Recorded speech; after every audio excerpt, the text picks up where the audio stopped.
adequately absorb and shoulder the impact of forced displacement. So enhancing the local capacity definitely can solve a lot of causes, drivers, and impacts of forced displacement, definitely. So we try to design several programs and came up with the development models, specifically with area-based portfolio approach with 4 pillars. The first one is, if you see the borderland areas in the Horn of Africa, majority of the communities are farmers and pastoralists with low productivity. So how can we enhance the capacity of the productivity of farmers and pastoralists in the borderland area? How can we develop value and supply chain related to farming practices and agro-pastoralist practices? Is one very important pillar that we are working on. Second, in the borderland area, the key challenge is access to finance. Access to finance is very chronic. How can we ensure financial inclusivity in the borderlands? There are farmers, there are pastoralists, there are informal cross-border traders, there are also local small and medium startup businesses that really need to be included financially. So how can we create access to finance? How can we promote small and medium enterprises? How can we promote informal cross-border trades and link them up with productivity, agricultural and pastoral productivity is the second most important pillar that we come up with. The third important pillar that we came up with is that climate resilience infrastructure. Climate resilient infrastructure is another challenge. Water, for instance, in the borderland is a very critical commodity, key commodity. It's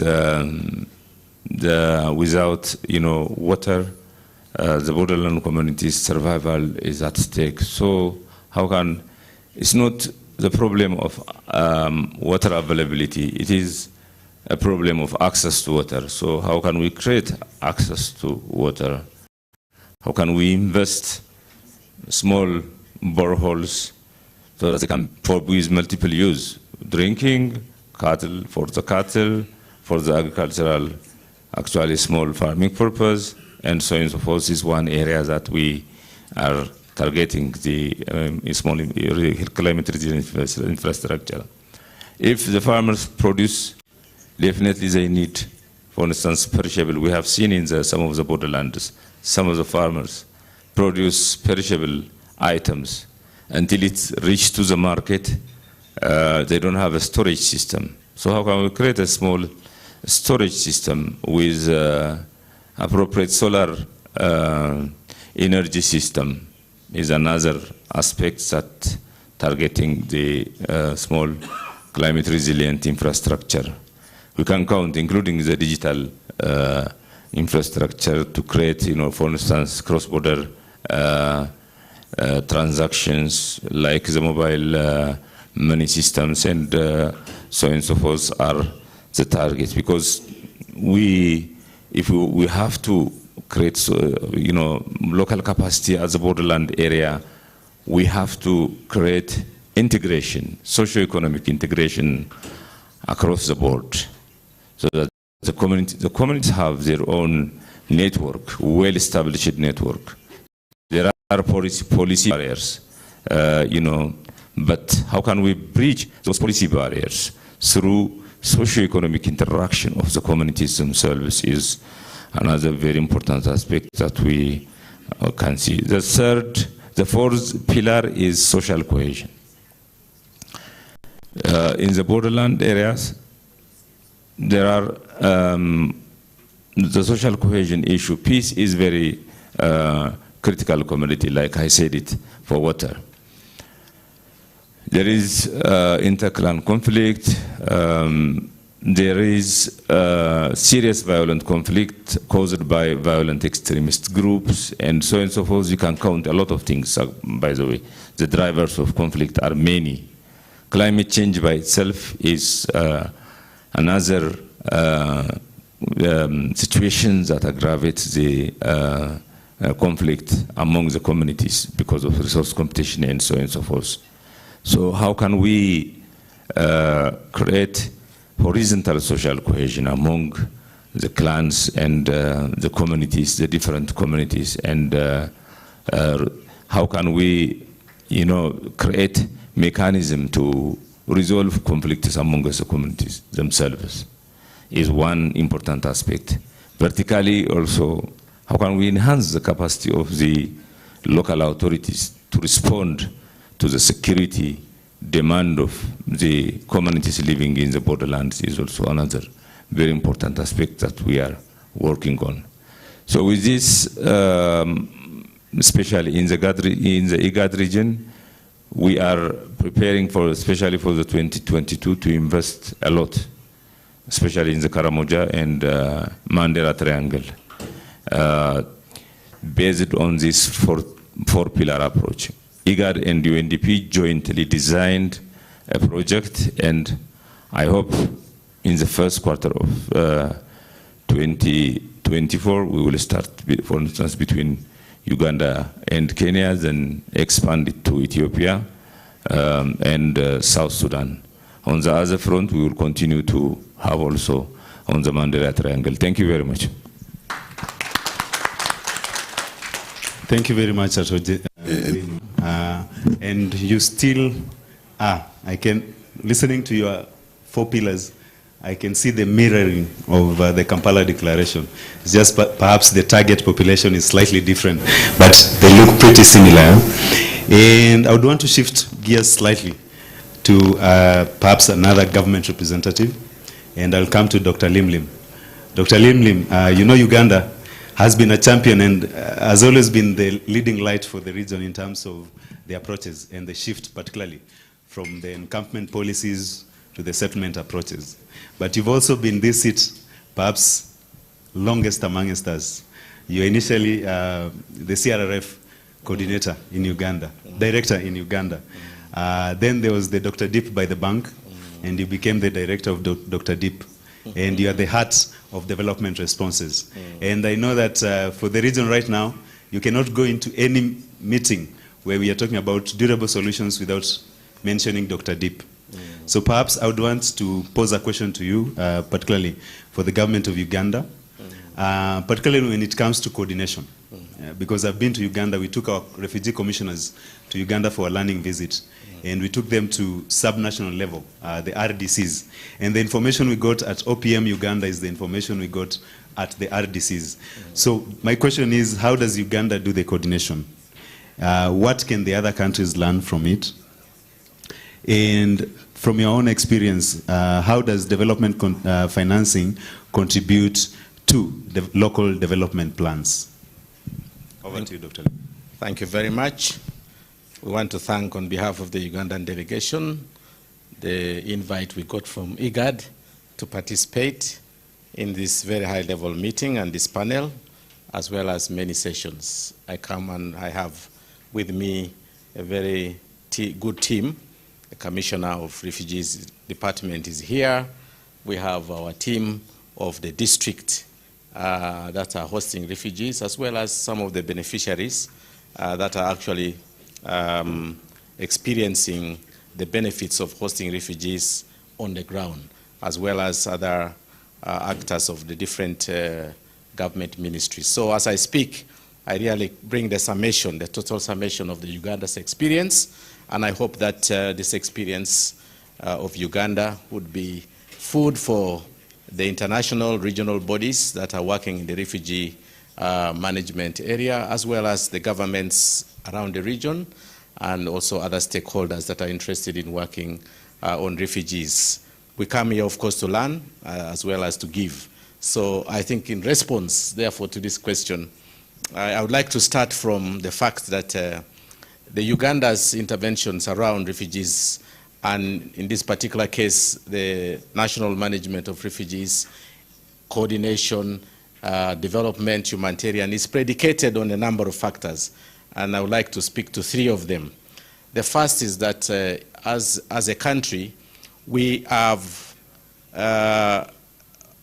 are rooted in a very progressive law which we enacted in 2006. And this law has enabled us to be very agile and highly responsive to the situation of hosting refugees whenever this is demanded of us, moving from humanitarian to development. So even before the Global Compact for Refugees, the policy issues around the Somalia that Dr. Elduma was talking about, the Uganda's experience was already there, because we had a very strong legislation that provided us a lot of laxity to be able to respond in a very fluid and progressive manner. We have what we have called the open door policy. You see, while many countries discuss whether to accept a refugee or not, for us that matter has already been sorted out. The refugee will be accepted. We have open door policy. When others are, beginning to find whether to lock a door for refugee, we open our door for refugee. For us, we shall bring a white handkerchief and wipe the tears from a refugee, because these are our brothers and sisters. Because in Uganda, we are landlocked or land-linked. Every neighbor is part of the land, and they are mainly Africans, Ugandans, who are living in other countries called Sudanese, called Congo, called Kenya, and we find it very easy to take this decision from government to the lower level. So that is one pillar of strength that makes Uganda respond progressively, long before most of these international policies were even agreed upon. So once we recognize this, we are able to meet the demands and respond to these good policies that have been initiated from the global and regional perspective. The second factor, which is predicating our response, is the fact that we have a very, very high number of refugees originating from countries that share socio-economic relations with us. So it is not difficult for us to find refugees coming from South Sudan who have relatives in Uganda. And so when there's a problem, they just come in and settle with their brothers and sisters, whether they are registered or not. Sometimes they are registered and they go back and settle. So we have got very creative ways of managing refugee settlements. Number one, we have self-settled refugees.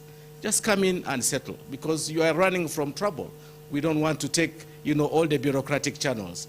But second, we have got what we call the rural settlement-based refugees, and the third is the urban refugees. So this has allowed us to create a room for absorption of more people running away from their countries.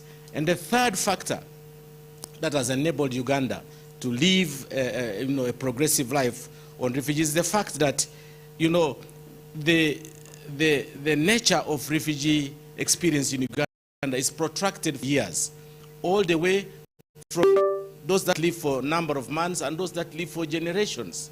We have got people who have lived in settlements of refugees in Uganda for 3 generations, and they are there. And really, it has acted on us, both psychologically and real strategic and policy dimensions. We have therefore said, what is the reason why we should put a barrier to any further, reception of any refugee in Uganda? So this now has enabled us to stand as a reception country, a country that is very receptive to refugees. And make no mistake, it is not because Uganda wants people to come. It's because Uganda wants to relieve the pain of our brothers and sisters who are coming and running away from trouble.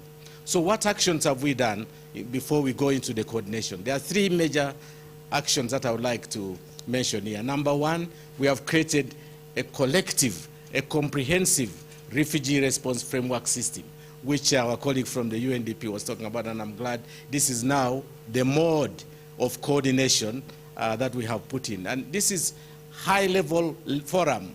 It is ministerial, forum. It's forum for heads of agencies, heads of missions and countries that are participating in our refugee response, to dialogue, to think about and talk. But also it's not just the high-level folks. Even the refugees are part of the CRRF. The district teams are part of the CRRF. This is really a confluence of all stakeholders, national, state, and non-state actors. And for that reason, we are able to talk about the issues face to face.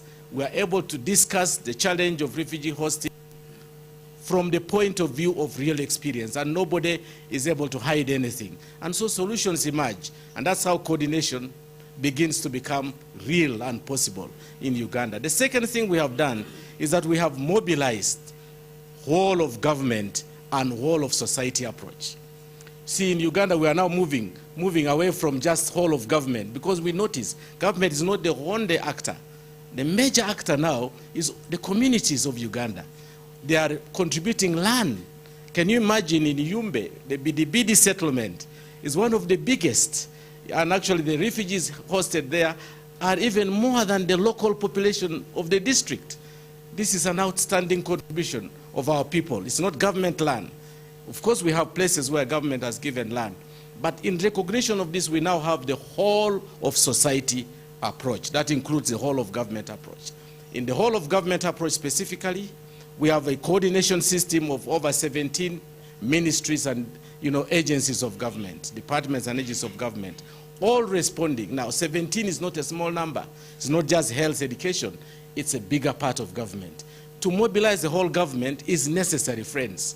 Don't just look at, guys of health education, because that's the urgent need. There will be need for gender issues. There is need for, roads and energy. So mobilize the whole government. And that's what we have done in Uganda. And I think the fourth factor, or is it now the third factor, is that we have brought in district, the lower level, district and community coordination arrangements. We have what we call the District Engagement Forum for refugees. Then we have the Refugee Engagement Forum. This is where the leadership of districts discuss and dialogue their local issues with the refugee leadership. And then they emerge with local solutions, because the issues that happen there are local and they demand local solutions. There are no prototype prescriptions from Kampala. They must be generated at the community.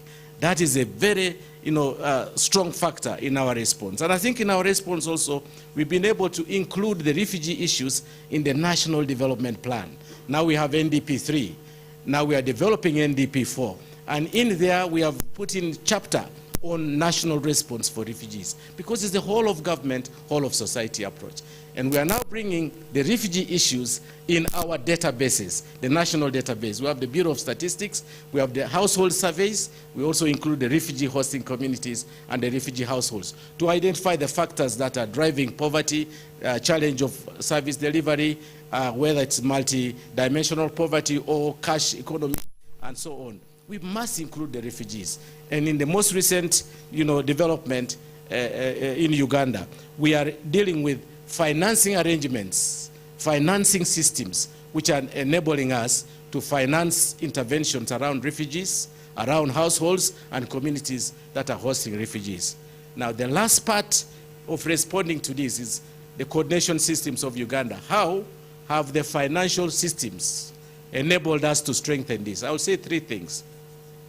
One, the fact that we have been able to configure financing arrangements around resilience building has helped us to create real enabling factors to host refugees, build local capacities, and make our people productive, as well as respond to the question of the burden of hosting refugees. The question of the basic infrastructure for socio-economic services, health, education, water, roads, investing in this, and one of our flagship projects is the Dr. DIP. We call it Dr. DIP because it is DRDIDP. So that is why we call it Dr. DIP. Sometimes it is mistaken with Dr. Lim, because I am the director of the two.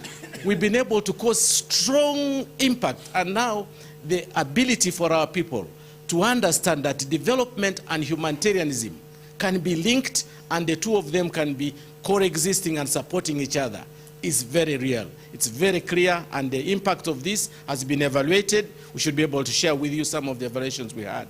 And the third one is because of the fact that the refugee systems and the impact that the projects have had is real, we have now recognized that the transit districts, which have not been part of the equation before, that is the districts in the front line, the districts in the borderline, I think we are talking about the border communities, need to be attended much more than even the host communities. Because what we do, we receive refugees through one district in the border, then we transfer the refugees after 2-3 weeks, to a host district, which is a little bit in the interior. And sometimes we forget the impact that it has caused on the border district. And refugees don't come one day, they come in several days, and then we transport them. So now we have the transit district systems, which we are creating. And recently we have actually done a study, a small pilot on what we call displacement crisis management. I think it is very interesting. We call the DCRM, Displacement Crisis Response Mechanism. And this management mechanism enables us to lift our responses when refugees come in large numbers and to reduce our responses at the border communities, at the transit district, as well as at the host district. And lastly, what are the real impacts of this in Uganda? The coordination systems, the financing systems, as well as the policies we have had. Number one, I'll say 3 things. Number one, we have had clear and very profound expansion of acceptance of hosting refugees. We now don't see a lot of people in the offices of the UNHCR demonstrating against refugees. That was a long time ago. I think the last one was about, was it 2015 or 2014? We don't see this.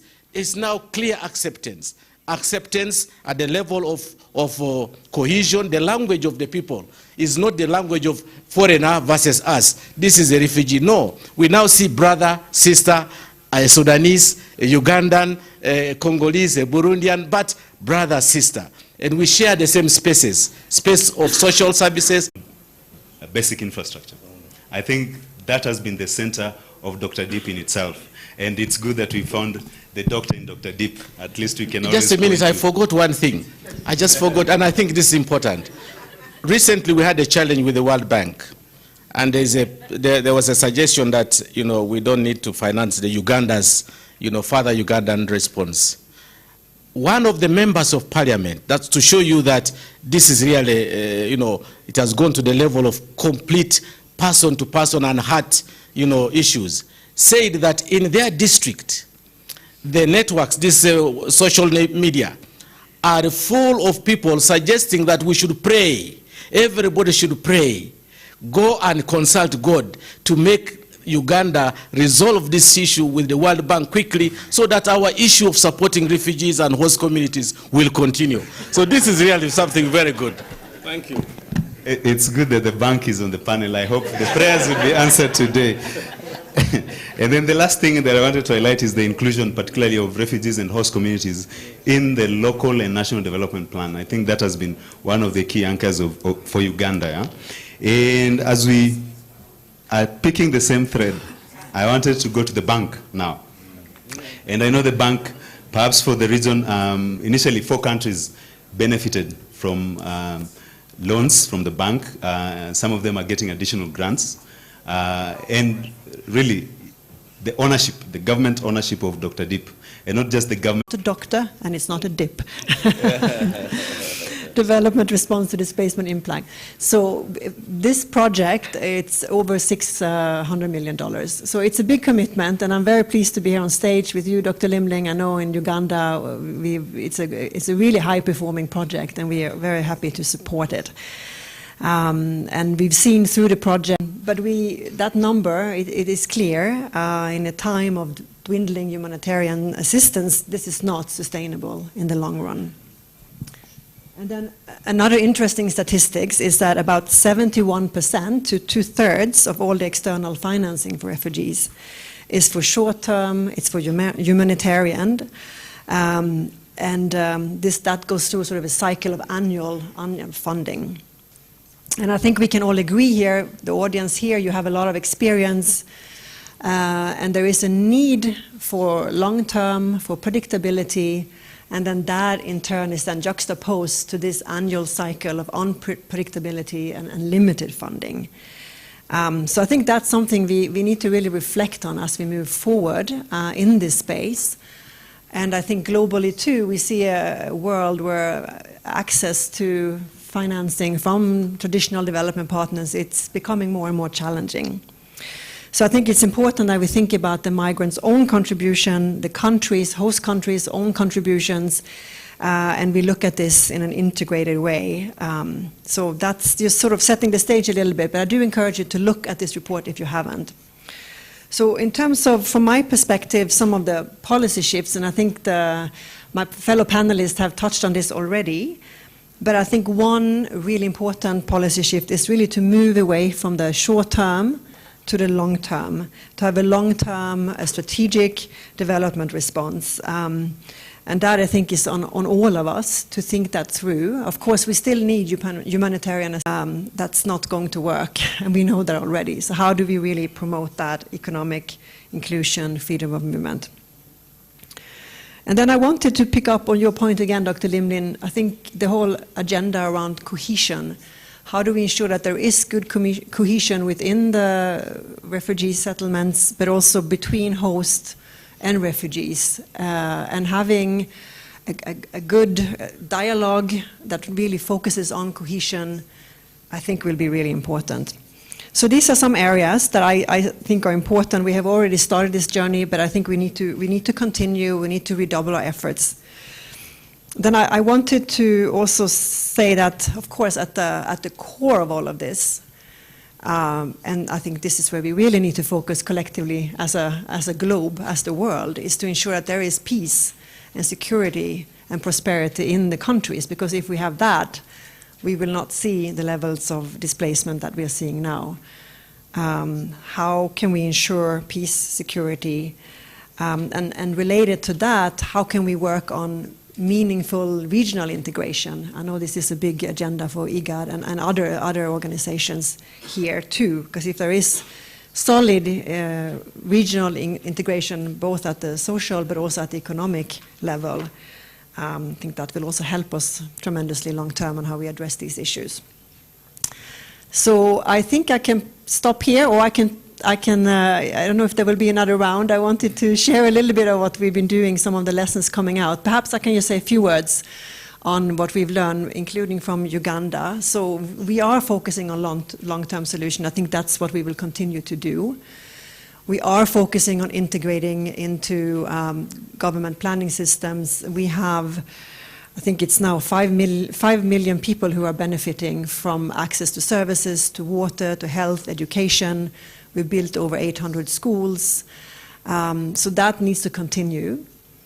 Another area where we are doing more, we didn't necessarily start there, but it's the focusing also on the environment and environmental issues. There are lots of issues with charcoal burning, for example, or the water issues. So how can we ensure that in this space we also look to focus on environmental sustainability? And I think that's something we need to continue to do. We have lots of good lessons already coming out. Someone mentioned gender. So women's empowerment, the special needs that women, male and female refugees face, that's another area where we have some lessons and we can do more. And finally, I think we're in a space now, we've been doing this work for about half a decade or so, and we have some good lessons coming out. We are doing, in Kenya, we are wrapping up an impact evaluation that is showing some very interesting results, but also some good lessons, and we look forward to sharing that. So I think in the next iteration, the next generation of Dr. Dips, or whatever we call them, we will have some more evidence, some tangible results to learn from and to build on. So let me pause there. Thank you. Thank you very much, Helen. Perhaps to start, I know that when they were drafting the World Development Report, Igad actually was consulted, and we feature as a case study, and it's around the Nairobi Declaration and how it tries to build on long-term solutions. Yeah, and to address perhaps Dr. Lim Lim's question, I think the idea that you are in it for the long term, that should give some positive message to Dr. Lim Lim, I would imagine. And then on the focus on environment, I think that is a major. It's a growing driver, and it's heightened by conflict in itself, and perhaps it's likely to drive more an even higher number of displacement in the region. Last but not least, I come to Freddie from the Regional Durable Solutions Secretariat. Freddie, you've heard from everyone, and the one thing that perhaps, if I was to say the scene, the numbers are not going down. We have the protracted conflicts, we have even newer and perhaps a stark increase in the number of displaced population. And we have a complete mix of all this population. If you take an example of the displacement in Sudan, we have refugees from South Sudan who are hosted in Sudan, who had no intention whatsoever of coming back to South Sudan, who are being forced to come back to South Sudan. They may be called returnees, but I'm not so convinced that that is the right time. And there's been this discussion around early solutions. And I know that you guys are very operational. So I wanted to pose the question to you on what the early solution... When I did a master's in humanitarian assistance 20 years ago, I remember being told that one of the kind of longest standing debates and discussions in the field was around linking relief, rehabilitation and development. And 20 years later, we're still having the same conversations. So I don't think we can underestimate the scale of the challenge and the kind of some of the real obstacles that there are to making this effective. And I think some of what we've heard about is so encouraging, and I think the leadership of some of the governments of this region, the leadership of the regional organizations is really to be enormously welcomed. But I think we need to kind of keep challenging ourselves to be really practical and to keep remembering how these discussions look from the perspectives of communities. And I guess that's something that, as a representative from the NGO community, who tend to be very much on the kind of front line of implementation, is something I wanted to kind of bring into the conversation. And I think when we think about what this transition, and I want to talk a bit about transition, I think that also goes to the early solutions point. What does a transition from humanitarian to development mean from the perspective of communities? And I think one thing we need to remember is that the world does not look the same from the bottom up as it does from the top down. And while we are kind of trapped in the humanitarian world, in our annual planning cycles and our annual structures, these communities have been receiving the same support, or very similar types of support, not just for years, but for decades. And we're talking 20, 30, 40 years in some cases in this region. So while it's short-term from one perspective, it's very, very long-term from the other. And yet it's kind of trapped in this cycle. And also these are communities that are often living in parts of this region where the economic opportunities are extremely challenging, and the fundamentals of development, the fundamentals of economic growth do drive economic opportunity. We know this, and we need to sort of also kind of keep remembering that we are talking about environments where we can't fix things. We can't fix quickly. We can't fix things with single interventions. So then the challenge is, I think, around opportunity, and I think that's a really important watchword. And for communities, it's about, are there more economic opportunities for myself, for my family, for the people in my network? And secondly, and as importantly, do I have access, and how can I get access to those opportunities? And I think those are the questions we need to keep asking ourselves, and actually not just asking ourselves, but asking the communities we're working with. And I think that's a really critical point. Because I've seen, I think, and I'm sure that we've all seen in different parts of the region, when we're sitting in capitals and we're sitting in kind of international forums, and we're thinking about these kind of frameworks, from thinking about financing and how organizations are coming together, we can kind of get very carried away with these big frameworks and big initiatives. And then we go down to the community level and we start communicating. We communicate about the CRF, we communicate about Dr. DIP, we communicate in these acronyms. And I think if we're not careful about how we manage that communication, we create a lot of confusion, and we create also, and I think this is the really dangerous thing, a lot of sort of skepticism. If people are being told, oh, there's something coming, there's opportunities coming, it's going to change, it's going to feel different, it's going to look different, and then if the way that we've designed our programs, actually maybe 5, 10, 15 years even down the line, those impacts are going to be felt on the ground, then rightly communities are saying, well, what's really changed? And actually this is just the same old going round. So I think we need to kind of, as I say, focus on what does these practical transitions look like. And the other, I think, challenge I wanted to raise before I kind of turn a little bit to, I think, some of the points that we need to focus on, is I think there is a really significant need on the part of governments, donors, to think a bit about financing transitions, particularly in light of the current trends we're seeing around humanitarian aid. And I think the cuts that we've seen to aid, or we're seeing to aid budgets in this region, some of the suspensions that we've also seen in this region, they will have a significant economic effect in some of the places that we're talking about. We sort of tend to think about humanitarian aid in terms of the direct delivery into the hands of communities, and of course that's the most important part. But there is a wider economic impact that we have in the ways that we operate, particularly in those parts of the region which are particularly kind of resource poor, let's say.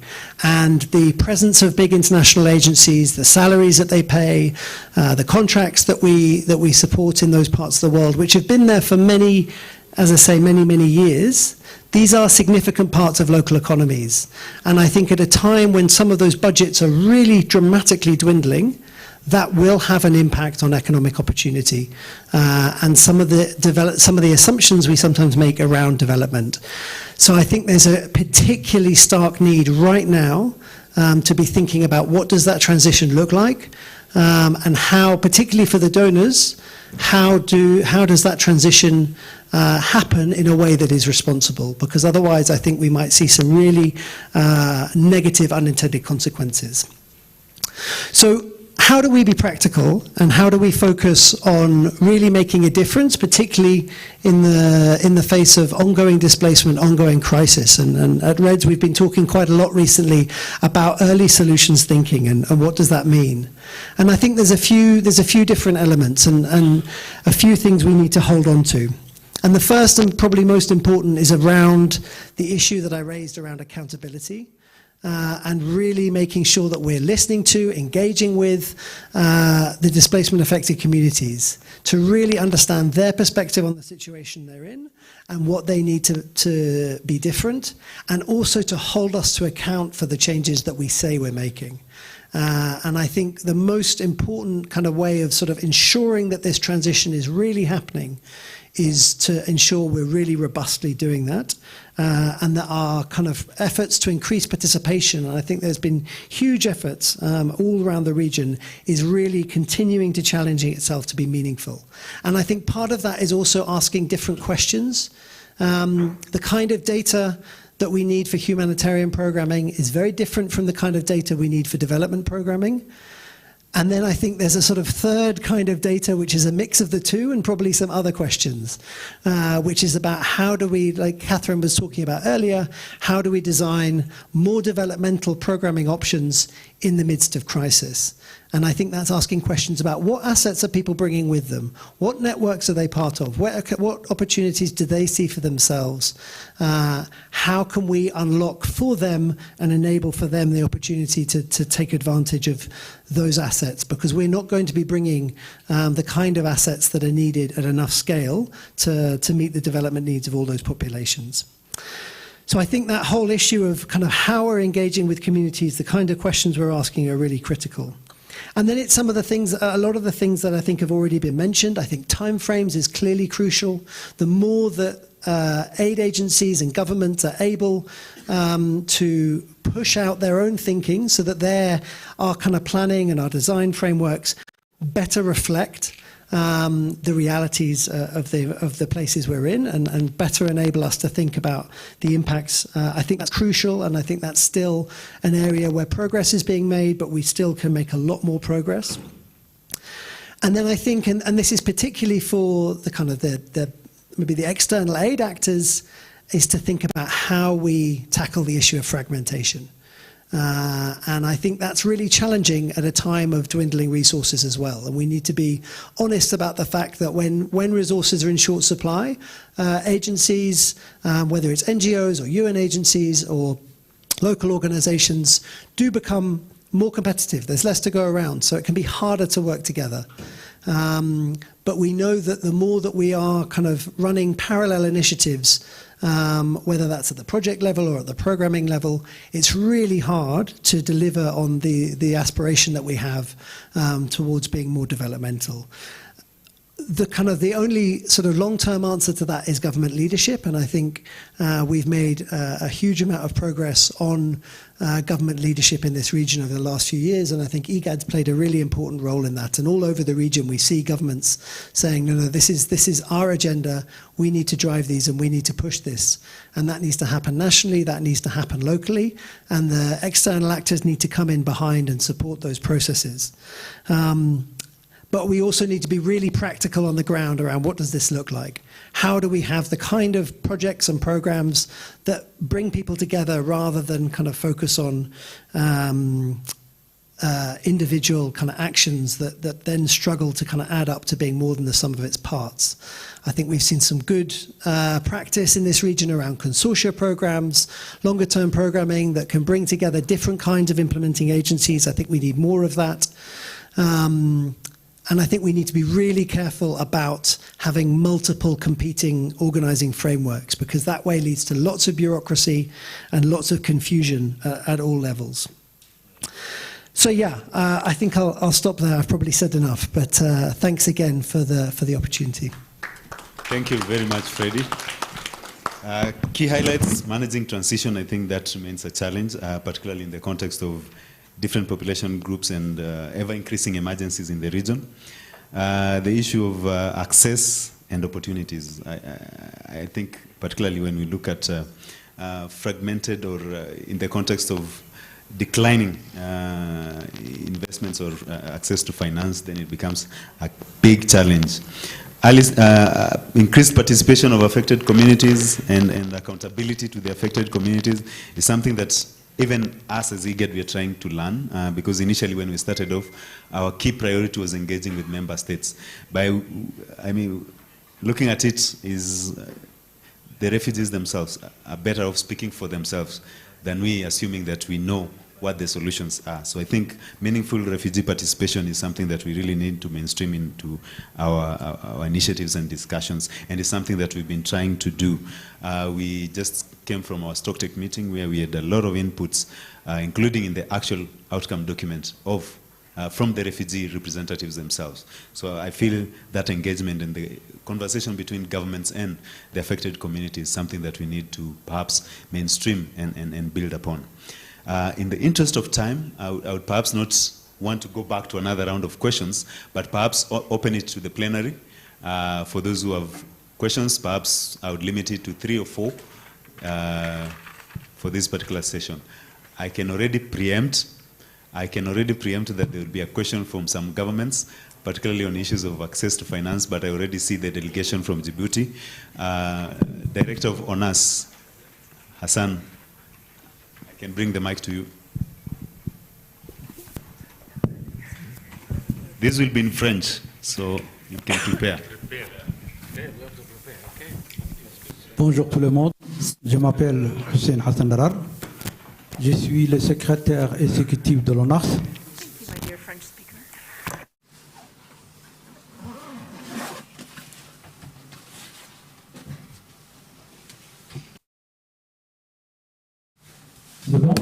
Is it okay now? Listen. So I would like, as you already know, to beat the legal framework, we have had many opportunities under it. They have access to everything. And so in the framework of determining the status of refugees, we have two processes. There is the process that is individual, and there is also the procedure that we call collective. The individual process, the person requesting for exile goes through Djibouti, which is composed of 8 people, a committee. And so if this person has been rejected, we are not going to say that you go back to home. We give you another opportunity. And so the commission, which is composed of 5 members after meet. And so we do not tell the person to go back home. They go to the administrative tribunal, who will give the person a status of refugee. And so from my friend from Uganda, do you have the same process, or do you have another alternative for refugees? So I'm asking this question to Uganda. And so when you register, we do this in 2 steps based on the data on UNHCR, so that we have trustworthy data, so that everybody knows what we are registering. And so the framework for refugees has to be signed twice, the representative of UNHCR and also the Refugees Commission. And so do you do the same thing? Because if the refugee has a card as a refugee, they need to get a work permit, and so we cannot get this for, so we get cards that allows them to be paid. And so in Uganda, do you do the same? And also in the education from access to national education, they also have access to education. And so these they have benefited in accessing university education. There are 2 students who have actually gotten the scholarships for given their excellence. And so in each subject, if the first 5 are from the external, and so 2 have been able to access these scholarships. In Uganda, do you do the same, given the efforts that the government is doing, and also given the financing that is going down? We have had a credit where we have $3 million, and so why Djibouti has not benefited like other countries from funds? Because all Igad countries that benefited from this, Djibouti did not benefit. Why I'm asking this, and this question is for the bank, the World Bank. Thank you.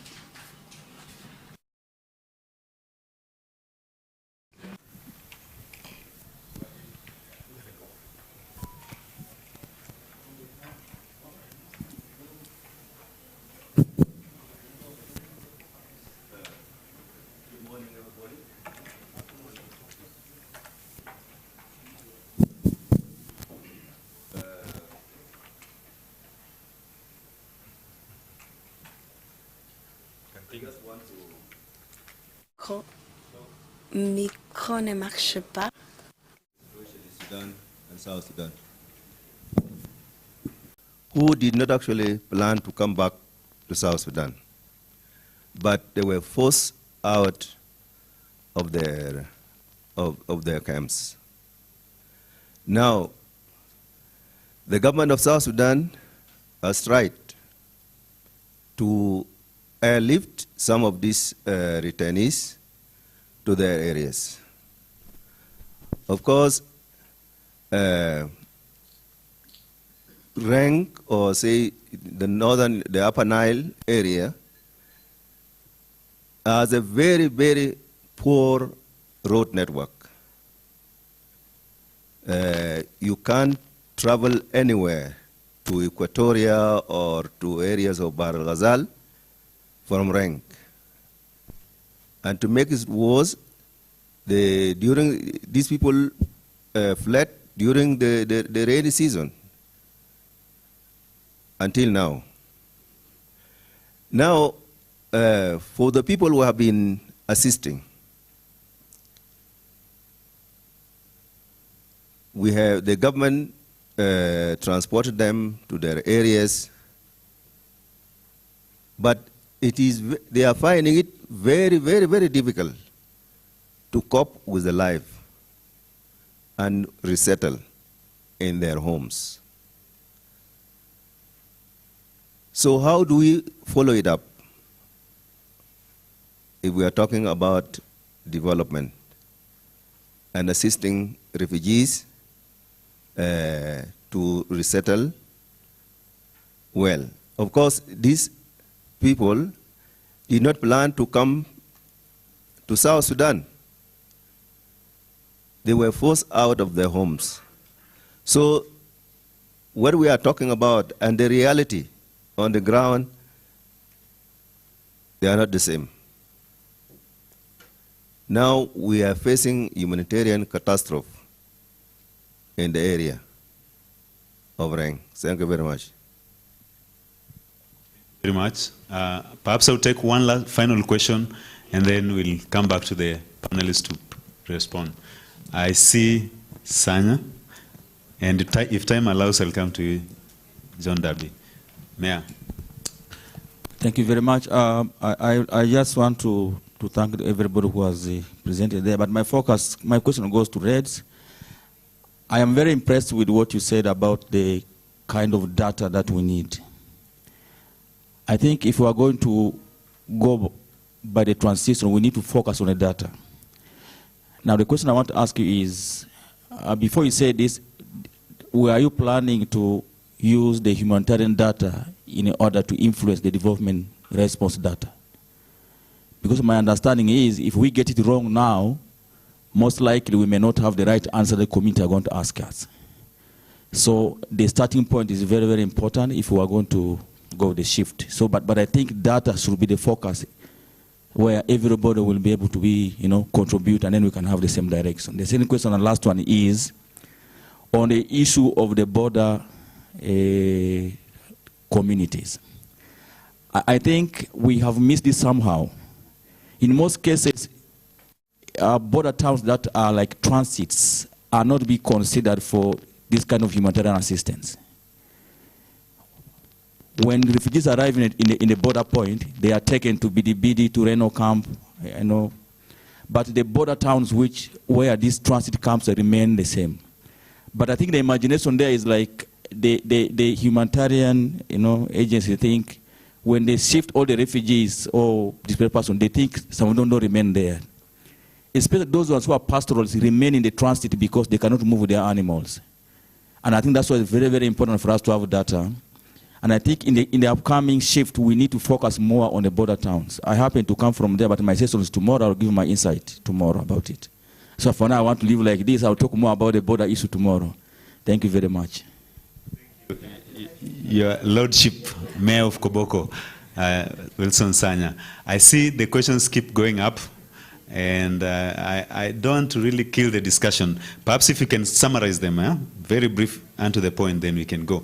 John, is your question still on? Or has it disappeared? As you prepare, I'll pass it to Commissioner Teiba from Ethiopia, and then I'll come to you.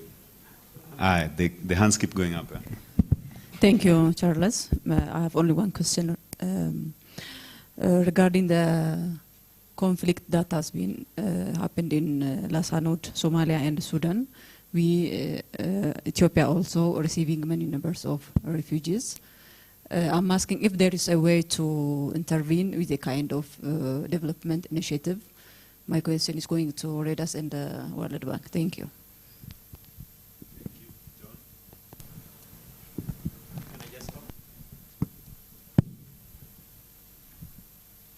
Thank you very much for excellent points made. Mine is really focused. How can we be strategic in the context of what's evolving in terms of humanitarian and development? Because each approach has its own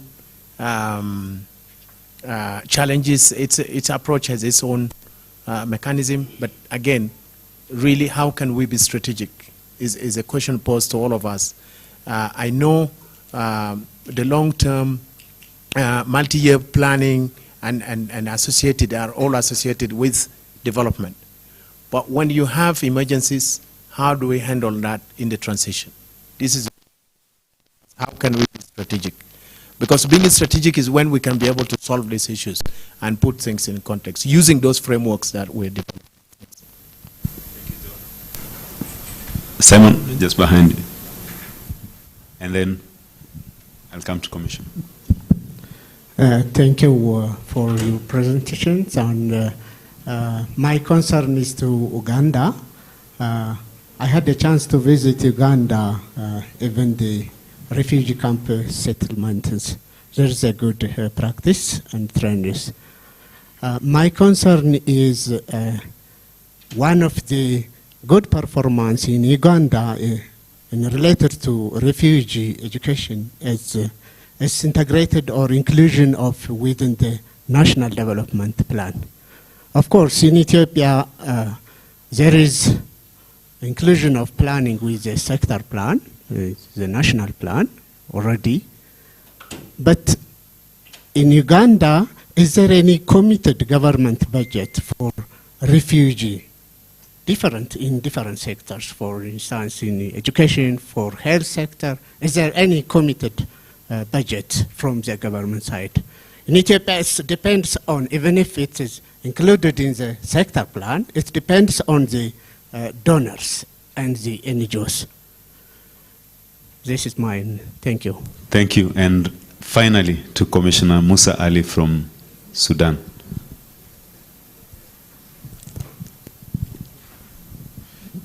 Assalamu alaikum, all of you. Good morning. And I'm very thankful for the panel. And I think what has been presented was very fruitful. My question is simple. In case a country is under economic sanctions, how can access the development response resources?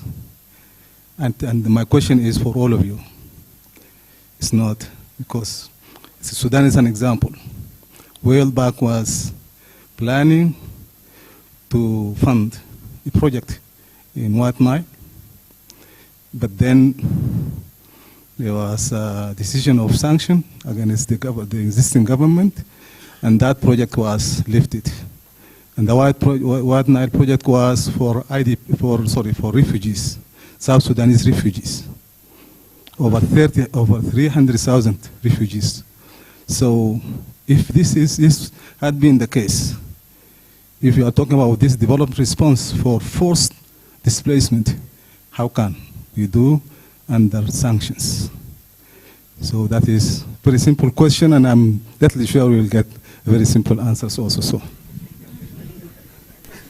Thank you very much, Commissioner Musa. I would want to bring it back to the panelists, and we will start from Freddie. Freddie, there were quite a number of questions that came to you.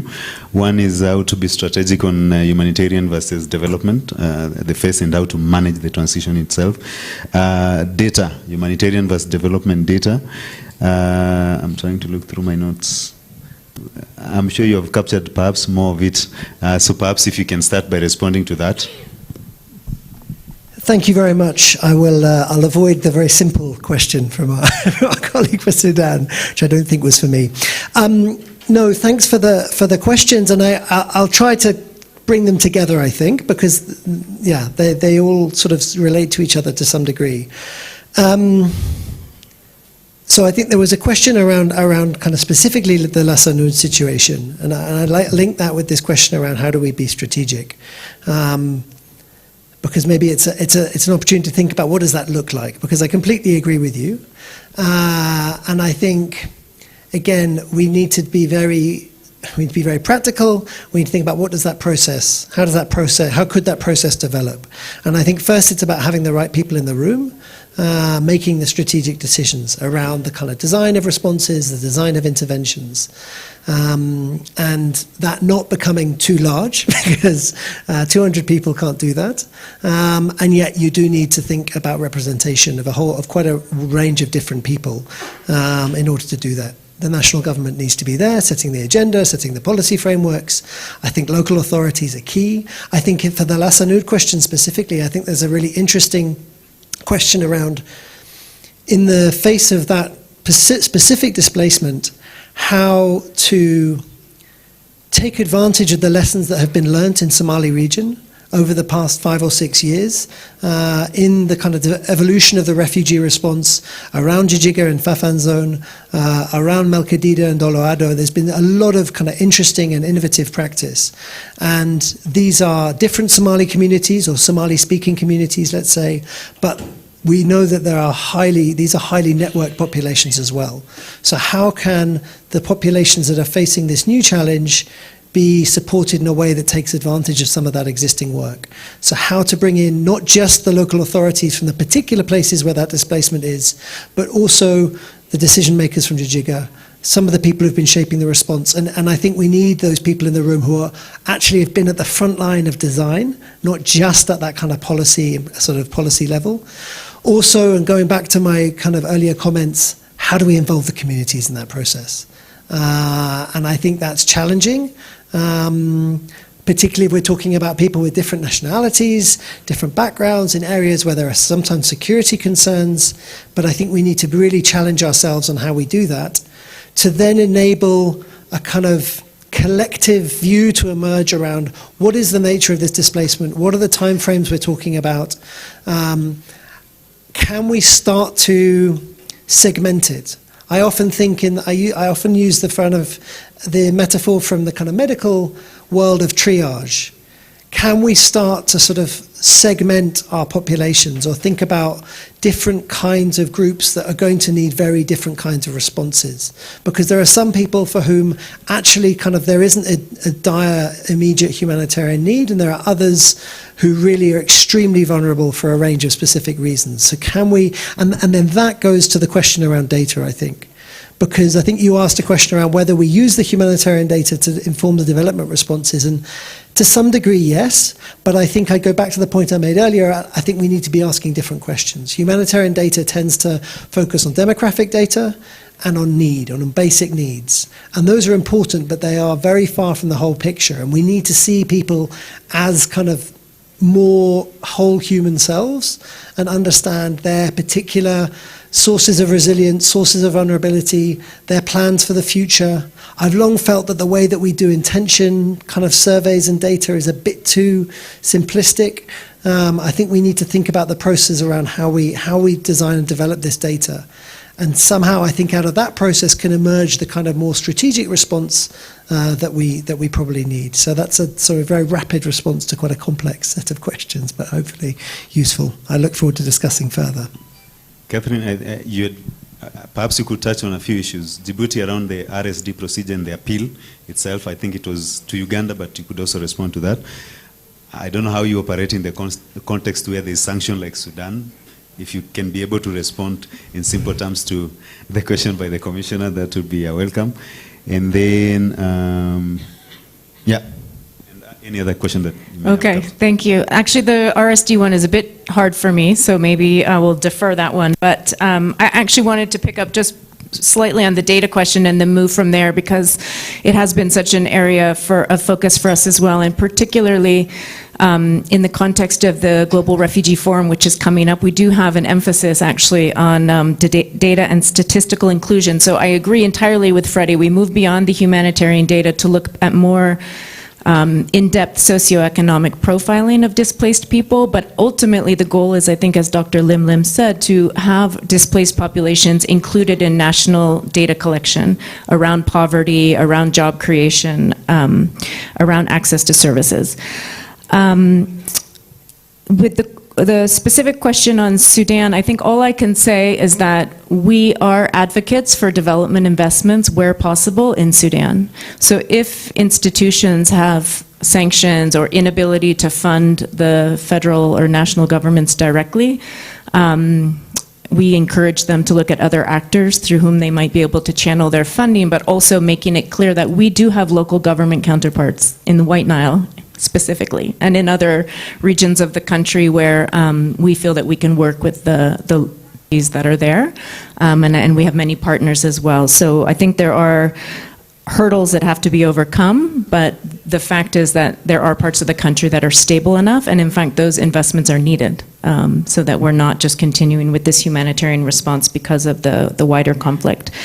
I wanted to also say quickly on the question about how to be strategic and looking forward, because we didn't get to the second and third round of questions, but in the dialogue that UNHCR is having with the World Bank and with the African Development Bank, I think in addition to this question of how can host countries be sustainably supported to include displaced populations in their national social services, that's a very key one, is also how do we move towards more projects beyond basic social services, beyond access to health and education, which is extremely important, but into the area of job creation, agricultural livelihoods, and eventually that goal of self-reliance. And that's something that we've really been looking at emphasizing. And I think, as Hélène said, all of that in the context of climate change. We have to consider jobs and self-reliance and agriculture in the context of climate change. And that will lead me to my final point, which is then also on the policy environment that makes that doable. And it was mentioned a little bit, I think, already by a couple speakers, but I'm just going to end on three really key points. One is interlinked, in addition to what all the governments here already provide, which is access to territory, asylum, and legal protection, which is fundamental. I think the freedom of movement, the right to work, and I will add to that financial inclusion, to be able to open bank accounts and use mobile money, those are enablers to any kind of economic progress. And we see progress in the policy and the normative framework, and we applaud Igad also for working on that at the regional level. But putting it into practice, I think, is really where the emphasis needs to be. And I'm going to point also to the commissioner from Kenya, and I'm sure he'll mention it, the fact that the Kenyan government has recently said and gazetted formally that not just refugee documentation, but actually asylum seeker documentation is sufficient for access to government services, to open a bank account, to register a SIM card in your name, is really groundbreaking. And it's also much more practical than some of the bureaucratic processes that are in place right now in different countries. Thank you. Dr. Limlim, you had quite a number of questions. One is the financing of the sectoral plans, be it education. I know you have a number of plans, perhaps you can highlight on those. And then the RSD procedures, both on group and individual, and the appeal processes. Over to you, Dr. Limlim. Yes, I'll share the microphone with my commissioner. He's here. He's the guru and the frontline actor in this. So I'd like to request that the microphone on the RSD procedures and processes is dealt with by Commissioner Douglas.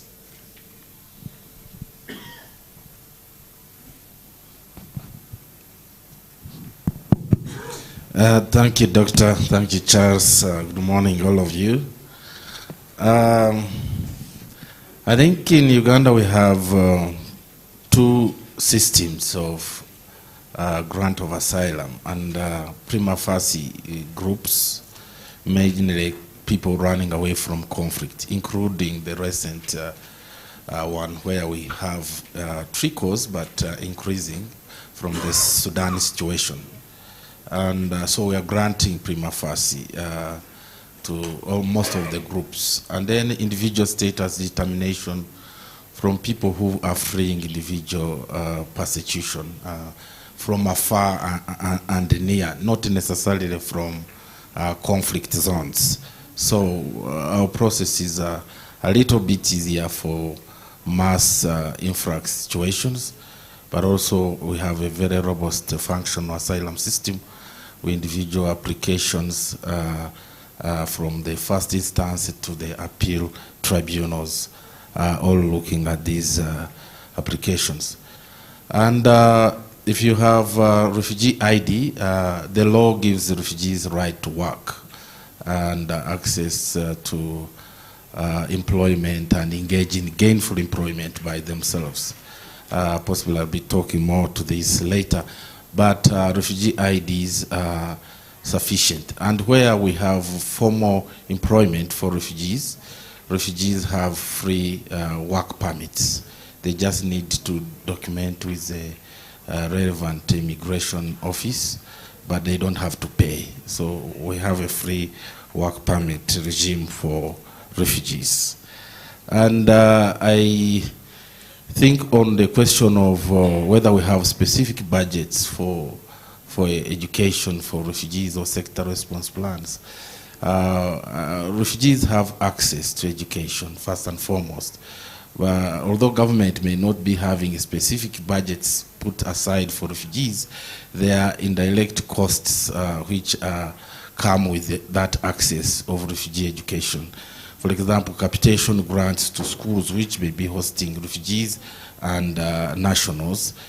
When you go around and compute at the end of the day, though not directly being put aside, government is already indirectly financing social services, education, and health, because the refugees have access. And when they access, they don't discriminate, especially, for example, in the health sector and others.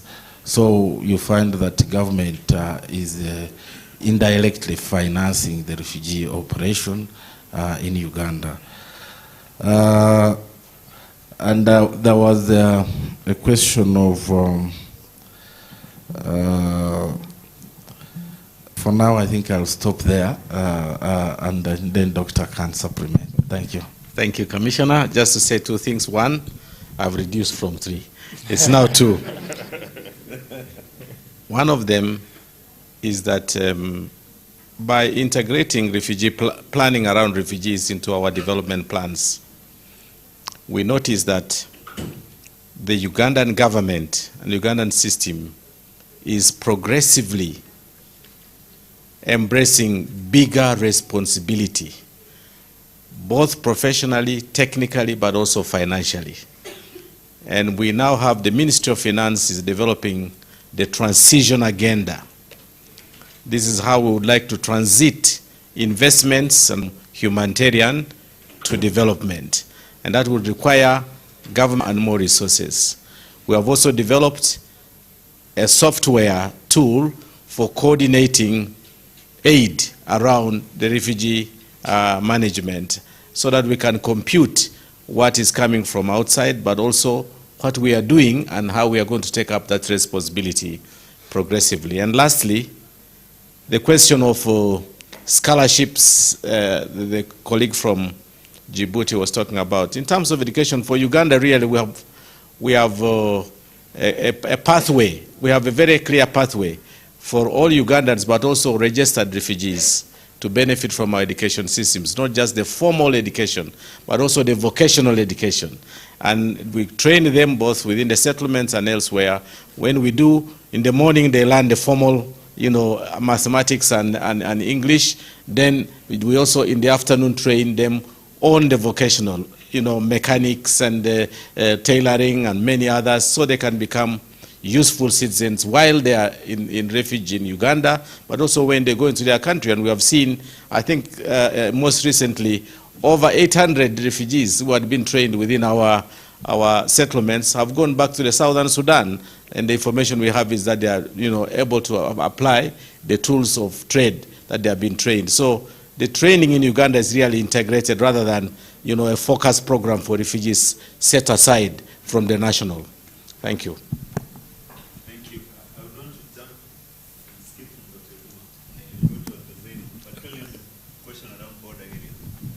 Thank you very much. I will focus on 2 things only. One is how can we be strategic? I think it is an important question, to be, addressed. If we just talk and disperse, tomorrow we don't do anything, then next time we come again and repeat the same rhetoric. So that would not take us anywhere, let me tell you. It's very important. If we want to be strategic, we need to have, we need to stop this fragmented kind of approach. I am hearing a lot from all of you. A very important idea, very important intervention. How can we bring all those together under one umbrella so that we can really create meaningful impact on the life of both refugees and host communities is, I think, the most important thing that we need to focus. To do this, what is the most strategic is, I think, support to government. Take government leadership. Governments are, if we don't have government leadership, the sustainability issue is very questionable. So, if possible, we escalate this to the summit level. Governments agree to create a budget line for the refugee intervention, the development HDP nexus work. Then it is not the responsibility of individual government to do this thing. It is the responsibility of the global community. So global community can inject a direct budget support into that budget, that specific budget line. We can really have a kind of sustainable and very strategic kind of intervention that really can be very sustainable. The most other important aspect that we need to, in terms of strategies, involving the refugees and host communities themselves. You know, we should not undermine the potential, the level of potential that the refugees and host communities have. When I was head of refugee agency in Ethiopia, you know, we, after thorough assessment in the Dolo Ado refugee camp, we have launched a big irrigation program, and the motto was to create refugee millionaires, because we have seen the potential, the entrepreneurship potential of the refugees. And it was possible. Some of the refugees were participated, involved in production of alfalfa grass, which is very expensive one. And in half hectare of land, if the refugee produce alfalfa grass 3 times a year, definitely the possibility of being millionaire is very, actually, it was very close. So our ambition, we have to be very ambitious. If we have to be strategic, we have to be very ambitious. We have to be government-led, and UNDP believes in that. If governments are supported at this level, definitely transformational kind of change can be brought, especially with the resilience nature of the entrepreneurship nature of the refugees themselves, and of course the host communities too. So one important point is this. In terms of border towns, yes, border towns can be, you know, very important in terms entry points for refugees, and if their potential, their capacity, absorption capacity is enhanced. So UNDP, together with UN Habitat and African Union, have a joint project to build resilience of urban centers, especially with the trend, the current African trend, a movement, a huge movement, displacement, underpinned by the climate change impact from rural area to border towns, is very huge. So we have selected around 30 small cities, mainly around the border towns, so that we can have a resilience building program. So this program is a joint program between UNDP, UN Habitat, and African Union. So it is possible to join this venture so that we can exert a joint effort, make it a joint venture, and create meaningful impact in terms of building resilience of the border towns around the Horn of Africa. Thank you. Thank you. Helen, perhaps you can touch on the financing aspects, including the question from the Commission. Yes, sure. Thank you so much, and thanks for the very good questions. And it's good to see the energy in the room, and I'm sure that will continue over the next few days. So just on the financing issue, so in terms of the criteria for the WHR, so I think that's pretty clear. You have to be an IDA country. You have to have a minimum of 25,000 refugees. You need to have an adequate framework, protection framework for refugees. And then very important for us, you need to have a strategy or an action plan to promote the social and economic inclusion of refugees. And I think that last point, very important, and we've been working hand in glove with many of you on that.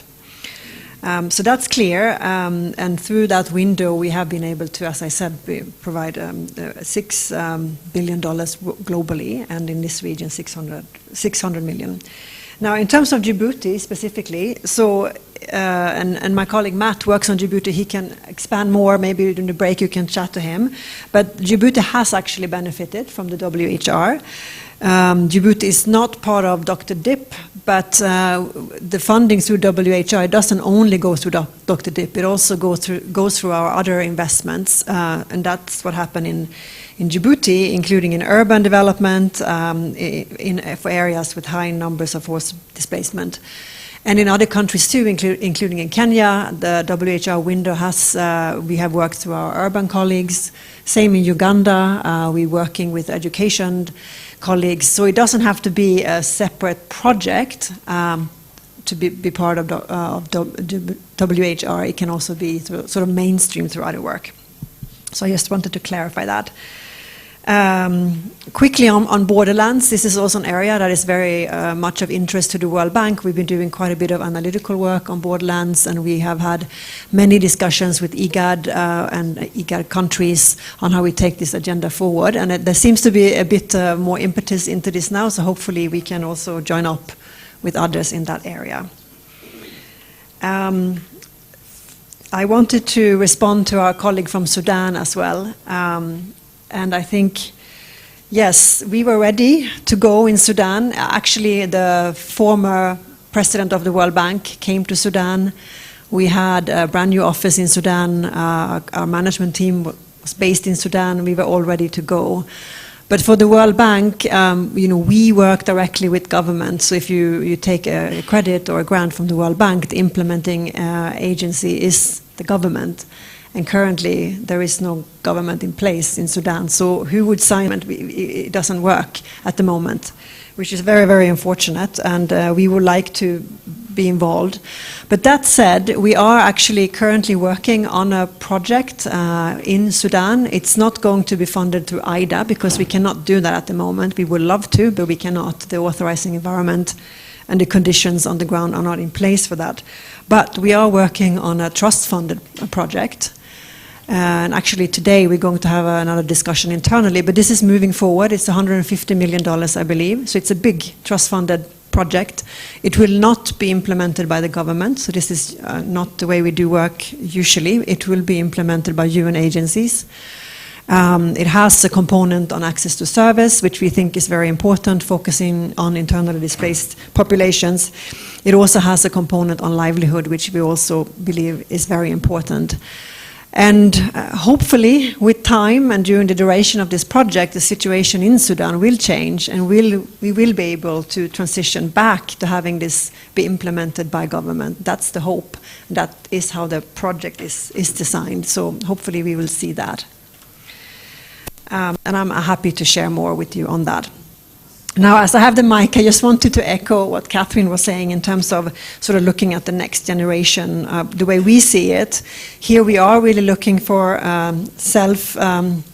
self-reliance for refugees. That is the vision we have and we share with others. We want refugees to stand on their own feet. We want them to get off humanitarian aid and support, and we want them to be able to contribute to the societies that host them. That really is the vision. And I'm sure we will have lots of conversations in the next few days how to get to that vision.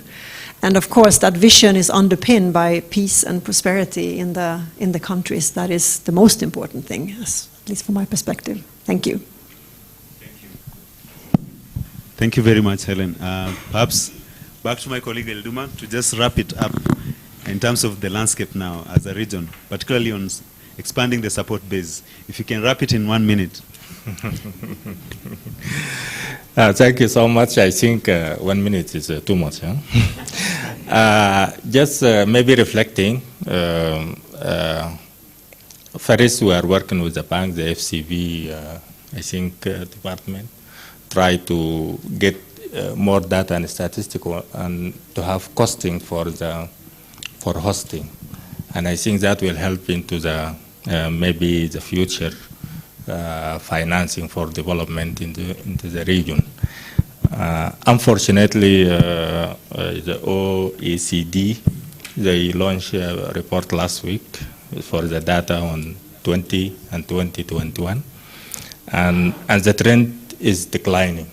They combine the humanitarian and the development, but the problem that while there is significant funding to the region, but development finance to the low-income countries and middle-income countries has slightly decreased since 2019. And I think this is now we need at Igad and all maybe also countries and taking the opportunity of the JRF, the upcoming JRF, that we try now to maybe change the way that we mobilize the resources. Maybe JRF will be the first step, but next year we will try to see what is the reason why with all the progressive policies that we have in the region, and still we think that the financing for the region is less. So I think that is the agenda for the next, I think, generation of how we increase financing in this region. Thank you so much. Thank you very much, Dr. Elduma. And as we come to the end of this, my work has been made easy. I was supposed to summarize everything. But I want to first appreciate the presence of the DRS Commissioner for Kenya, John Burugu. John Burugu, you are supposed to set the tone of this meeting, but I think I'll put you on the spot and have you wrap up this session. Perhaps in the same your address and bring this panel to the end. You're welcome, Commissioner.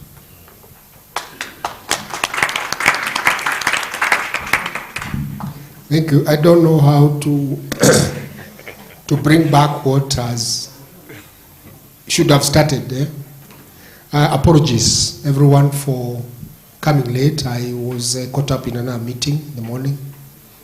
So the Secretariat of Igad, World Bank, UNDP, RED, UNHCR, Uganda, all delegations present. Welcome to Nairobi. Allow me, as directed by Charles, to just read through what I intended to start off this meeting this morning.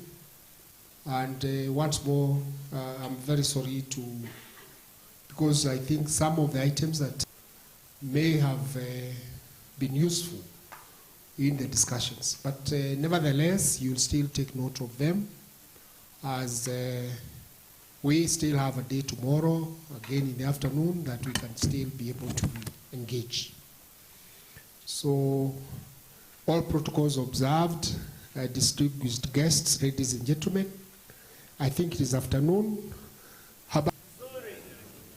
I'm grand and honored to welcome you to Nairobi, our green city in the sun, that is next to the famous Nairobi National Park, where you can sample wildlife, including the Big Five.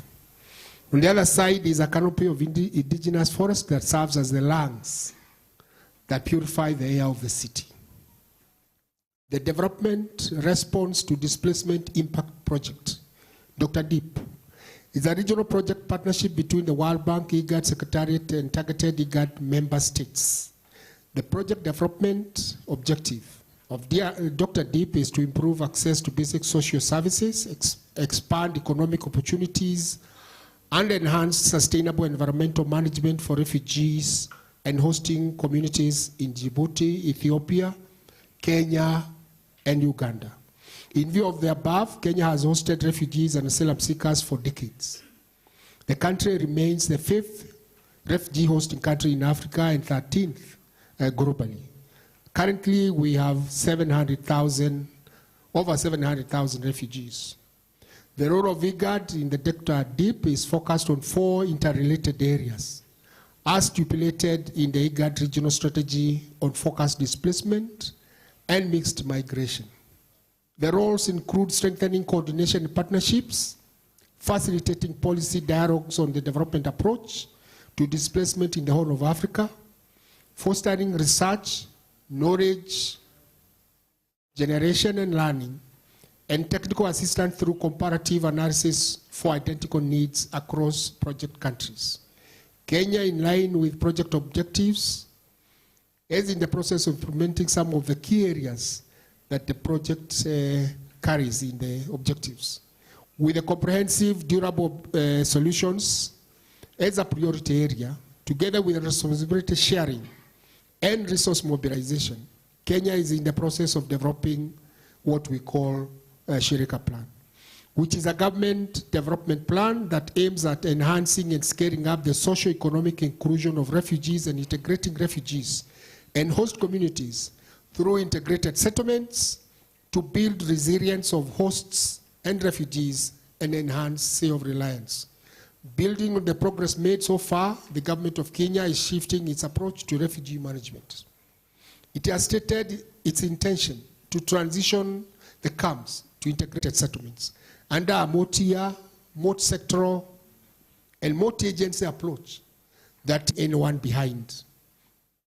In a draft plan that is still under development, the government has articulated the shift for enhanced self-reliance and resilience, facilitate the transition of refugee basic service delivery from a humanitarian-led approach to development-oriented and integrate them into government planning systems.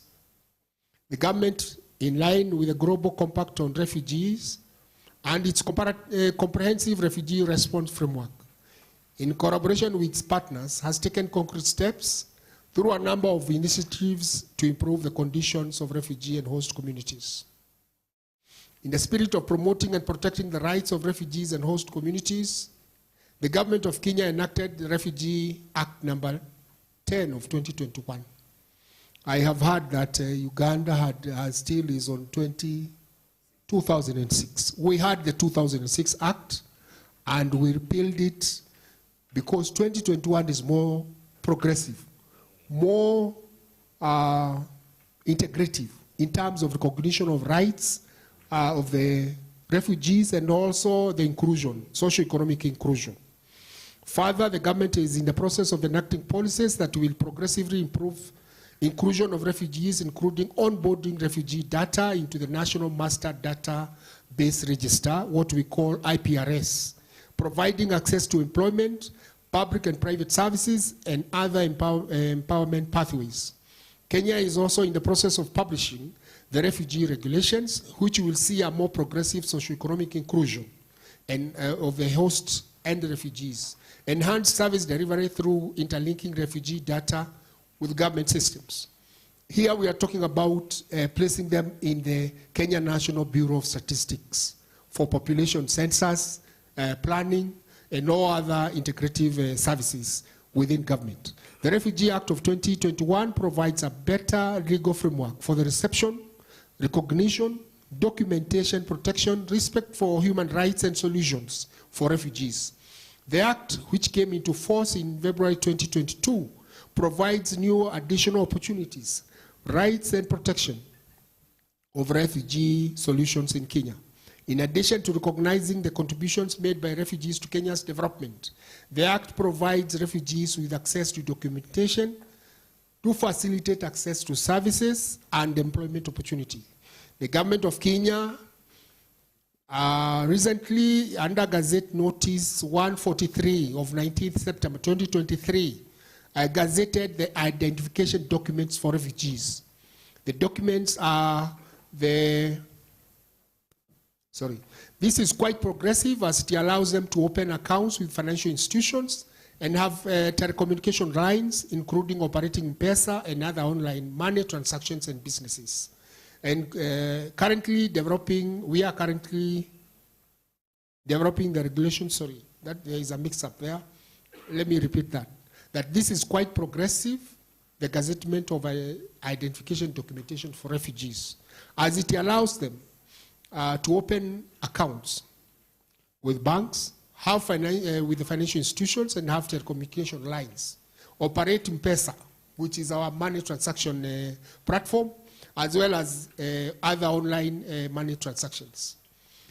The other achievements that we would say has come since we enacted this act is enactment of the law, is that it has marked a lot of strides, significant strides in the protection of the refugees by introducing comprehensive legal measures that guarantee refugees additional rights, protection, and opportunities.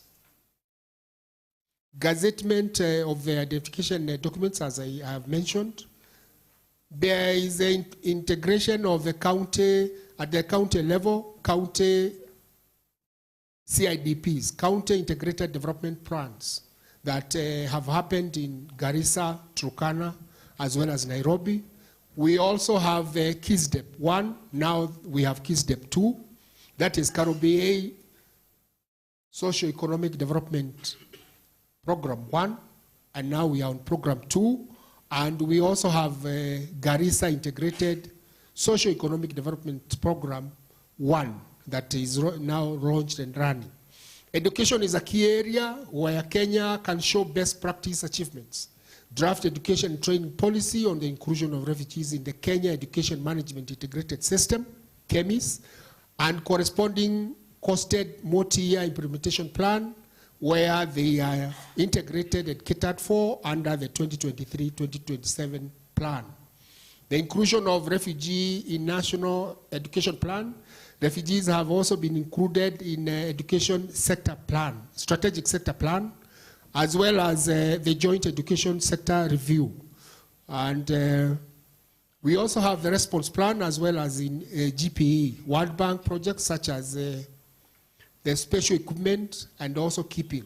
KIPIL is Kenya Primary Early Education Learning, where refugees and host communities are benefiting from 117,000 scholarships for transition. Then there is also an achievement of recognition of prior learning, where qualifications of a nurse, doctor, artisan, electrician is recognized in Kenya, and we have had a pilot program, and the Kenya National Quality Authority and International Labour Organization has been certifying refugees with those skills and therefore giving them employability opportunities. The Minister of, let me skip that, Kenya's open door policy, hospitality and hosting of refugees is a huge sacrifice, commitment and responsibility that Kenya has demonstrated for decades. We have given the refugees rights, and these rights work in tandem with the responsibilities. We have had a challenge, I want to highlight under Igad, that the government has not ended the screen following a trend where we're seeing some nationals from our region using our country as a conduit of human trafficking or smuggling of persons. This is a very serious international crime, and we need to work together. We don't want to name nationals, we don't want to profile, but this is a concerted security concern that we need to be able to address, particularly because when we are hospitable, when we welcome refugees from displaced areas, it is important that we also look at the security aspects that come with. I know various countries have different approaches to reception, and we have also been very open. We have seen beyond Africa how refugees are received, how they are held back until they are received. And when it comes to our brothers and sisters, we welcome, but sometimes they do not take our hospitality well. But we do look forward that we will work together to ensure that we stem that, because it is not, we are not in the human trafficking. We are in refugee support programs and activities, and we do hope that we will work together with the respective nations within our region. The creation of Kakuma and Dadaab municipalities will enable refugee hosting urban settings to access finances and services related to municipalities as they enjoy infrastructure and developments that come with the municipality status. We thank the World Bank, which has given a grant of USD 50 million to the 2 municipalities that will be spent through the State Department for Housing and Urban Development with the coordination of the Department for Refugee Services to ensure that the infrastructure development is undertaken. The World Bank grant and the GOK and other private sector investors will progressively invest to build and expand health and education services, water reticulation, roads, energy and market infrastructures to serve these municipalities, transforming them into commercial hubs for private sector investments and businesses. Businesses will abound for banks, SACCOs, transport, construction and housing companies, food-related businesses, environmental-focused organizations, garbage, pollution, sanitation and renewable energy service providers, communication and security firms, Safaricom, Airtel, Telecom, and others that will get into the market, innovative solution firms, manual skill training firms, consultancies, private hospital investments, and security companies.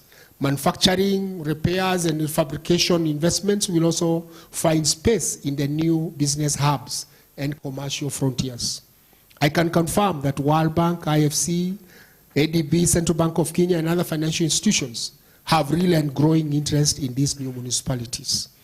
Finally, as a country, Kenya will continue to promote and protect the rights of refugees and host communities as provided by the relevant policies, legal frameworks, and the conventions that Kenya has ratified. Thank you very much for giving me time, listening to me. Karibuni sana Nairobi. Asante.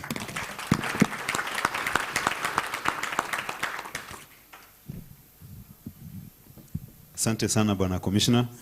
And it seems that you were with us all along. You've summarized or reiterated most of what has been discussed, including the enabling environment, inclusion, be it in terms of statistics, be it in terms of planning, be it in terms of the sectoral responses, coordination, documentation, access to finance, and the most important one that we've been waiting is the Shirika plan. I think if you ask any stakeholder, they are waiting for that document with bated breath. And we really look forward to perhaps engaging with the government on once it's ready to support its implementation. Ladies and gentlemen, we've come to the end of this panel. I would want us to applaud the panelists and the keynote address. And the initial idea was to push this session a little bit, but if I'm to use myself as the gauge of how the room is, then I would not want to push this any further. I think we deserve a break. But before we go for a break, we would want to have a group photo. My colleague Bob will guide us on how we are going to do the group photo. Bob, over to you. Is lunch or break? They already went. Lunch. We'll go for lunch.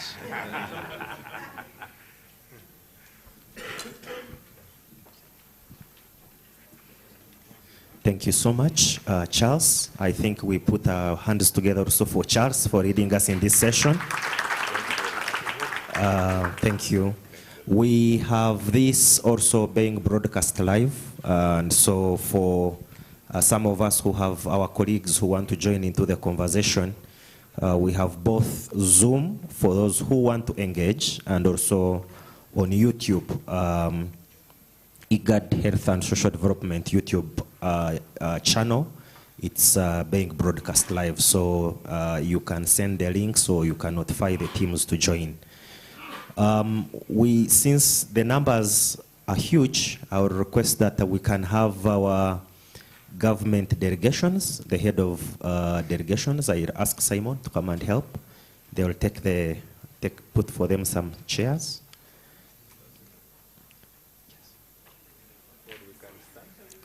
The team will remain. The team that is seated will remain, and then the chief guest will.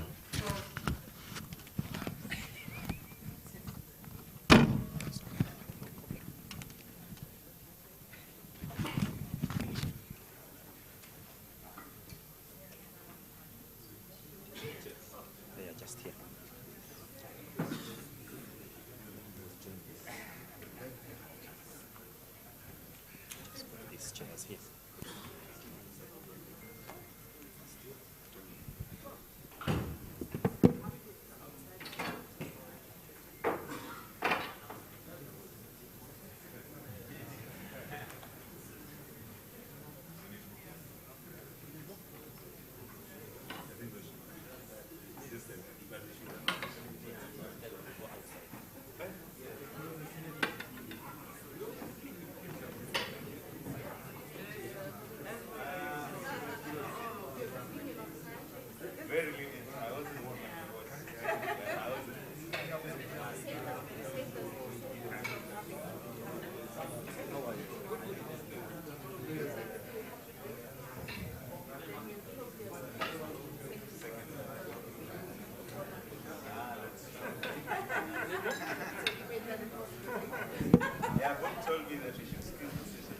Okay, let's have the heads of delegation. The heads of delegation from the governments, from Djibouti, from gender sensitive, thank you.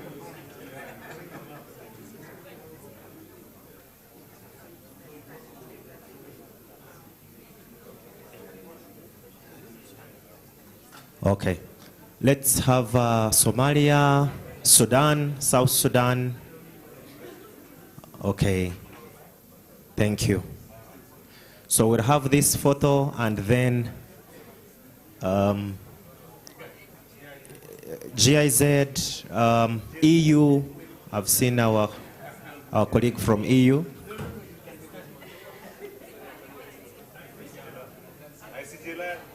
ICGLR, please. Thank you.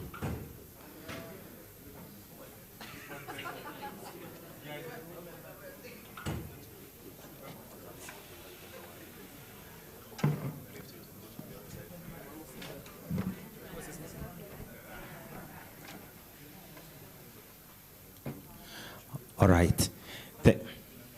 There's a chair over here. Okay, thank you.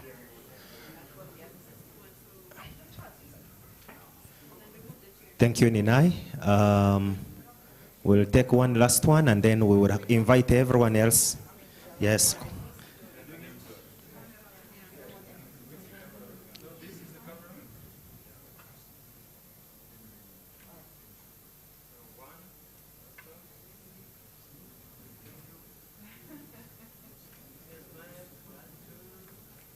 Thank you. I think, Ninai, you were suggesting that everyone can join in? Everyone can join in here. The journey going downstairs, others will get lost on the way. Let's join, the rest of us. You can come and join and stand on the side. You can stay, you can.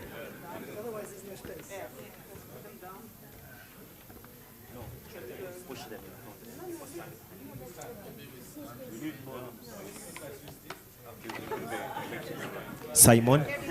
Oh, good. So everyone, please come and join. Let's join into the group picture. At the extreme end, please, you can come and join.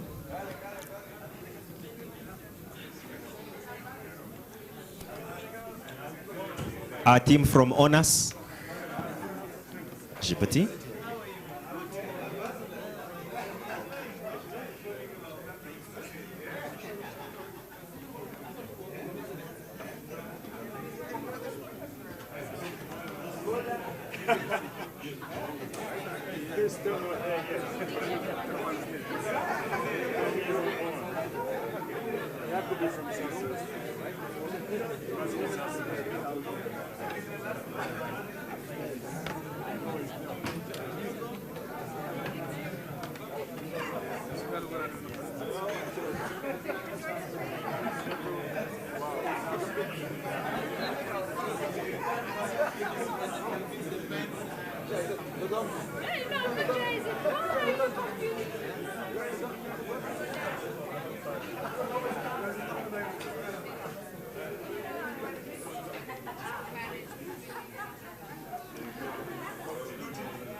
take what we can.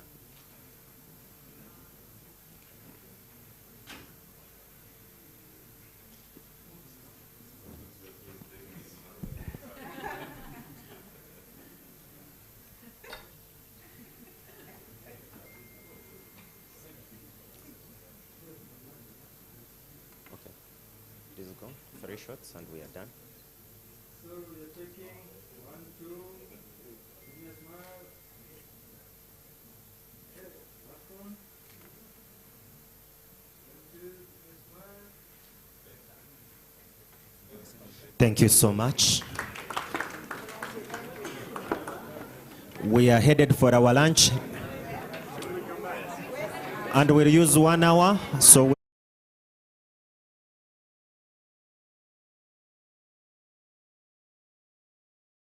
we will use 1 hour for that session, and I know our moderator, I know him to be a very timely gentleman, and then we shall have the other 2 sessions, session 3 and session 4.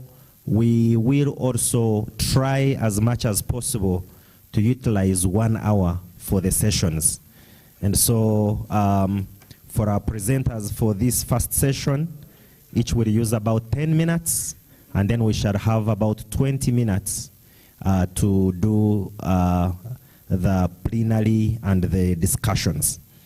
Invite with me Francis from Reds, and he will take us through this. He was a timekeeper in school, so he does it very well. Thank you.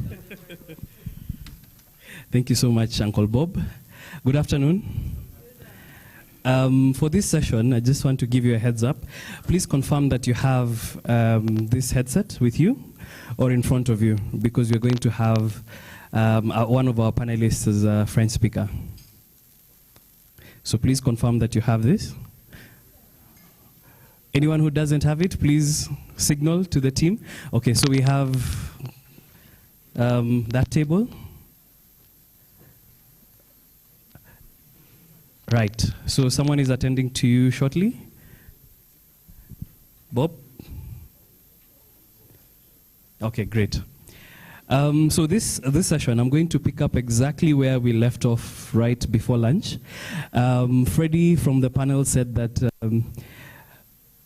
how it looks like, how our interventions look like from the top down look very different from the bottom up. And this afternoon, in as much as we are going to be pressed for time, I hope that you're going to extract value from the panelists that we have. The good thing about these panelists this afternoon is that they are among us. They are people who've been with us. So in essence, we'll be talking to ourselves. We'll be talking amongst ourselves.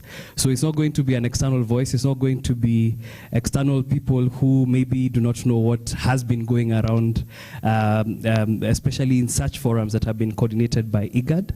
But it is actually people who have been in this conversation. So their reflections should also be a challenge to us, as much as it's going to be an exhortation for us to do more. So I'd like to invite my panelists. I want to start with Abdurrahman Awale Yassin from Djibouti. Then we're going to have, he's going to be a representative from the host community, as well as talking to us from the perspective of government, since he is an MP.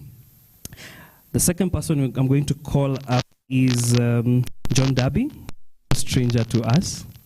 John Darby is going to be speaking from his own lived experience as a returnee, but also from the wealth of knowledge that he has as a deputy commissioner. Then I'm going to call Teiba Hassan to join me on stage. She is the DG RRS from Ethiopia, so she's going to be giving us the perspective from government. And then last but definitely not least, we have Robert Leomoi from Kenya, who's also going to speak to us from his lived experience, but also having been part of this field for a very long time. Please, let's encourage my panelists with a round of applause. Right. I also want to recognize the people who are joining us online. If you want to contribute to this conversation, you can drop it on the chat, and I'm going to be alerted by my team at the back as we continue with the discussions. And also, just because we are pressed on time, you can note your questions as we go along so that when you open the Q&A, we can have all of them lined up, right? So without much further ado, I'd like to start with Robert. So Robert, from the perspectives of Refugee and also from your own lived experience, before the break we spoke and you told me that you've been here for around 3 decades, which is what we were talking about earlier, that displacement can be for as long as 3 decades. He's been here for 35 years. So from your perspective and those that you work with, what are the challenges and opportunities that, that arise in terms of access to resources such as jobs, education, healthcare, and how they can be addressed to ensure that there is equitable distribution among refugees?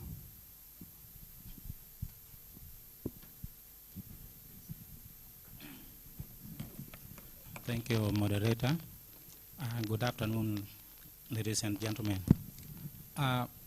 Really very interesting question. First, I congratulate Igad for bringing me on board so that at least we see something that we have in our mind, what we know, and then what maybe you do not know so that you know at this time.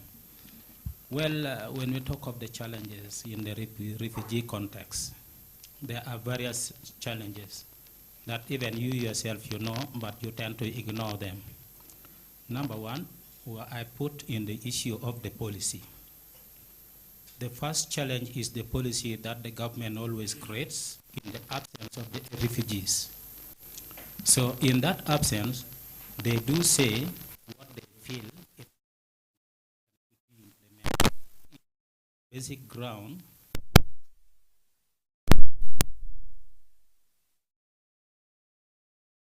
You need to implement. Them have a say, let them also say this is what it is on the ground, but not what you feel. That is the first thing. And then the second thing that I can talk about is the issue of the status. When I talk of the status means the title given, that name is really discriminative. You are not the one who initiated it. It was coined since the World War. The refugee, that title refugee. It brings negativity on the people, persons.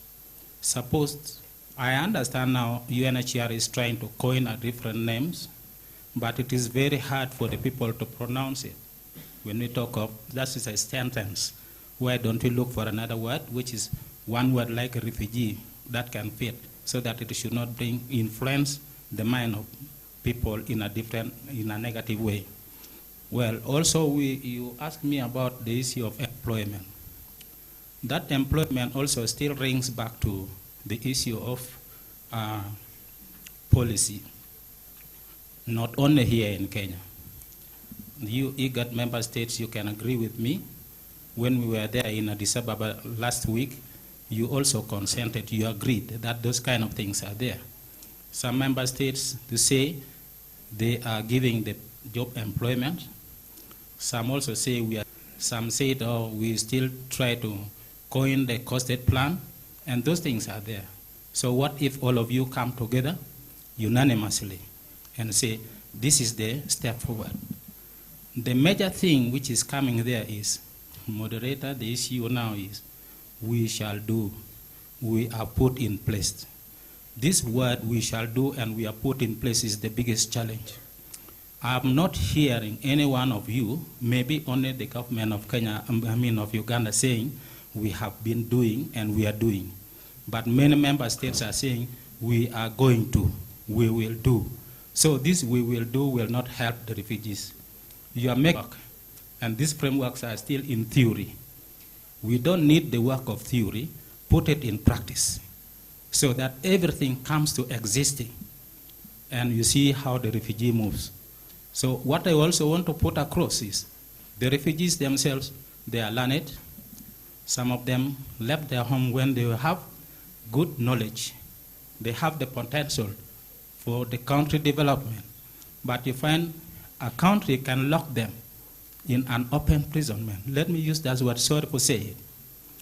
But if you closed the potential somewhere that can develop a nation, maybe that person who is there locked up in the camp can produce for you a very good jet fighter, can produce for you a very good train, but you lock that knowledge inside there, not knowing that you are bringing back your economy. So this is where I am trying to figure out that if we can all agree that you come up and you make the idea of starting to implement what you have already done. You have not started the conference today, neither was it yesterday. It started long ago. Then everything we will do many books. Now you left the books, you left the files, now you are in a computer. All the files are there, but you don't want to go back to see what you have written. So I need you to go back and begin to see what you have written, what have you agreed on. Then start implementing them. I agree that refugees can do better and contribute very well to the country development. They can change a lot. I hear how Uganda was trying to put it across, that they gave the open way for the refugees to involve themselves in the participation of socioeconomic activities, and that is where the development comes in. So in this context, I'm also urging you, the member states, that what should we do? The next step is borrow from your sister country so that you start also implementing it. It's hard. Let me also agree and acknowledge the action being taken by Kenya this year. They are slow in taking the step, of course, but now they have started including the refugees in the national system of education. And there are some areas that they are doing, but they have just started this year. We want to see whether it will be as slow as the tortoise or they are going to take space so that the implementation quick happens and we move forward with the other parts of the country. Thank you, Thank you, thank you. That's a very interesting tone to start off with, that we need to move from theory into action, that we need to also open up the potential of refugees and not keep it locked up in the camps. And at this point, I'd like to ask you to put on your headsets as I ask a question to Abdurrahman.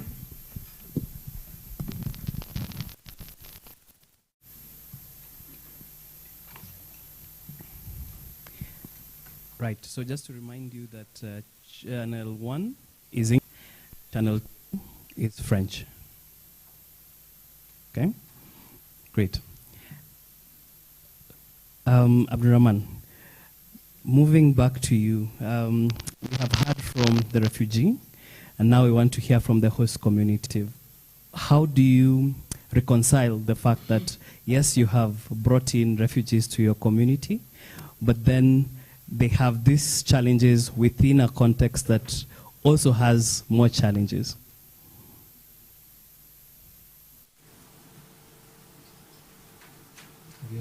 Oui, c'est bon.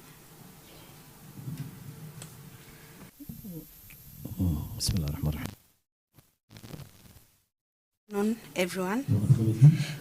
So before answering this question, I would like to introduce myself as I am Abdurrahman Awale Yassin. I am a member of parliament today and also the president for the Department of Foreign Affairs, and so I'm happy to be here to share of what we have done on the community of Daladin, as I am from Alade and as a member of parliament. So before answering to the question, Allow me, first of all, to thank Igad for inviting me and also to give a word on the project on host communities.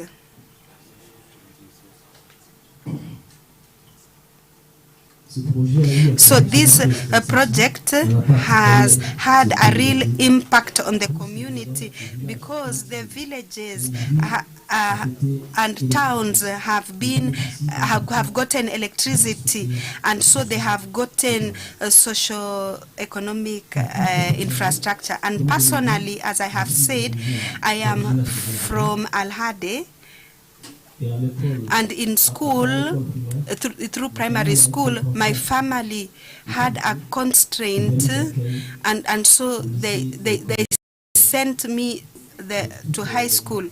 And so given the difficulties that we had at that time, and so my friends in class had an opportunity to go to school, and so there was, and so we were not able to get opportunities in primary school. But through this project, a new college and school was constructed in Alade, where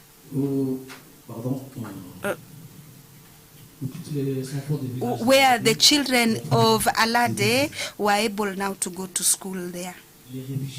And so refugees and also the host community were able to go to school. And so to come back to this question, it is important to say that in Djibouti, a project was, that is a law was promulgated for refugees in Djibouti. And so refugees in Djibouti have the same rights as Djiboutians, and except the voting rights. And so refugees are able to benefit from government. And so in Alade, I grew in Alade with refugees, and we were brothers and sisters. And so there was no distinction between the host community and refugees within Alade. And so to come back to the question, as government, we have a presidential decree that came up after the law was put in place, which says that all refugees benefits from all rights just as Djiboutians.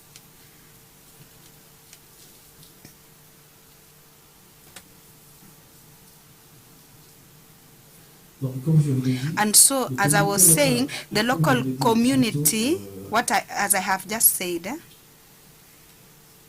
this example, that is the Dr. Deep example, with government fees, refugees benefit from all infrastructure that has been constructed for the host community. So I think I have answered to the question. Thank you. Very interesting points in there to show, first of all, thank you so much for sharing your own personal experience and how this has benefited you and also the community. And also just extrapolating it and showing that projects that are meant for refugee communities also benefit host communities. And also thank you so much for demonstrating, not just planning to do things, but also doing things, as you have mentioned at the tail end there on the presidential decree. So shifting gears back to John Darby. As in your own lived experience and also part of your work, what would you say needs to be done from governments and other actors in terms of development investments to make return a viable and sustainable option? Thank you, moderator. My name is John Darby. I work as Deputy Commissioner for the Commission of Refugee Affairs in the Republic of South Sudan. I came here with a delegation. I have two guys sitting there and our Director General for Protection. Is it loud enough? Yeah. I take your questions very positive and really excellent questions. I will focus on 3 or 4 important areas. One, I just wanted to also inform you that J'aimerais vous informer from returnees, but I think it is an oversight.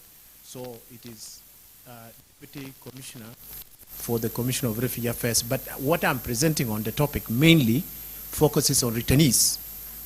But context in South Sudan is not just returnees, because we also host refugees. So it's like 4 pillars. We have refugees, IDPs, like in Somalia case, and I can compare South Sudan and Somalia. It's not just one pillar. We're dealing with refugees, IDPs, returnees, and host community. So 4 pillars. And I will relate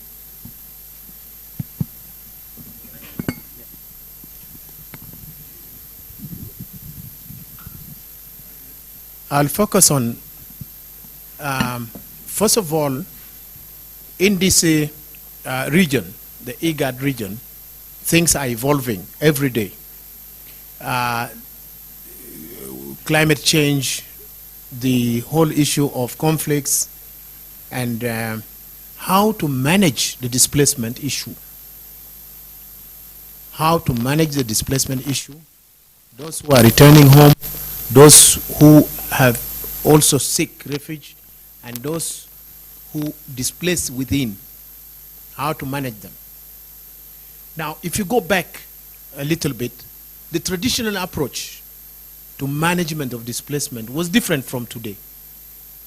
And it's because there is need for innovation.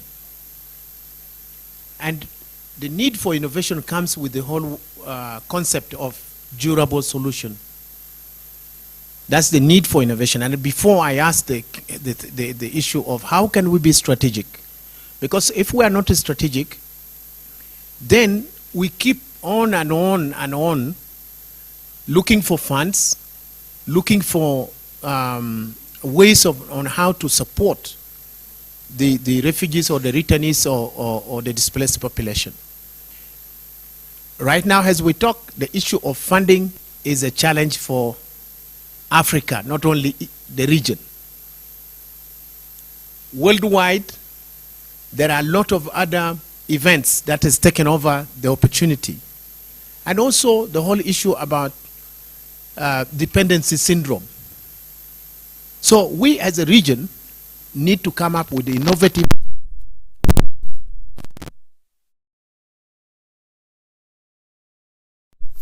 locally. How to do that? We need to come up with the strategies which are really strategic strategies, which are ideas, innovative approaches. Because we cannot depend anymore on aid coming from outside, and we become receptive. This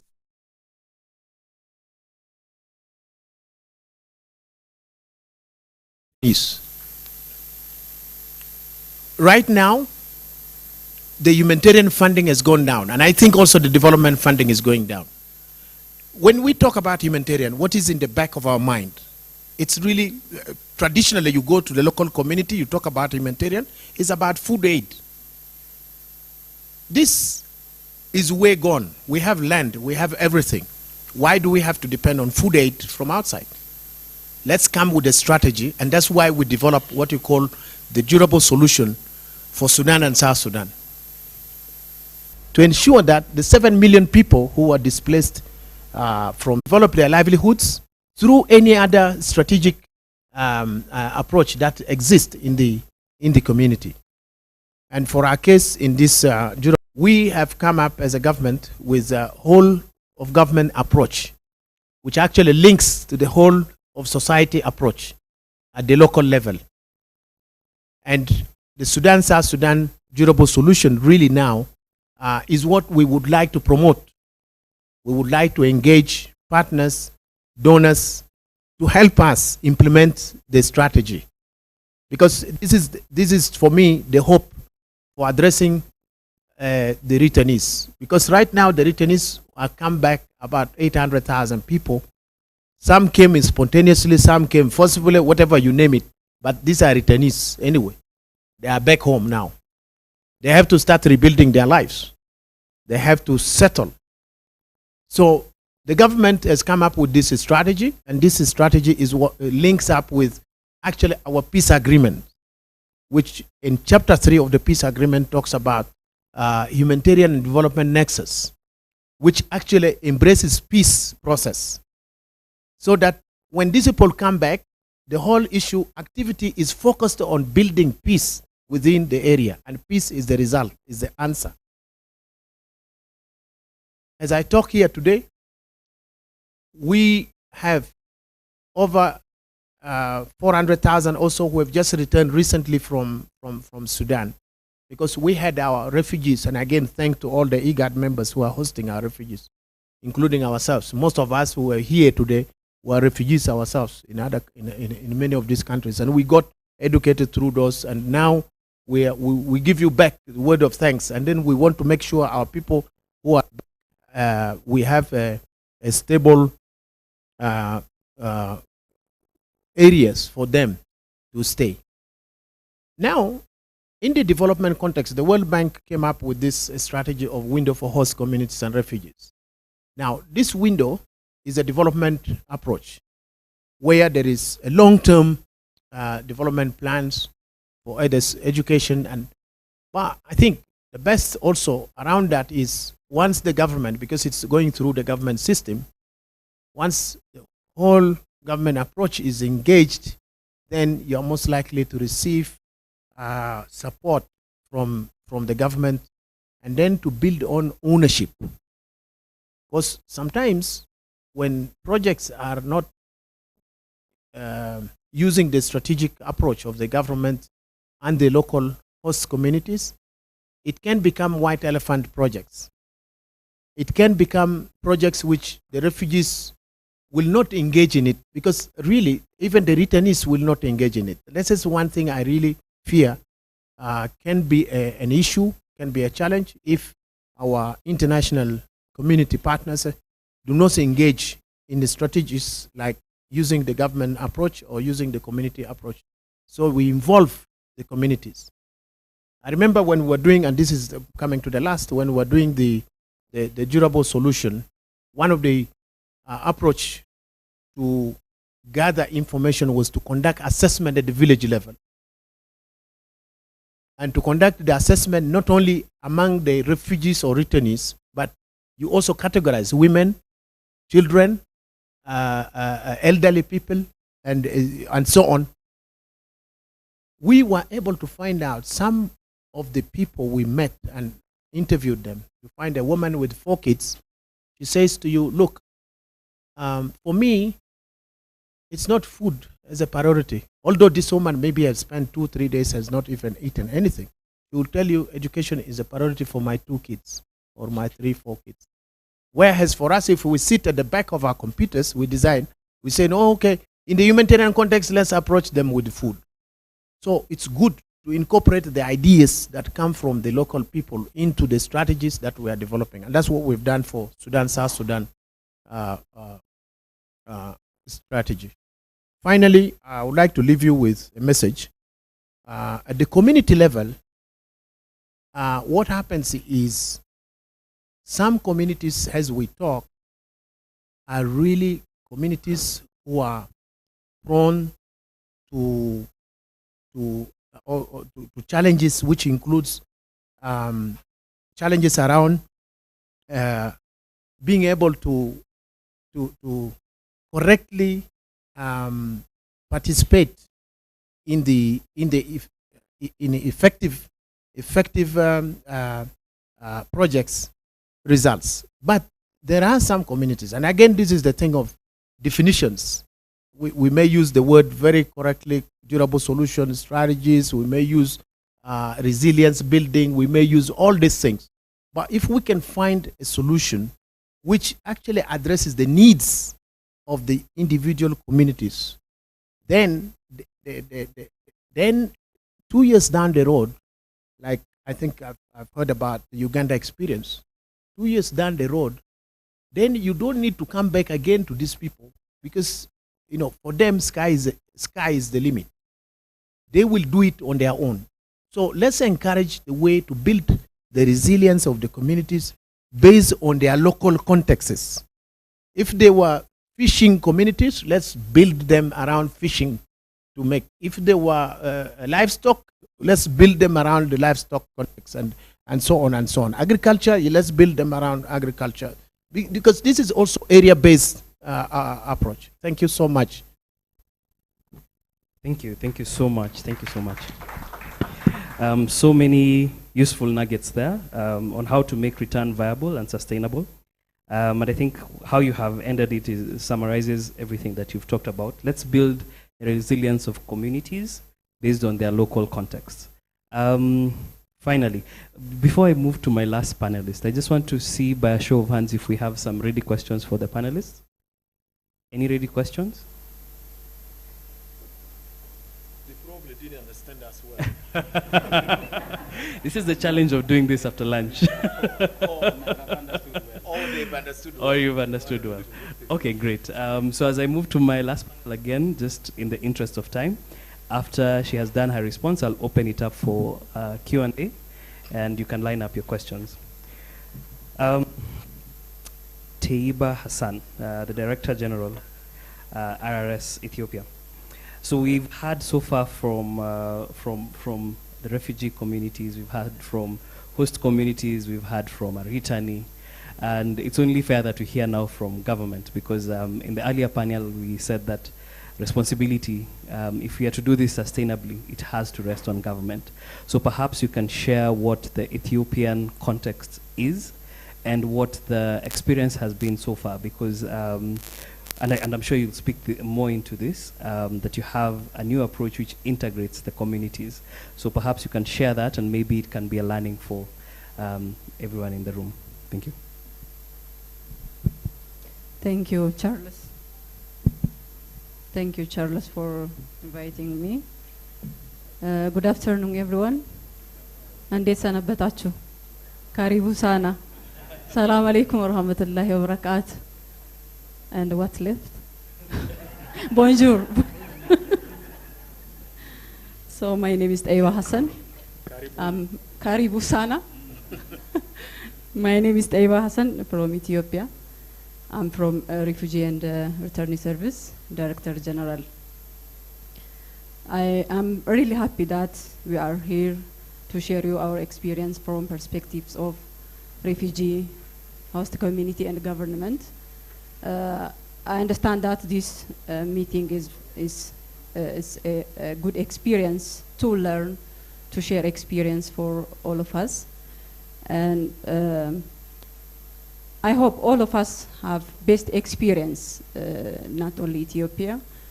All of us something to share, to tell, and as we are facing many challenges, we all have many different stories. I hope that I understand in that way. But as Ethiopia, from the perspective of integration, de facto integration is already happened in Ethiopia, truly speaking. All our 26 campuses or settlements are, I can say, totally integrated to community service integration. But what we are left is to make those integration support with policy level, to adopt some kind of strategies, and to have legal backgrounds. We all understand that Ethiopia hosts refugee for maybe many centuries back. It's not a new thing in Ethiopia. This is emanates from our policy of people-centric policy and humanitarian aspects policy. Those who crossed our border to seek our protection is our brothers, our sisters. We are from the same background. They are all African people. They are all human beings. So what we are thinking is to integrate them not in isolated area or not in isolated approach, but to integrate really in community, in existing community. This is the new approach we are now experiencing. As you know, we are all saying that humanitarian support fund is decreasing, even developmental fund is decreasing. So a proper investment is really matters. Rather than building camps as a new or from the outset, it's really effective and efficient to integrate these people, our people refugee, to the existing system. I understand this is not without challenges, especially the existing systems like health facilities, education, all infrastructures are very poor in those areas, as these areas are very in border areas, as our panelist speaks. They are far from the central. The infrastructure is very poor and limited. So, but this is challenges. So we have to invest on challenges. We have to upgrade those infrastructures, but it's really efficient and effective to integrate our new coming refugees to the existing systems.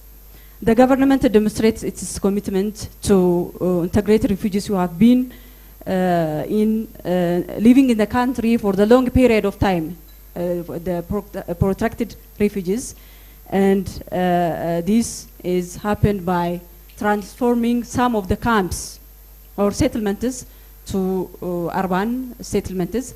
This is, we are already begun in some camps, and again we are working on it. Even as an experience, I can share you that Kabribaya, the camp that found in Somali regional state, is we are planning to completely change it to urban settlements that we have heard from our, I think, Ugandan panelists this morning. Not only that, actually this strategy, changing or transforming settlement strategies, aims to include service provision to refugees in the national system, such as basic and social services that is offered by local government to Ethiopian nationals. Government showed its dedication to the inclusion agenda in the recent emergencies that is required in due to the conflict of Lasanaud, Somalia. This initiative is again, we have also another initiatives in other areas like Malkadida Compact. It is a 5-year costed plan. It is all about full integration, holistic integration. So this is all not only these three what I mentioned experience. Our final target is to holistically integrate all the our settlements to the existing national system by strengthening the capacity of those systems. As I mentioned, this all is not without challenge. It has its own challenge because we all understand, we all come from the setting and understand what exactly the refugee areas looks like. Due to many reasons, I think we all Igad members have almost the same scenario, the same experiences. There is conflict, there is drought, there is many. So this is a challenges, but the good thing and the good way is we have to focus on how to strategically do our business, how to strategically do good thing what we have. So again, we need support in this regard from the national community, from donors group. The challenge is doubling from time to time and changing its phase. So in all these circumstances, the support that we are receiving from our international communities is not sufficient to respond to this, all the existing refugee system and the other emergency which is coming because of many conflicts and many scenarios. So this is maybe our experience regarding to Ethiopia, but all of us, I know we have all good things on hand. Thank you so much. Thank you, thank you.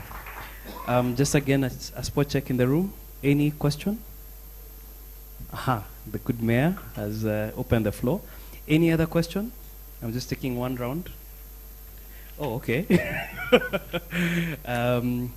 I will take yours next, then the commissioner, and then there was one question on that table, last table. Right, please address, oh, and Yemi. Okay, so that's then we'll go to you, then the commissioner, then the gentleman at that table, the last table, and then finish with Yemi. Please direct your questions to a specific panelist and make them as concise as possible. Thank you. My question goes to the Ethiopian experience.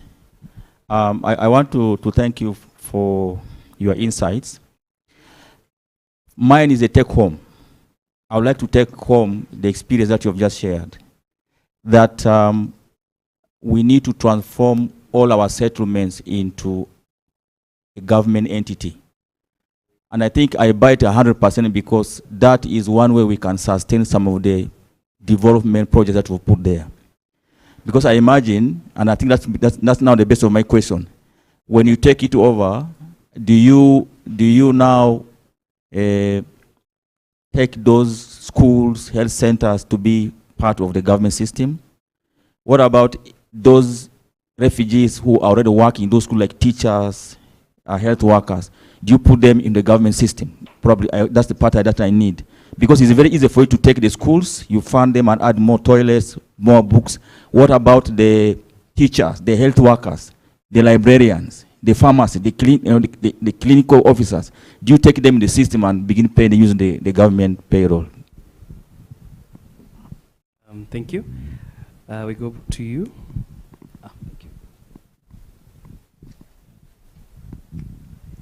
Thank you. Thank you so much, moderator, and thank you for the presenters. You have really done quite a justice to the presentation and sharing the experiences. I have two questions. The question number one goes to the from Kenya, refugees. Thanks for what you have shared. Really understand it's not easy. But my question is, in the morning, the keynote speaker, the commissioner, highlighted some challenges that they've been going through. One of them is having smuggling, a lot of criminal issues, trafficking, and all human rights, some kind of issues that, according to his speech, I think it was related to the refugees who are living in those areas. My question to you, as refugees, what are you doing to assist the government in ensuring that within the camps, those people who are causing these problems are identified, brought to justice, so that Kenyans and other countries actually attract more refugees and they are supporting them in a way that they don't feel that they're scared? I know there are countries, I don't want to mention them, they are scared of taking refugees and accepting more refugees because of that, with the exception to Uganda, they've gone far.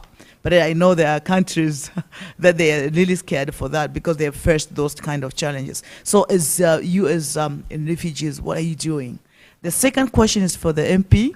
MP, you have a very big role in trying to make sure that you have a very progressive laws in terms of those laws that are favoring and supporting meaningful and effective integration of the refugees.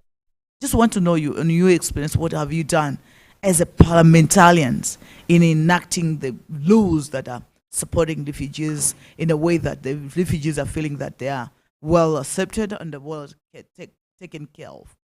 Ethiopia, you said that you have refugees that are integrated already. but you don't have progressive law. You don't have laws and policies. I'm a lawyer. Without laws, that is what you're saying now. It's just actually is maybe should I say it's a political will or what? But if you don't have a legal framework, the integration is more like nothing. We need laws. We need policies. And then we need to make sure that they're implemented. Thank you so much, moderator.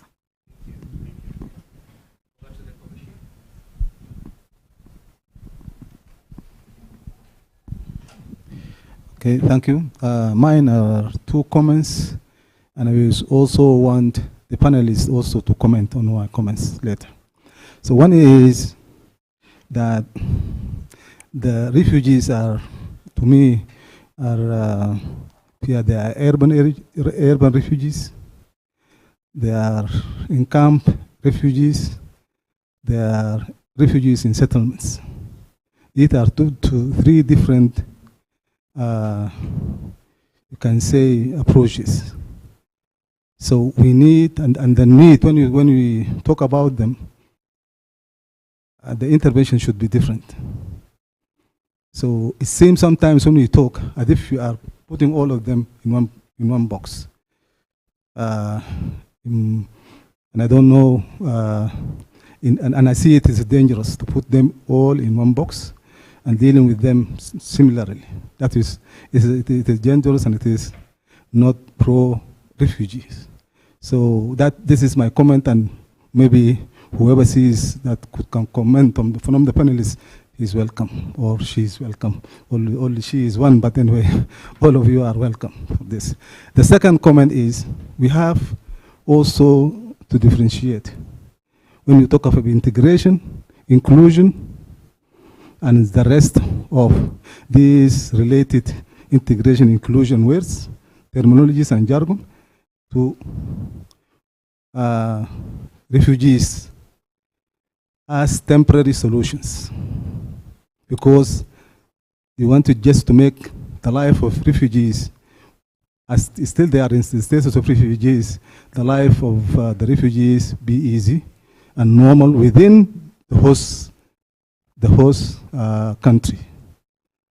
That's these solutions, integration, integrating, inclusion, and all of this, we are addressing the refugees as still refugees. They are not being anything, but they are still refugees awaiting the normal, durable solutions, the options, the three options. And the durable solutions, particularly related to integration. And to me, it's when you say endurable solution, the integration in durable solution means naturalization, means obtaining the nationality of that country, the host country, and become a citizen. That is a durable solution. But anything we are talking about in integrating, inclusion, and all of these kind of things are temporary solutions for refugees who are still hosted by the host community, for the host country. So we need, when we talk, we need to differentiate between these things. Otherwise, we'll be confused and we will not be able to address the real need of refugees. Because this is one of the, this confusion sometimes brings some kind of antagonism in the host countries. Some people feel that now the refugees, for example, in case of Sudan, we have over 1 million refugees.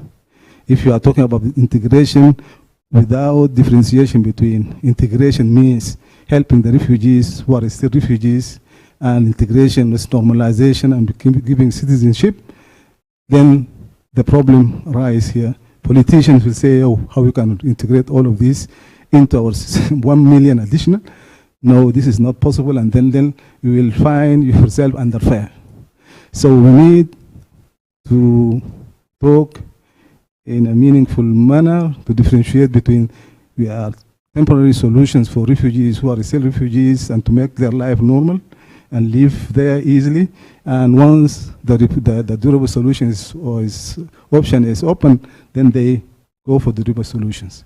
And the other one, integration, means the normalization and becoming a citizen of that host community, or host country.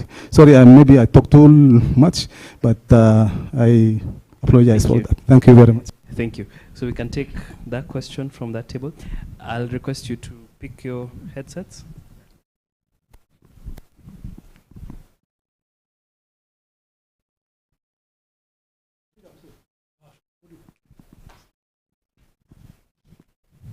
Yeah, we can hear you. Merci beaucoup, Monsieur le modérateur.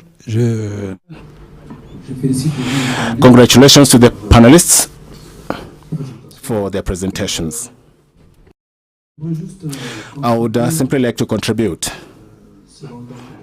to the different explanations that have been made by the panelists about the development and support to refugees.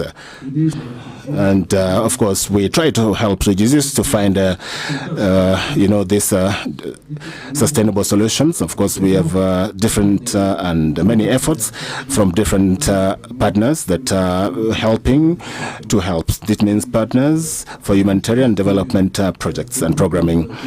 So from 2017, since the creation of the Global Action Framework, we have been able to benefit from many of the things that have been done, and we observe that there's been a change of attitude in terms of refugee issues across the globe, especially in our country and region, Igad region. This issue, through the Dr. D project, the refugee issue has had a change of attitude in as far as the support that is given to the refugees. That means the strengthening of the coexistence, the social coexistence of the host communities and the refugee communities. That is very important because Dr. T as a program has allowed us to strengthen the and improve infrastructure, develop social infrastructure and others that have helped us to be able to create social cohesion and also bring about real changes in the lives of the refugees. But where we have always wanted to work better is how, as it's been said, this issue of the humanitarian syndrome, how can we cure it? So why don't we look for sustainable solutions? This means that we should have additional efforts in terms of the investment we're making. And Djibouti, with the program of Dr. Deep, as well as the other agencies, we have been able to strengthen the entrepreneurship by youth, young girls, young ladies, to be able to help them fight against poverty amongst the refugee community. This has helped them reduce this dependence on humanitarian aid.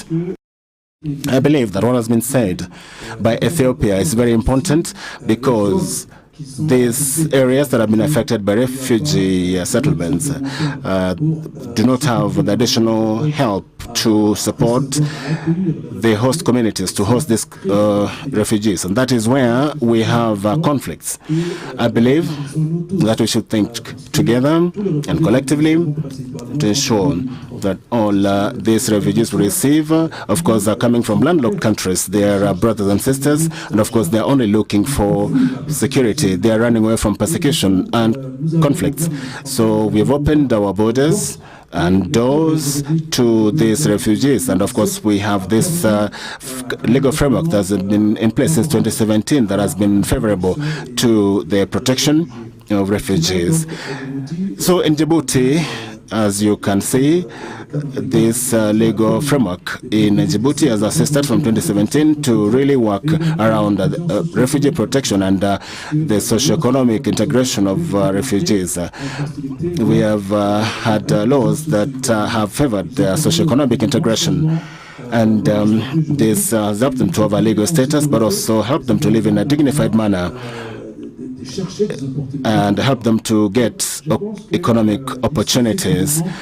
So what we are missing maybe in our different countries is this additional funding and investment that is needed to ensure that we better integrate these refugees in our development planning. So I think South Sudan, Ethiopia and Djibouti, we have need to think as to how we can be able to have sustainable support to refugees and see how, especially those that have stayed with us for a longer time, have that long-term support.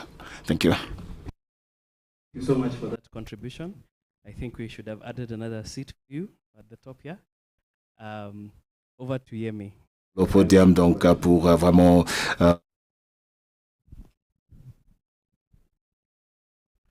Thank you, Francis. My question is to Robert.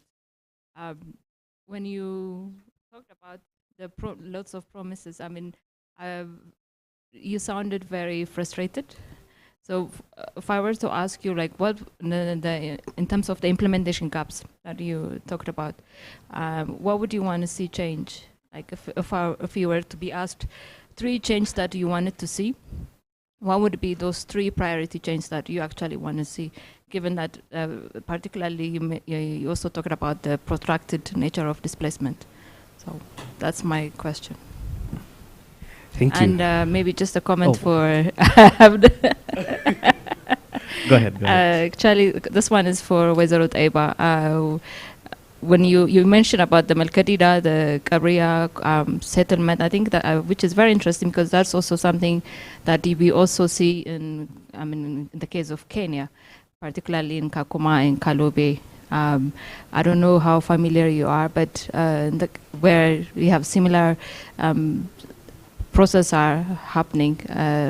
For the case of Ethiopia, it's very new, but Kenya, there's lots of experiences that actually Ethiopia could gain in terms of making sure that the private sector comes to invest, but also using the potentials of refugees to engage in economic inclusion. Right. Thank you. Thank you. A note to the future moderators, only open for 1 round of questions. A lot more will come up. So my panelists, I'd like to start with John. You've already noted your questions? Great. I think there was only one question or a remark from Commissioner regarding the issues of durable solution in relation to integration and so on. So I think, Commissioner, you are right. All this depends on any legal framework within the country. If the legal framework allows integration, then it reads together with the Constitution and also other nationality laws. For example, other countries will say 5 years, after 5 years you stay in the country throughout, you can get the nationality, or 10 years. Or some of them by marriage, some of them by... So there are a lot of legal provisions within the framework of our laws that allow integration. So here we are not talking vague, we are talking in terms of really what would be the legal perspective. And also for Sudan, South Sudan, for example, you have what you call the 4 freedom. The 4 freedom may not allow you the nationality, but again, it's really up to the individual. If they want to apply for it and they qualify, they will get it. But that 4 freedom between Sudan and South Sudan is really to allow ownership, to allow businesses, to allow all this, you know. And I'm sure, I think I want to pose this question. What would you like to see in the next 10 years from now as Igad member states in terms of integration? If we are going to use one ID card, we are going to use one passport, then the issue of refugee will even disappear. So it's a big question, but the legal frameworks is one really that controls everything. Thank you. The last one, okay. I think again the whole thing of terminologies, durable solution. Initially, there were only 3 durable solutions according to the UNHCR context, which is resettlement, return, and then integration. Yep. But right now, things have changed. People live in places for 10 years, they can't even return to the area. They can't even find the resettlement. Nobody in the US will settle South Sudanese anymore like they did in '94 here. 94, we had South Sudanese from Kakuma who are playing basketball now. These guys were youth, who they were called lost boys. That's not there anymore. The context change. So we need to adapt to the changing contexts. As Africans, as a region, we really need to find a solution within our parameters of how we can handle it. Help each other, like what is happening in Uganda. Help each other like what is happening in all the regions. There are always good practices, so we handle that. Financially, we'll have challenges, but later on, things will improve. Thank you. Thank you. Sorry so much for cutting you short there. I'd like to shift to the MP. Merci. Donc, je pense qu'il y avait une question concernant Djibouti. Donc, comme je l'ai déjà dit, the laws and decrees in Djibouti are in place that protect refugees. So they benefit from the access to education, health, this empowerment. They can, of course, open bank accounts and get loans, and they benefit from government scholarships, excellent scholarships, and they are also able to go to university. But what worries me here is not the laws and the decrees. What really bothers me about Djibouti is the fact that we don't seem to have enough support for the various efforts. We don't seem, as a member of parliament and a chair of the commission, I think it's as if Djibouti is not really benefiting a lot from what can I call it? All these loans and donations that should be able to help our government support the refugees better. Thank you very much. Okay, I think you were looking for investment. Okay, yes. What was investments? Donc vous avez. Did you capture all of them, or do I need to do a run through? Okay, go ahead. I think we present best experience, and that's why many questions come across. I'll try to address some of them. I mentioned that I agree with you, Commissioner Musa. When we talk of integration, the whole path is challenging from internal context, politically. As you said, once you decided or put in a policy to integrate all the refugees, there may be many questions arise from the within. Not only that, not only from the political context, fund-wise, as I said, the resources very limited. The existing systems are very poor, and even the nationals or citizens can't afford a quality life. And there is many challenges, of course, I understand that. But the good way and the best solution, that's maybe durable solution for a future, is to work on all of that, that challenges. Unless and otherwise we follow that path, hopefully we will not successful, and we will not reach on what we call durable solution or long-lasting solution.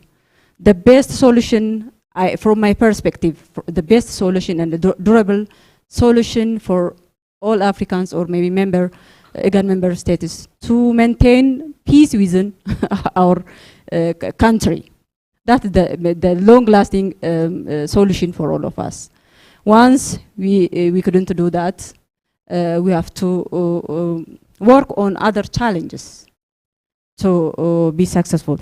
The integration, the settlement transformation that we are planning for, actually, regarding the professionals, there's no problem. You can transfer health expertise, teachers to the government system.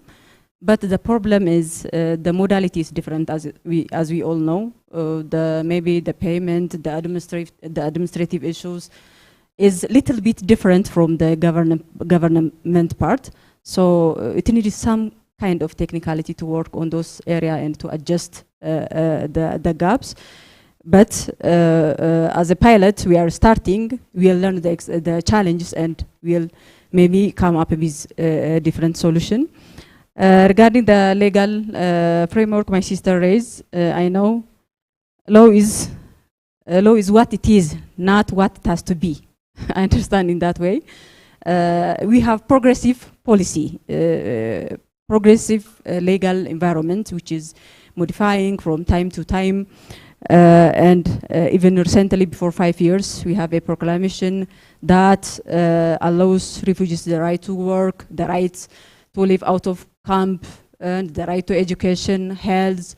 Wherever we go, I can proudly say our refugee people are enjoy these rights. But again, in this 2023 Global Refugee Forum, GRF, we already announced the inclusion of refugees into national ID systems. We already, after 15 days, we will start. Our refugee people will receive their national IDs, but still the status of refugees is maintained. We have a plan to add them in national static system, which is a new, and we already announced it, a GBV system. Within the existing national system, and the health and the TVT. All these are we are already validated and endorsed in our 2023 GRF. So what we left with is to make them a specific legal points. So we will work on that, and once that stage is finalized, so that you will fully enjoy the rights as usual. So maybe the whole question is surrounding around integration. As I said, we have no option.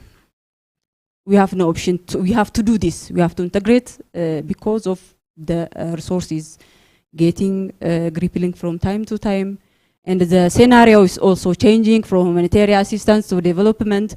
So to follow all that and to be successful in what we are planning and in what the scenario is changing, following and coming up with new strategy and having a firm commitment toward these strategies, really what is really advisable.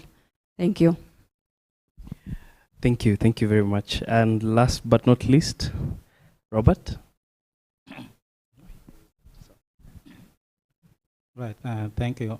I think I have some few questions that I need to address them. Beginning with the first question of my sister here, what are the refugees doing to sort out the conflict which is there? Right. The fact remains that in the refugee spaces, especially in Dadaab where I come from, these are the stories which are fabricated.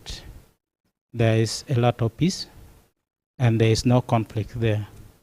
Only that this is what we call the strategy, the military strategy, that sometimes you find somebody goes just to smear the blood on the mouth of somebody in a different space. You want to conduct your misconduct, you take it to a different space so that they look at those particular people that they are the worst element. And yet those people are just there peacefully. I'm not a Somali, but I'm living there and I know how those people are. And when you go there, you may even feel if you are not there in Dadaab. Only when you hear from outside, you hate going there. In fact, everything which is going there is the biggest challenge is the infrastructure. What if the government could construct good roads? Now we are hearing a lot of detonation on the roadside. What if down the line when UNHCR established its camp there since 1990 up to today, how far would the tarmac road gone from Nairobi? And this is what the government is sleeping on. And those kind of explosive devices would not be planted. And this is what I'm trying to put it into your mind, that think along that one, so that we see if any explosive devices will be planted. Number two, I also tell you very clearly that in Dadaab, there is nothing called the terrorism, because all the youth who are there, they are very much connected to the security agents. And they are the ones who told the security agent, what you need to do, connect with us, liaise up with us, so that we be your eyes, we be your ears. And that is what is taking place over there. Must be very frank to tell you. Only what if you can do, the government of Kenya should try to construct good roads. And not only here, the government of Kenya, I know very sure that all the spaces which refugees are settled, you don't have good road network. There is no good access. You always take, like dumping the rubbish, you take to a space where there is no human being living there, then you begin to develop because of the existence of the refugees. So can we think along that line? Because these are all human beings. So when refugees are running, somebody is running for you for safety, don't take to the bush, take to your home. Now, I'm also taking this, that my brother here tried to talk about the resolving of the issues of humanitarian syndrome. It's very true. We have been down the line like the DAP have been existing for many years, since 1990, 1991 up to date. There is nothing taking place, and people are just living on the humanitarian food aid. And these are the people who can grow crops. It rains, they can have the tap stand that feels that they can grow something to help. Why don't you allow them to do what is possible for them to develop? Not only that, we see that that's why I said initially that the government should begin, the member state, Igad member states should begin thinking along implementing the frameworks which they have already developed, not sitting every time saying we shall do. Because if we have already started implementing, this humanitarian aid would have ceased. I think it's lack of money. No, there is no, we don't say there is lack of money. Money is here, and money is with you. Everything is within you. What you see is money. We are working on money, but you don't want to develop the money. So it is upon you to work on that particular thing. The money you are sitting on, make use of them. We are looking at everything around we don't see as money. We think America should come and give you money, and you are sitting on money, you are working on money. So let us think along beyond the reason. And I also want to think along that we should, as the government, the member states of the Igad, can you think along trying to deconstruct these drives which lead us to conflict? Let us think along that line. We push them away so that this issue of refugees should cease. Because if we still talk of how can we settle the refugees, and we are not dealing with the drive, we will be having refugees everywhere. Can we think along what is really causing people to flee? Leave alone, these are manufactured conflict. Leave alone the disaster, which is the natural. That one we cannot defend ourselves from. I'm talking about this constructed one, that we ourselves, we sit down at the table and we develop it. How should we do this? Then we make people flee. Let us think along that line, and we develop, we solve that problem. Then we see peace along, and there will be nothing to discuss more. Thank you. Thank you so much. That's a very interesting point to leave at, that we are working on the resources that we are looking at. I would like to pose a challenge even as we close this panel. Next month we are going to have the GRF, and I believe we are going to have a sizable delegation coming from this room. We've been talking about the commitments, and different states know of different commitments from other states, and different individuals know of different commitments from other individuals.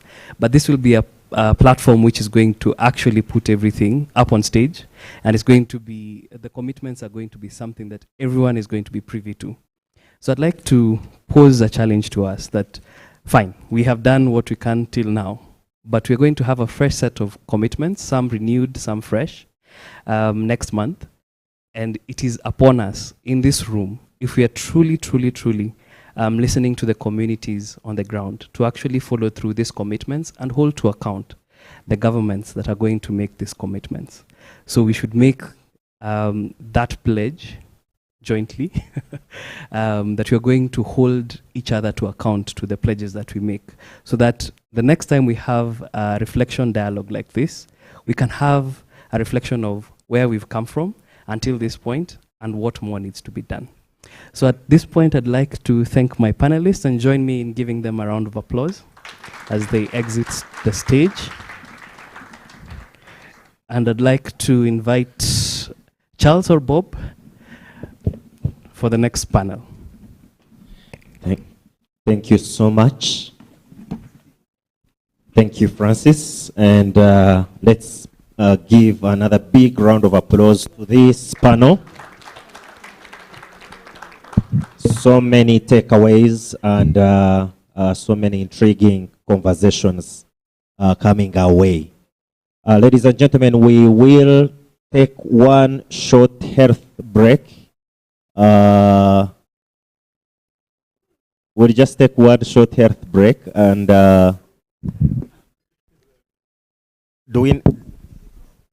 check. Do we take the break right now or we take it later? We continue. Thank you so much. And there is so there is tea if you want to. We can have just working coffee. There is some coffee on the outside. But for now, it is time for us to head straight to the next conversation. And let's welcome our next panelist, Freddie. You're over here.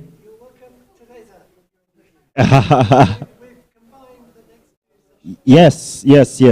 So let me have Freddie and Teresa. They are here and they will join us and they will invite their panelists.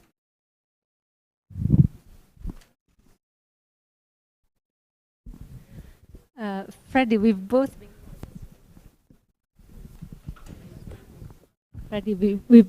been called. Good afternoon, ladies and gentlemen. My name is Teresa Del Ministro. I am the Regional Human Mobility Specialist for UNDP. I think there has been a slight change in the program. And so session number 3 and 4 have been merged. And so thanks to our kind panelists, we would suggest, in the interest of time, to proceed as follows. We will go now into the presentations with Dr. Solomon Waleling and with Dr. Yotam Gidron. And we will then have a session, a panel session with lessons learned with the delegates for session 3 plus Ms. Eleni Derzelidu from the EU delegation in Djibouti and Igad. So before we get there, thank you very much.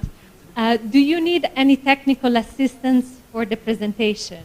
All right, so who are the technicians in here? Okay, HDMI is there, right. Thank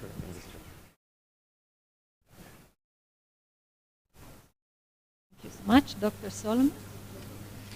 Please, as agreed, if you could shorten the length of the presentation and keep it to 10 minutes, please. And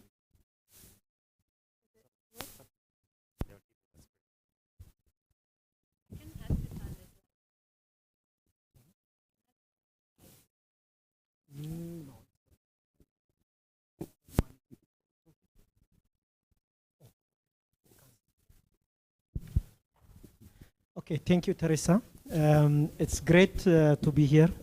So my presentation has been cut from 20 minutes to 10 minutes. So I would like to say apologies for if I am skipping some slides or if I am rushing really much. So I'm Solomon Zenawaleling. So I have been engaged in a big team that has been evaluating the Dr. Deep project. I'm not going to Dr. Deep because so many people has been talking about it.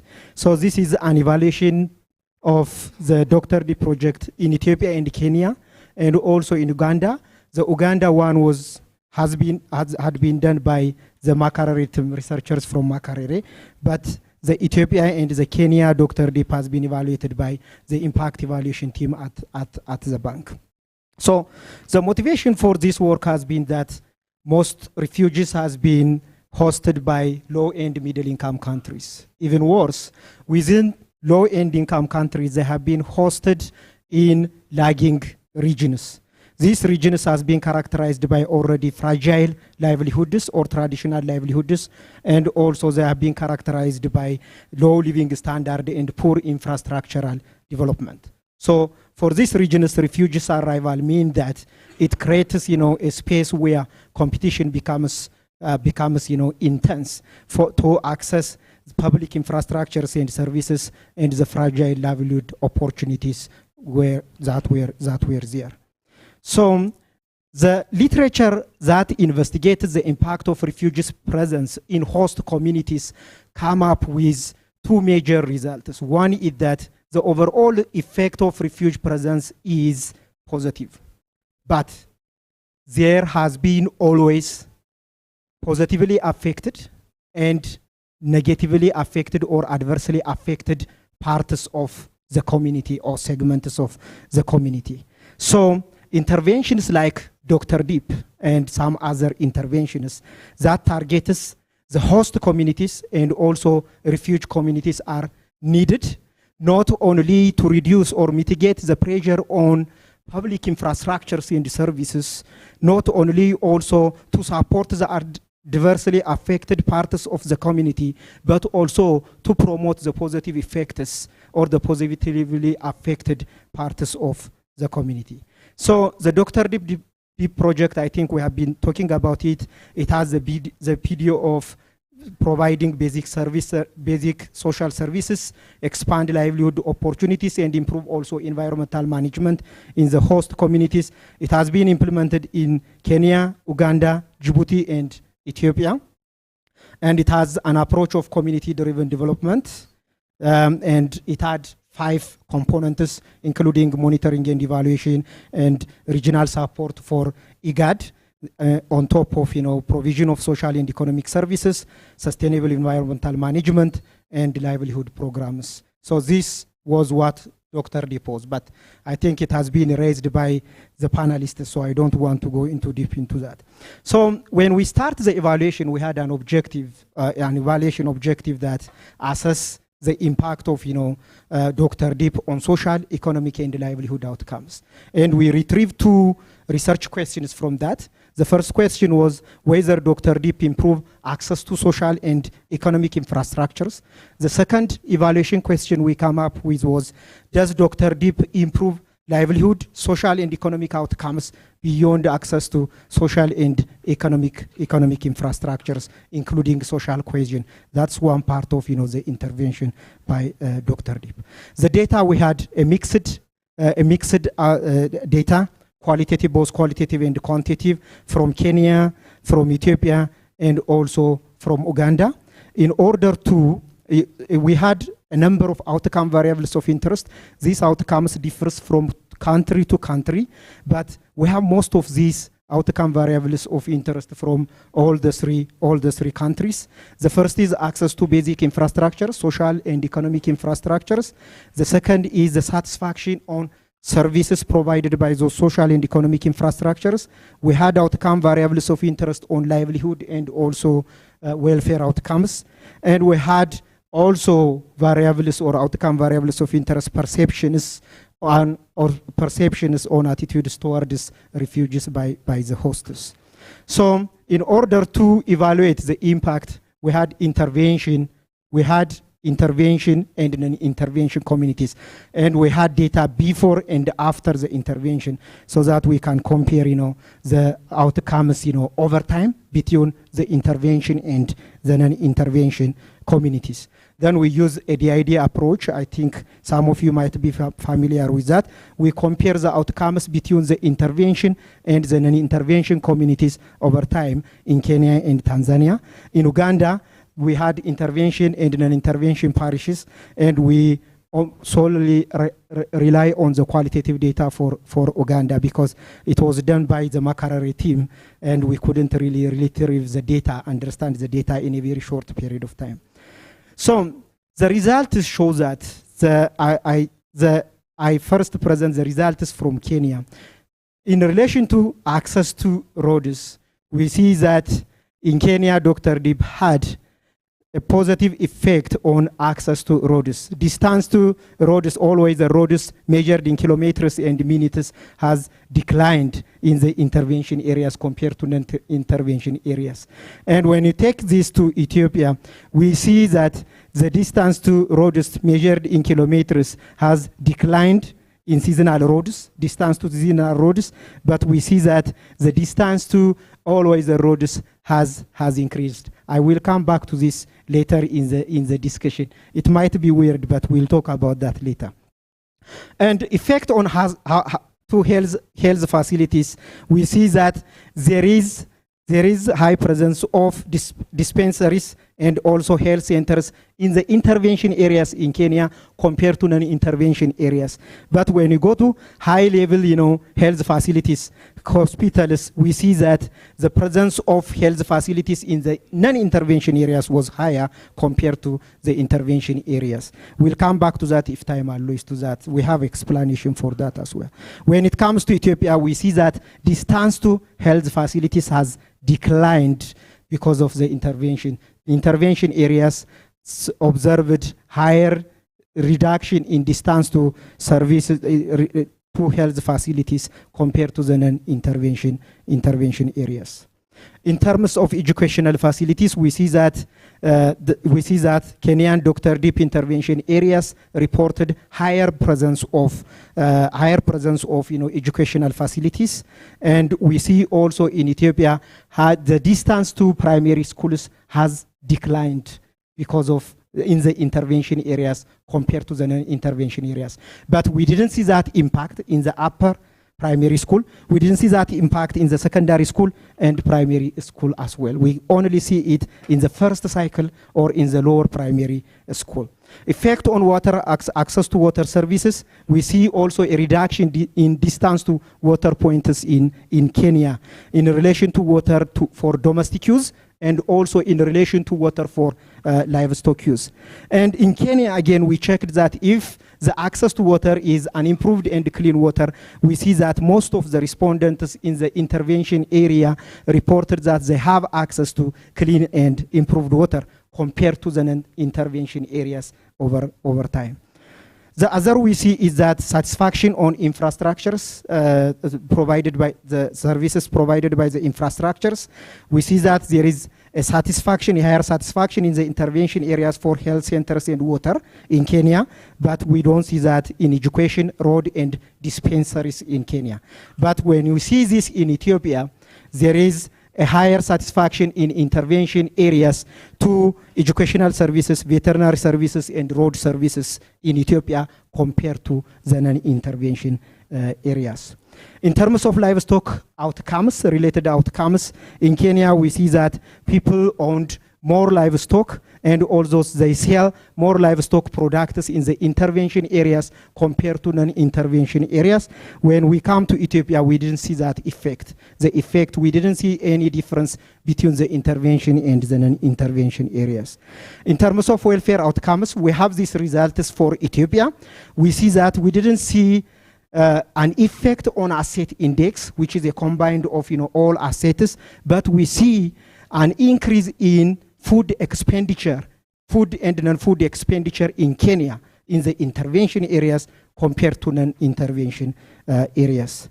and I will skip this. Attitudes towards towards refugees. This is the most, I think, encouraging result. We have this result from Kenya.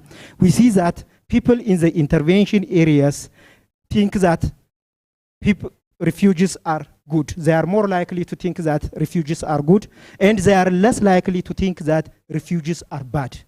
And when we put this into, we asked, the communities that if they think that refugees improve the economy, people in the intervention areas do not think that.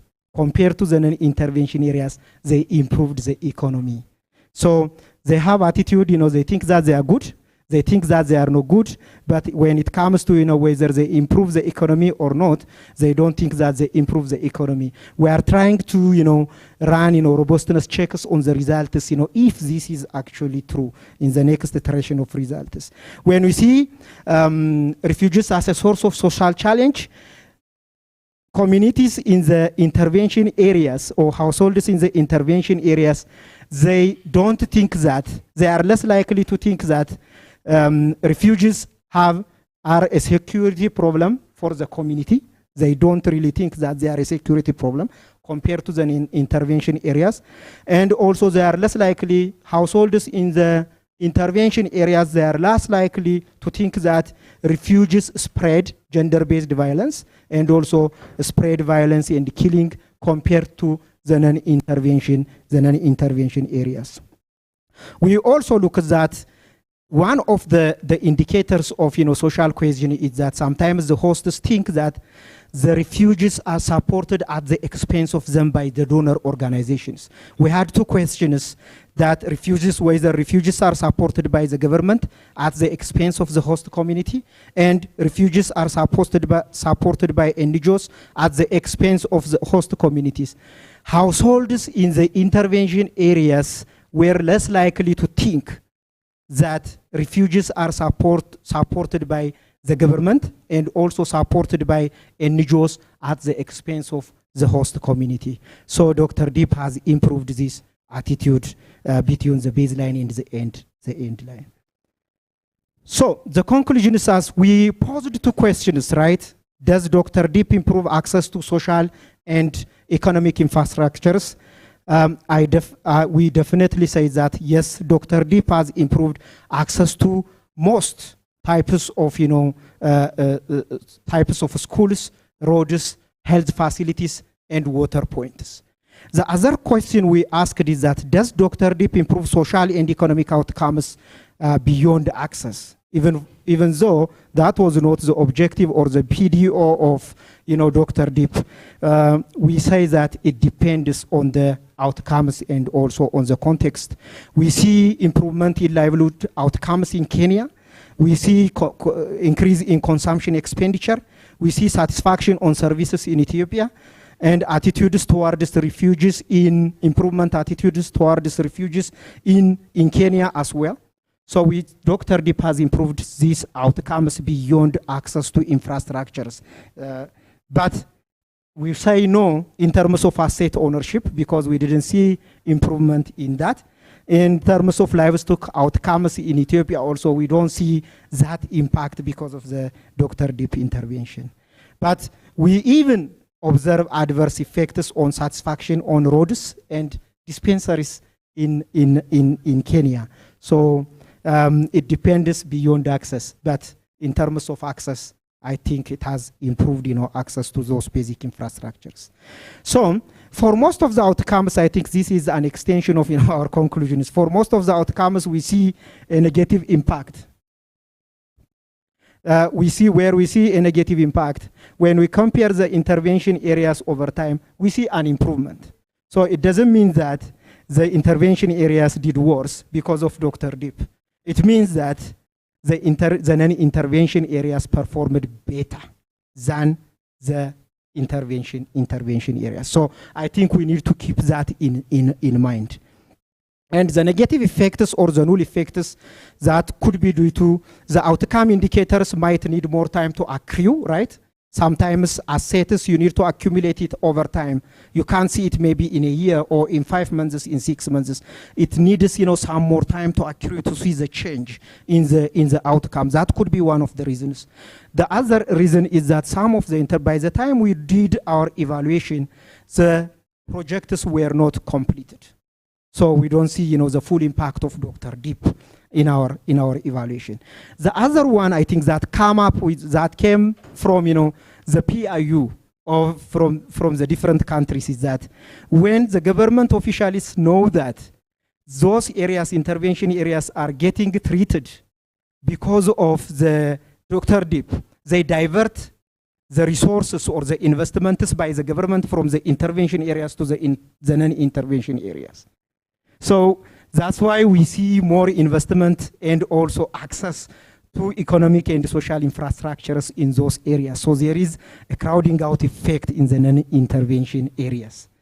So those could be some of the reasons. And we are happy that most of our findings, quantitative findings, has been supported by the qualitative findings. But we didn't present them here in the interest of time.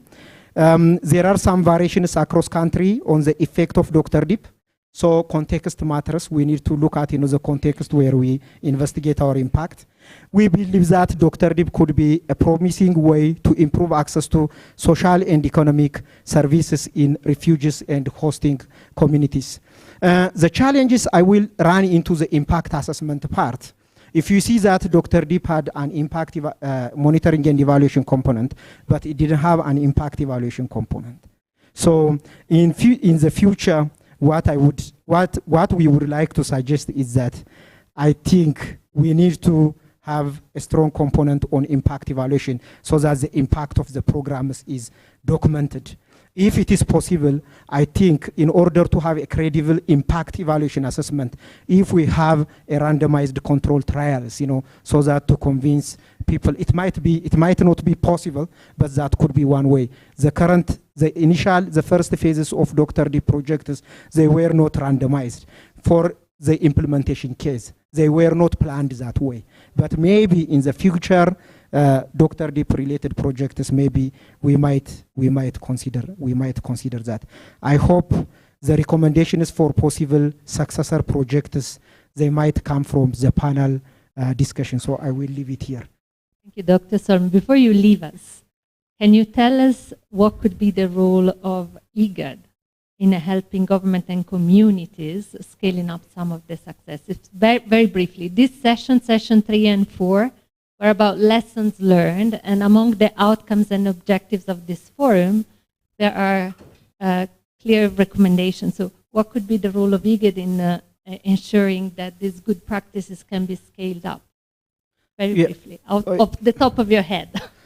Yeah, I think that's a very good question. I was coming to that. What I see two things in the implementation part, but I haven't been close enough. I was in the impact evaluation research team, right?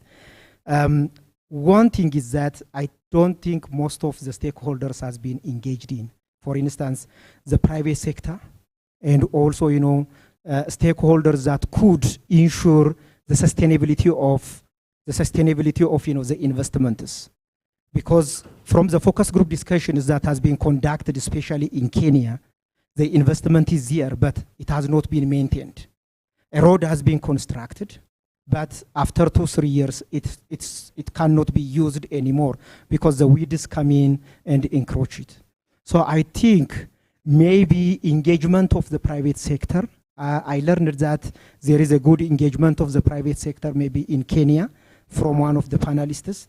So we need to engage, the different stakeholders that could ensure the sustainability of the investments. So that one, Igad could support from that, from the regional perspective. The other thing I was thinking is that coordination of the activities of the different stakeholders. Maybe what I'm feeling is that there are different stakeholders involved in that, but they are coordinated, but their needs, the work is complicated, as you know. It's a community-driven development project. It involves every government entity from the lower level up to the top level. Coordination is important, and coordination within country and also coordination across countries, so that we have consistency, consistent learning and experience sharing. Maybe Igad can support the country level coordination across countries. Thank you very much. Thank you so much. I'm not sure I'm audible, but thank you. Thank you. Round of applause. And I would like to invite Dr. Yotam Gidron. I don't know if I'm pronouncing your name correctly, so apologies. That will walk us through issues related to the development fundamentals when we look at refugee reintegration. Thank you so much for joining us. Thank you. Am I just connecting this?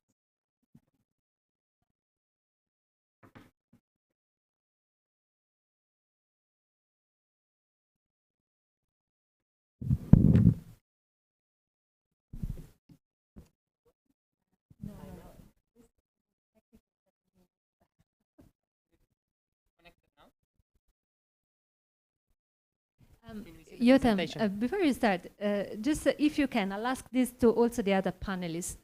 Just leave us with your thoughts on one thing that can be done, should be done, one that definitely shouldn't. And again, if you can think of the role of Igad in really supporting communities and government authorities at all levels to scale up. Thank you. Yes, so thank you again. I'll get to that in the end, hopefully. I'll run through the presentation really quickly because I planned for about double the time. But I'm presenting research that I've been involved in with the Refugee Economies program. That's a program that has been running in Oxford University for a few years. I wouldn't do justice to all the work that has been done for about 10 years now. But I'll encourage you to go on the website and see previous research, some of it evaluation of specific programs, some of it general research on what works and what doesn't work when it comes to promoting refugee self-reliance and economic inclusion. And really most of the work has been within countries that are relevant for Igad, or Igad countries mostly. Specifically today, I'm mostly drawing on the research we've been doing on refugee mobility and livelihoods, mostly in Uganda and Rwanda, and looking at Burundian, South Sudanese, and Congolese refugees. So it's quite preliminary kind of findings that I think we can draw on when we think about what works and what doesn't when it comes to promoting the things we've been discussing. It's mostly qualitative, but also quantitative research. And Rwanda is not part of Igad, but both of these countries are really good examples for countries that have really taken seriously the development approach to refugee reception. And there's freedom of movement, there's right to work, the opportunities are there for refugees. And what I want to use these, our findings from these places is to look at some of the challenges. And I should highlight that this is not an evaluation of any specific program.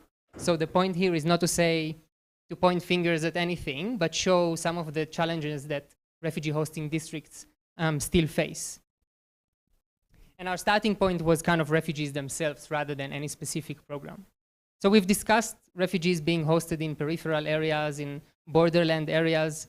One of the clear things is that they also stay there. They stay there because in most cases they are way too poor to move to other areas. And if you look at some of the data here from South Sudanese, for example, are much more likely. Can we see the slides? From my computer. Yeah.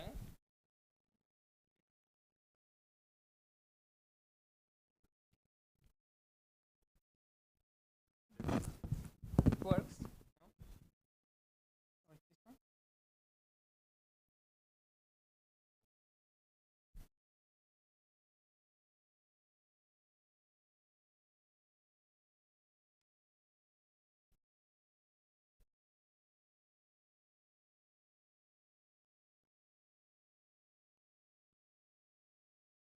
Try not to touch it. No. Is it working?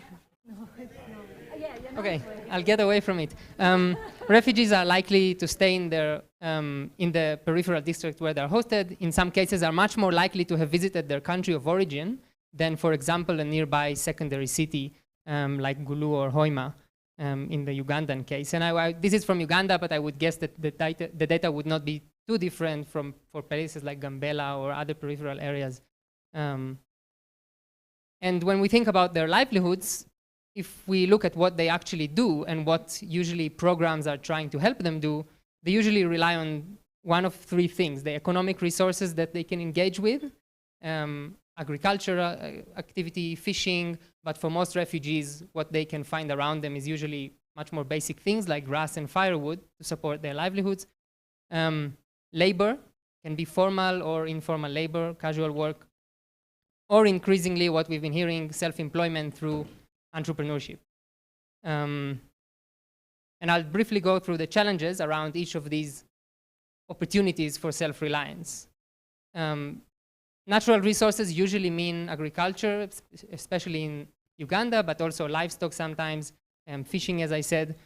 The obvious challenge is that it's limited or non-existent, which leads to competition, environmental degradation. Sometimes it's expensive for refugees to access.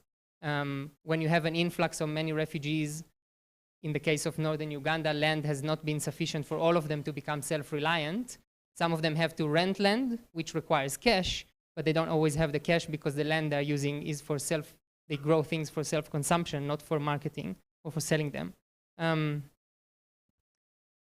of course, when it comes to collection of grass or firewood, these kind of things are survivalist livelihoods that allow people to survive maybe until tomorrow, but not to form any sort of accumulation. So this is, sorry, I didn't mention the graph, is when we ask refugees what is the most common reason they leave the camp. As we've seen, very few of them go to urban areas, but they leave the camp on a daily basis to engage in these kind of things. Or the second kind of key area that allows refugees to make an income, labor. So formal labor is usually extremely rare in these kind of districts, especially for refugees, which means most of them compete on few opportunities for informal labor and casual work. In this case, some fishing opportunities, or selling food, or working in restaurants. Now, because it is desperate, and usually people go when they don't have anything to eat, because their monthly rations are done, it leads to competition and, in a sense, driving wages down, which also harms host communities who are engaging in the same similar types of jobs. In some cases, might lead refugees to kind of risk themselves in an attempt to find casual labor somewhere else. For example, again, with South Sudanese, it's quite common for people to look for opportunities in South Sudan while leaving their family in the camp. In the specific camp where settlement where we talk to people, a lot of them are receiving support from somebody who left back to South Sudan.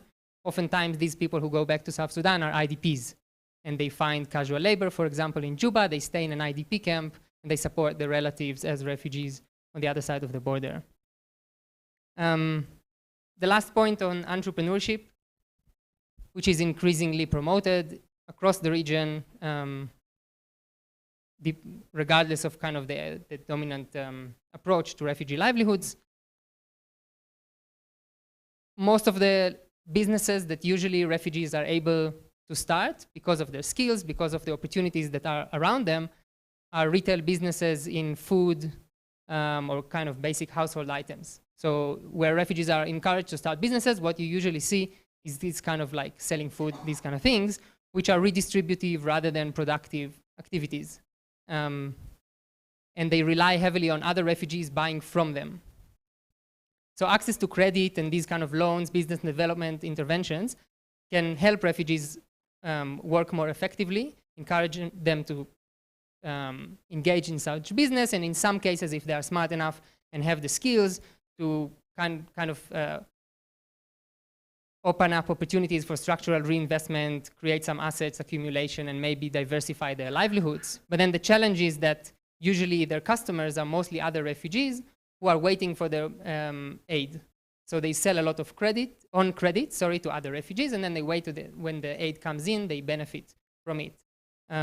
What is much more difficult to find is entrepreneurs who are able to start productive businesses that are, rather than relying on other refugees, relying on kind of export from the settlement to richer areas, or do any type of value addition, or kind of creating new services or goods that can be exported out of the camp. So what does that mean? Very briefly.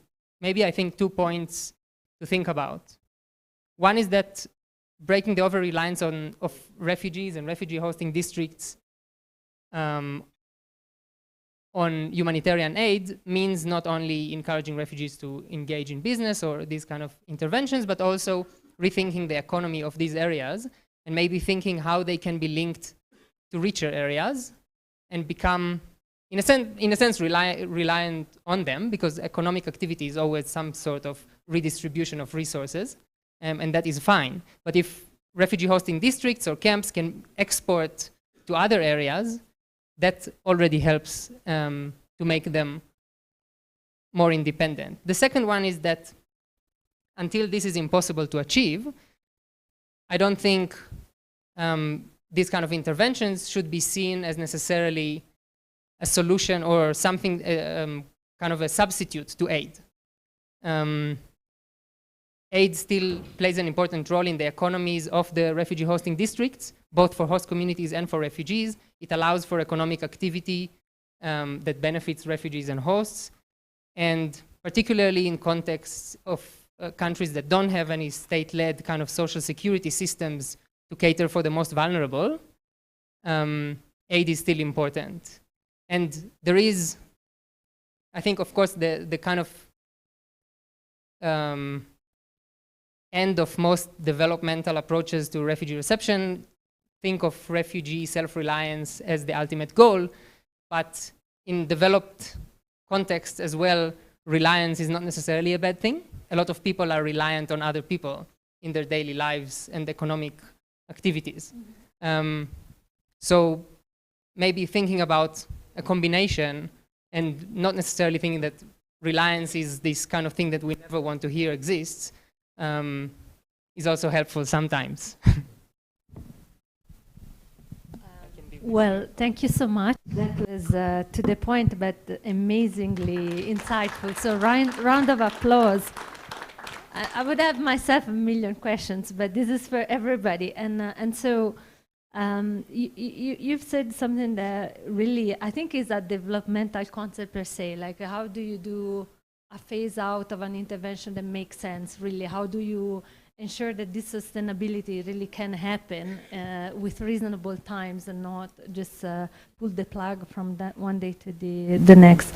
So in your study, this study has gone on, if I understand correctly, for 10 years, you said? The refugee economy, that's not this project. Yeah. Okay, well, but you looked at this 10-year period.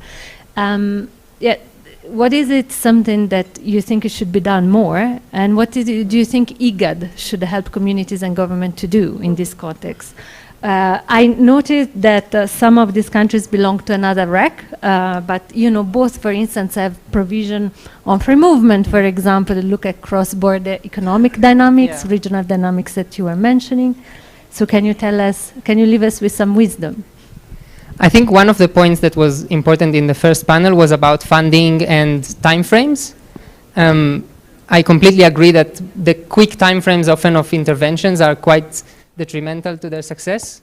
Too many programs come and they want to see the result within a year, so you give people some opportunities to start a business. They start something, it works for a few months, then some shock happens, the sewing machine is broken, whatever. 2 years later, nothing comes out, but maybe for the span of the project, it looked quite well.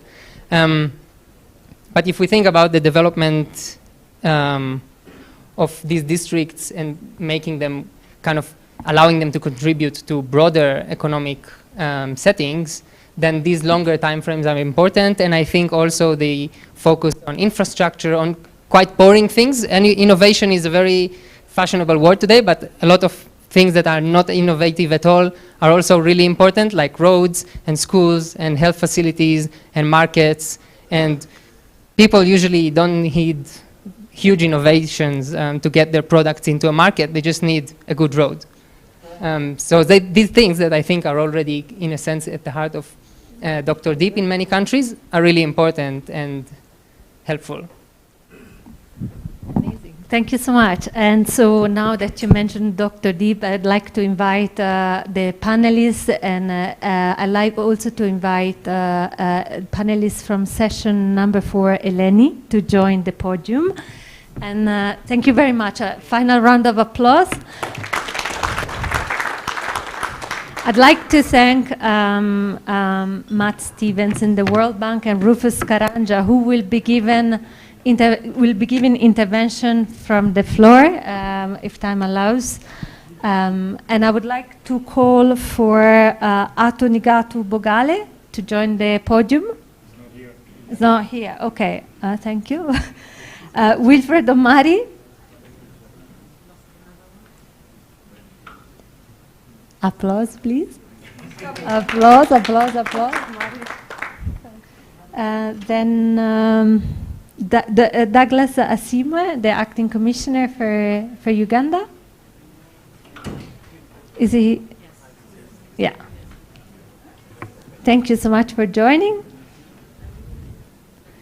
And Dr. Mahdi Mohamed Jama, the Director General of the Development Agency of Djibouti. Oops, sorry. Thank you very much. So today we have to try the impossible. I'd like to,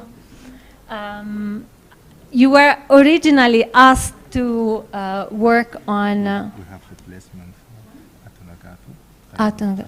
Taiba Hassan. Yes, please join the podium, and thank you for joining us. They will represent Mr. Negatu. Yes. Thank you so much. Thank you, and welcome again to the podium. Oh, okay. I think I'm okay standing. There's no problem. If you don't mind, yeah, I'll just stand. There's no way to put the chair. Okay.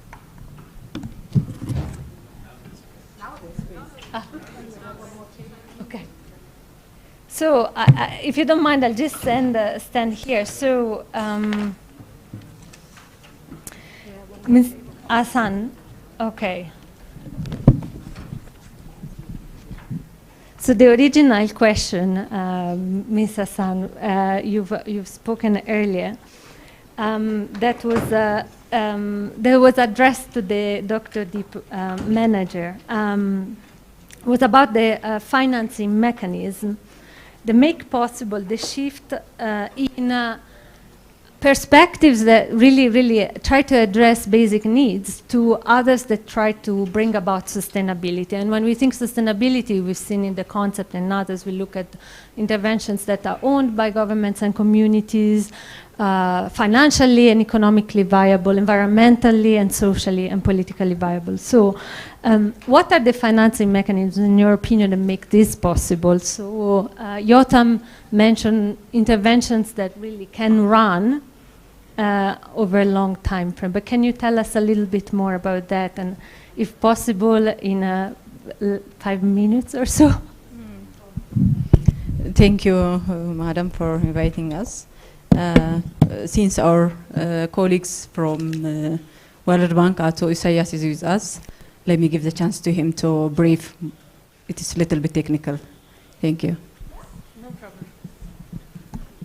Thank you so much. Actually makes the panel interactive, and I think it's the last session, so... Okay, thank you. But can I have the question again? So, what do you think are the financing mechanisms that make possible to have a shift from interventions that really take care of the basic... Use microphone, please. Use your microphone, please. You use your microphone, please. Microphone, please. Microphone, please. Microphone, please. Microphone, please. Microphone. We think about interventions that are economically viable and also environmentally and socially. Yeah, okay. To my understanding, the World Bank is supporting in Ethiopia these long-term sustainable development interventions.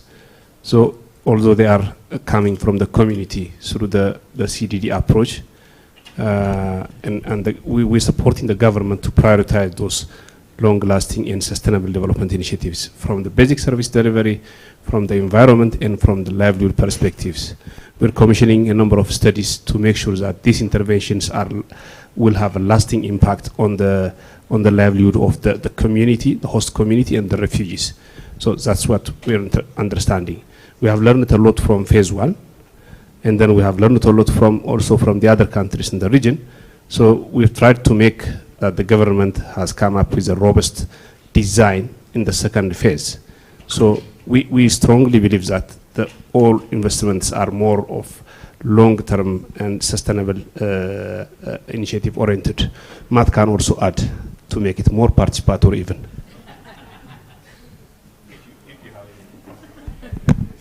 So Matt, you've come back into the panel.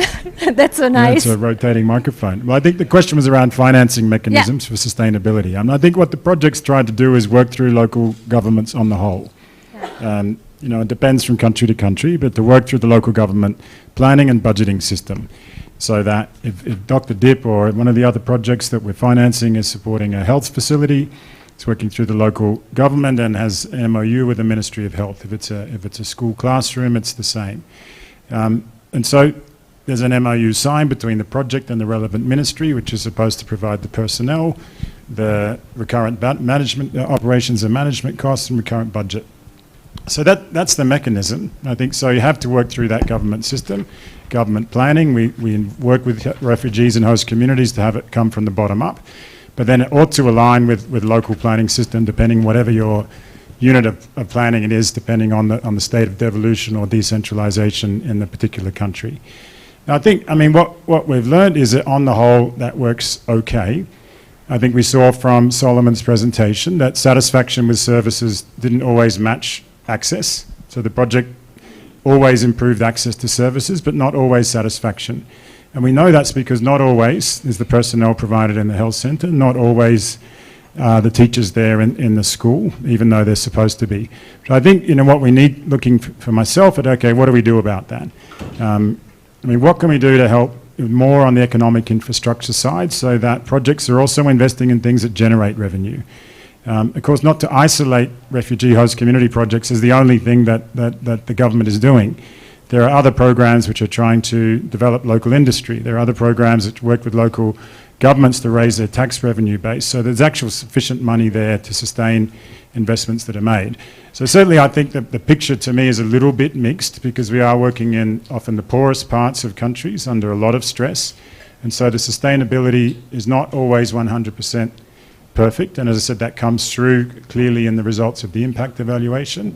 And it comes through in concerns that we have and share with the governments in all the countries about how the investments will be sustained. So I think looking holistically, I think the DG talked earlier about an area-based approach.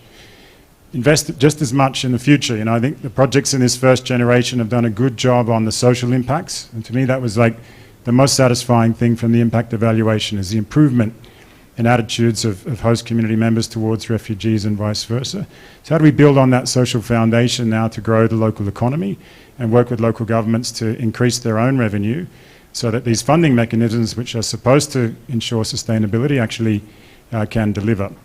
Because at some point you can't get blood from stone. We can't sustain enormous investments in cross services and economic infrastructure in locations where there's very little revenue. So taking a broader picture, getting that balance between investment in services and social impacts. I think moving forward into our second generation, much more on self-reliance, much more on economic development. Wow, amazing. So before we rest here, just one question to the three of you. What can Igad do to scale up? What can the role of Igad be in supporting governments and communities to scale up? I'm asking this question, I'll be asking it to all panelists, because I think it's very important that this forum and this session on learning in particular highlights clearly some recommendations. And of course, this can only come from the experts that are sitting in this room. So perhaps, Ms. Hassan, do you wanna give it a go? On behalf even of the... Thank you. Thank you. Yeah, the Dr. Deep project is really in Ethiopian context, it is very successful project. The success story comes from it is the outset planning. The approach is, as it is explained by many of my colleagues, it's area-based, and it assured the participation of those who need the demand. So this, from the Igad side, what I recommend is to scale up this kind of project to other benefit other people of concern, like refugee and host community. Thank you very much. I don't know if anybody else wants, from the contributors, want to add a few thoughts.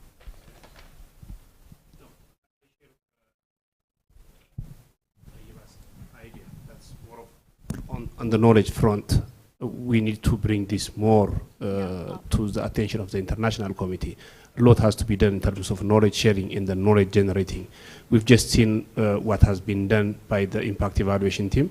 We also need more such things to bring it to the attention of the governments, because there is one finding that strikes a question for me.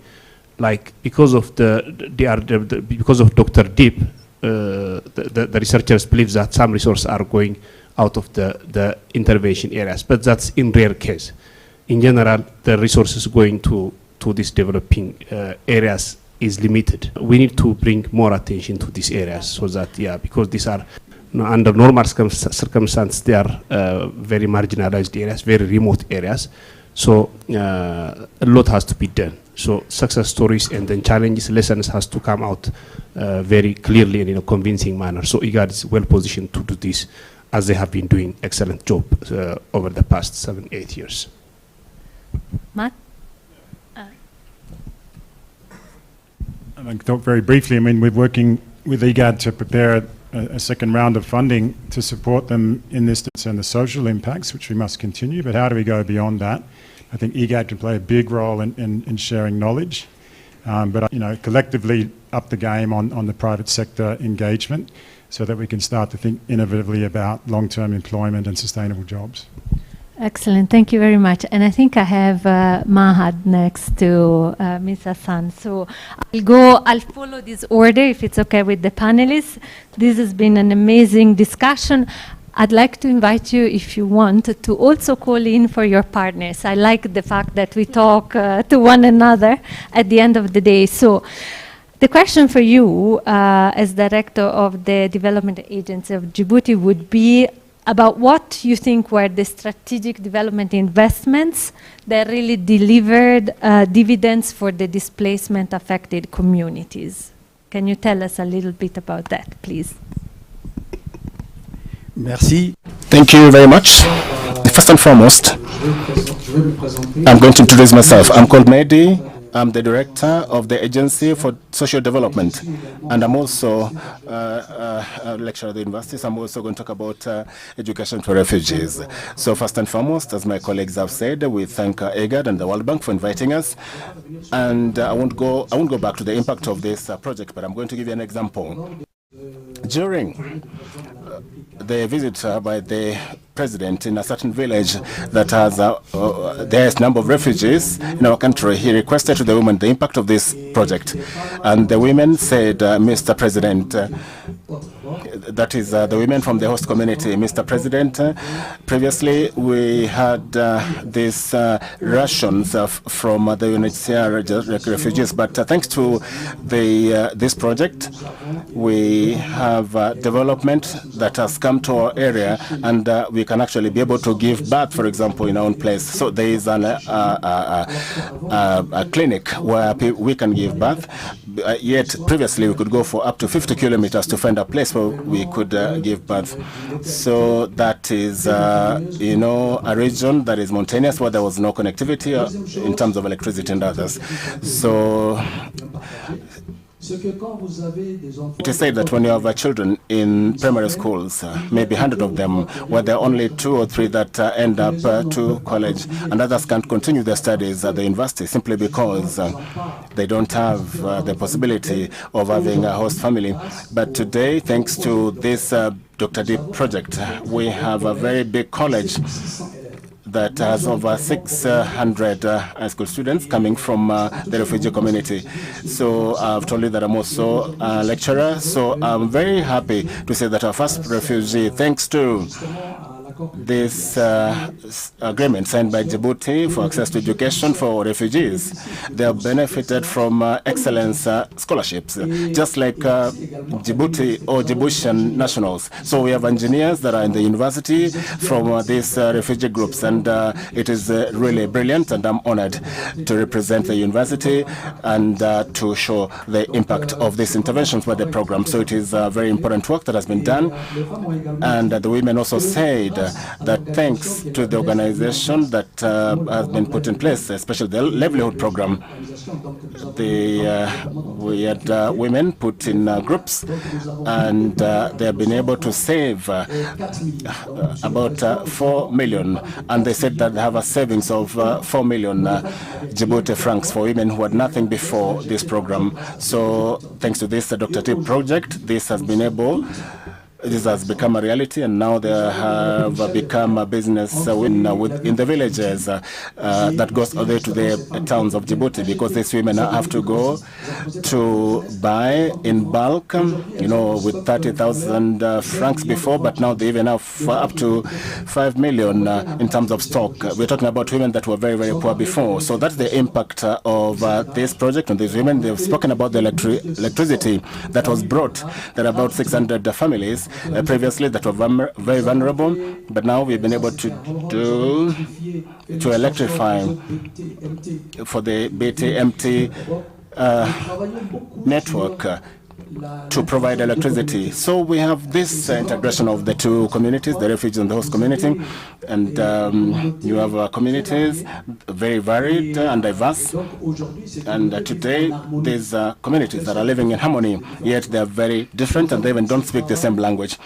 So this is work done by the government and funded by the World Bank that should actually continue. Unfortunately, we're being told that the refugees, of course, now have a lot of hope and they want to come out of these areas. Now we are talking about we don't talk about camps, we talk about villages. So these camps have become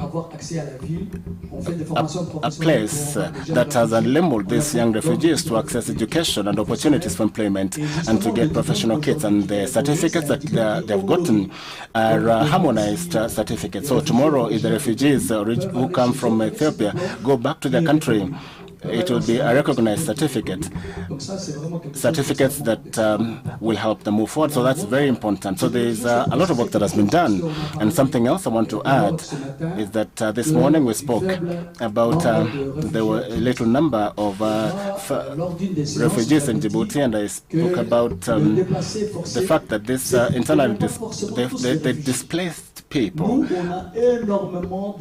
we have so many displaced people that may not be considered as refugees. So Yemenites, for example, are not considered as refugees, but they're displaced people. So these ones are those that came from Yemen, and they've come to stay in Djibouti freely, they're working freely, and they can actually go back to their country freely. So these people are not considered as refugees as such. So we do have a lot of immigration. 20% of our population is that of refugees or those that non-permanent, immigrants. So we cannot talk about 37,000 refugees. I think we have a bigger population than that. We also spoke about towns, transit towns, and those are very important for us. We spoke about those areas where refugees, where Djiboutians, host people from all over Yemen, Ethiopia, and we are seeing the impact of this project, this Dr. D project, in those areas where these refugees.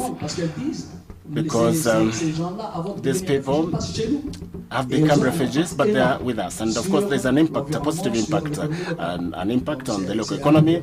And of course, now that these host communities and refugees have a lot of hope, we need to work on the local development plans. We should be able to ensure that these refugees are involved in the development of development plans. Do we have a local development plan? Yes, we have this development plan by the local community, and that is what is helping us define our development priorities. I'm a director of these initiatives, and of course we know that Dr. Deep is a development project. It is just not a humanitarian response program. So thanks to the World Bank, you know to do all this. And of course, there's communication work that should be done to expose this project, because there's been really a lot of impact that it has brought. Thank you very much. I won't ask you any additional question, because I would have asked you what needs to continue, and it's the entire program. And then, and what is Igad's role? Visibility about the results, visibility about how these life-changing programs can really bring about integration, infrastructure, revenue generation, and in essence having displacement-affected community becoming the new leaders in the places where they receive the support. So thank you very much. And now moving on to our next panelist, which I think is Acting Commissioner Douglas. I have slightly rephrased the two questions that were initially addressed to you in the interest of time. And so I would like to ask you, and this is something that, that Director Mahad has just touched on, about how the inclusion of displacement in national planning actually contributes to the achievement of the SDGs. In other words, how including displacement-affected communities in national planning and financing cycles can really bring about better development dividends for all in Uganda. Thank you. Thank you for inviting me and being here today. I think to start with is I want to say that first of all, the refugees we have in the Igad region are member states, nationalities from member states. And clearly, as outlined before, most of these refugee situations we are seeing are protracted in nature, depending on how you want to define the protracted nature. And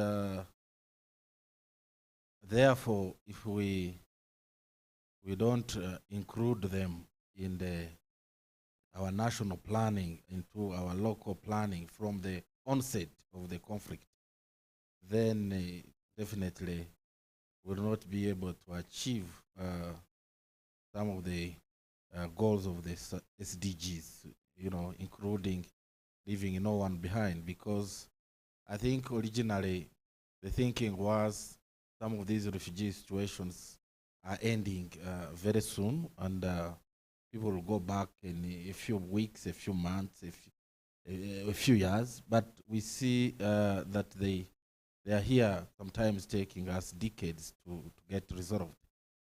And therefore, I think all this development planning is very crucial in that sense, so that we are able to plan for the refugees when they are in exile, and also be able to include them in all aspects of socio-economic rights when in exile.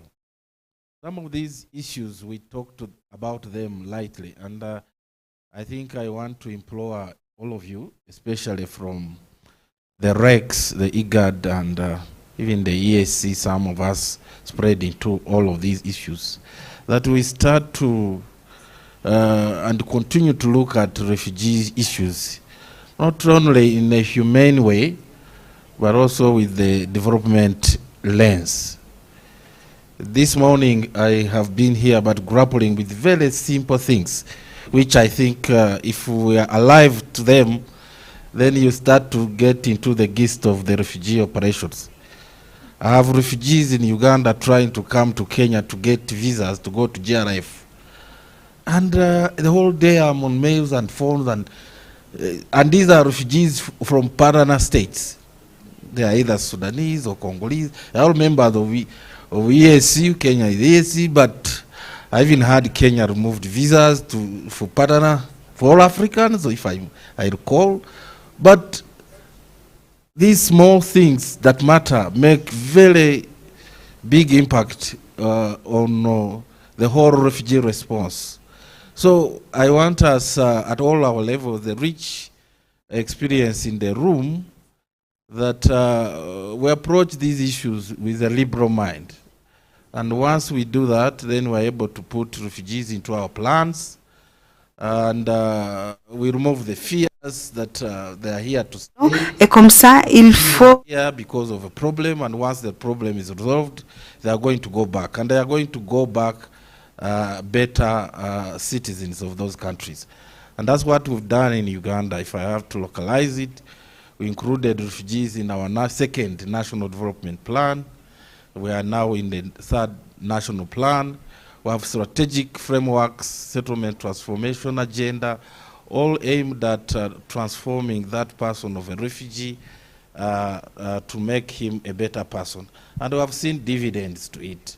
So my message to this room is that whether it's advocacy from civil society, whether it's government, whether it's Igad, let's all remain seized with the matter. We see that these are our people, first of all. Even if they are not from the region, they are human beings whom we must plan for, include them in our systems for the betterment of humankind. I beg to stop there, give you an opportunity to speak more to it. Thank you very much. Thank you, and I wish you could. And please, again, feel free to engage with the audience. I mean, if I understand you correctly, Commissioner Douglas, you seem to really make a plea for free movement, saying that at the end of the day, a lot of people that are on refugee status are also citizens of the RECs. And the RECs have done incredible steps toward free movement, but then the operationalization of it, while ensuring that there are adequate protection according to international conventions to those who rightfully need are in place. So yeah, I think your recommendation for Igad is clear. Can you leave us with one example of a successful intervention that you'd like to see more done, and one from which you learned that it's probably best to discontinue? If I could talk to specifically to displacement projects, especially Dr. Deep, a successful, I think, kind of intervention. I think we've seen community involvement in the onset of the projects. I think that has been a very good approach to people to own and know what's going on and choose what they want projects to implement. I think it has been that community approach in implementation of Dr. Deep projects has been a success. But also from the World Bank, especially window projects, I would hasten to add that I think we need to have better coordination, or there are so many delays, and also possibly building the capacities of those entities who are trying to implement those refugee window host community projects in the name of displacement. Capacities and coordination still lacking in that sense. And that way, then we would also pray that from the regional perspective that we remain seized with humanitarian development issues in the refugee context, away from the local politics. Thank you. Thanks to you. Thanks to you. And a round of applause. Yes. And that's moving on to Wilfredo Mari. If you can talk to us. So your questions were... I think displacement or forced displacement is not a choice. And the people we call refugees have moved from their comfort zones to areas where they don't have that comfort. Reasons are so many. It's all fragile. So when they are moved from their comfort zones, it means where they move to, they need to have a conducive environment where they can, what they can proudly maybe focus on is in the issue of access to basic social services, specifically education. I want to give an illustration. We work in hard-to-reach areas of the far-flanked areas of this country in northern Kenya and northeastern Kenya, specifically in Garissa, Wajir, and Turkana. Those are places whereby getting water, the quality does not matter. The quantity does not even matter. The first thing is, do you have access to water? So we have made the deliberate move to ensure that we provide access to water, disregarding the quality. This is by drilling boreholes, by doing what we call water pans, and by providing storage facilities so that they can do like rainwater harvesting or flood water harvesting when it rains. So in the areas where our interventions are, and I think if I remember very well, when Solomon was making a presentation, he alluded to the fact that we have at least tried as much as possible to bring access to almost around 81.2% of households where we are targeting to get clean and water for both domestic and for livelihoods. The second thing is that when you provide water, people need to have access to health services. And as I mentioned, we have done a lot of infrastructure development through construction and equipping of health facilities across the 5 sub-counties. I want to give an example. For example, in Kakuma Sub-District Hospital, we have not only provided basic services, but we have gone a step ahead to address some of the other gaps.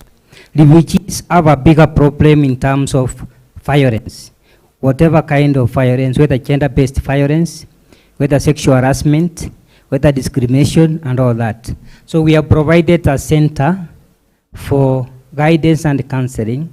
Once the victims, I don't want to use the word victims, it's not a good word. Once people have been, they have been affected, they are brought to a center. We call it gender-based violence center within the Kakuma Sub-District Hospital, so that they can be counseled. If somebody requires, for example, legal advice, they can be visited and be counseled and be guided on how to go about it. If it's sexual harassment, they can first get medication, they can get care, they can get food, and then after that, this other psychosocial care can follow. So that's one of the areas where we think we need to do that. But alongside that, there are basic services. Our students need to do sciences very well. They need education, whether it's a refugee or whether it is a host community. So what we have provided is basic things like laboratories, science laboratories. A best example is Kakuma Boys, where Equity Foundation have sponsored over 100 refugees from, I think, 100 are from South Sudan. There are about 13 from Ethiopia. There are about 7 from DRC Congo. We have another number from Sudan, and we have others from Somalia, who are students in that particular facility. What's so critical about it is that these students, they are able now to do exams, which we have just finished, the Kenya Certificate of Secondary Education, in a laboratory within the examination center. Previously, they used to move to another center to do the practicals, but now they do it within that particular premise. We have equipped and upgraded some facilities. I can mention so many of them, but the best one I want to give again is Karobei Health Center, which is near the settlement. We have done a maternity unit there. We have done male ward, a female ward, and equipped. And we have provided also staff houses for health personnel to stay within, because those remote, far-fetched areas, if you don't provide those facilities, then it means you cannot be able to get quality services. So these are a cross-cutting kind of services which we are trying to empower the communities to do, so that they can also exist harmoniously with the refugee communities. Another example is where some groups are doing poetry keeping as a livelihood activity. They layer poetry, but who are their customers? It's the refugee communities who are doing small businesses of selling chicken, selling eggs, like that, small things. Those are their main customers. And this to us is a good example of enhancing peace and stability and cohesiveness between the refugees and the host communities within those areas. We have also connected water by drawing water from a distance of between 15 to 5 kilometers from a source to where the households are. And we build a shop, what we call kiosk, water kiosk. Water kiosk is a shop whereby people come, buy water at a minimum fee, but we don't restrict who usually accesses this water. It's open for all people, both the host community and the refugee communities, to access the water. I think I can go on and on, but I want to talk about Igad. Yes. Why should Igad continue to exist?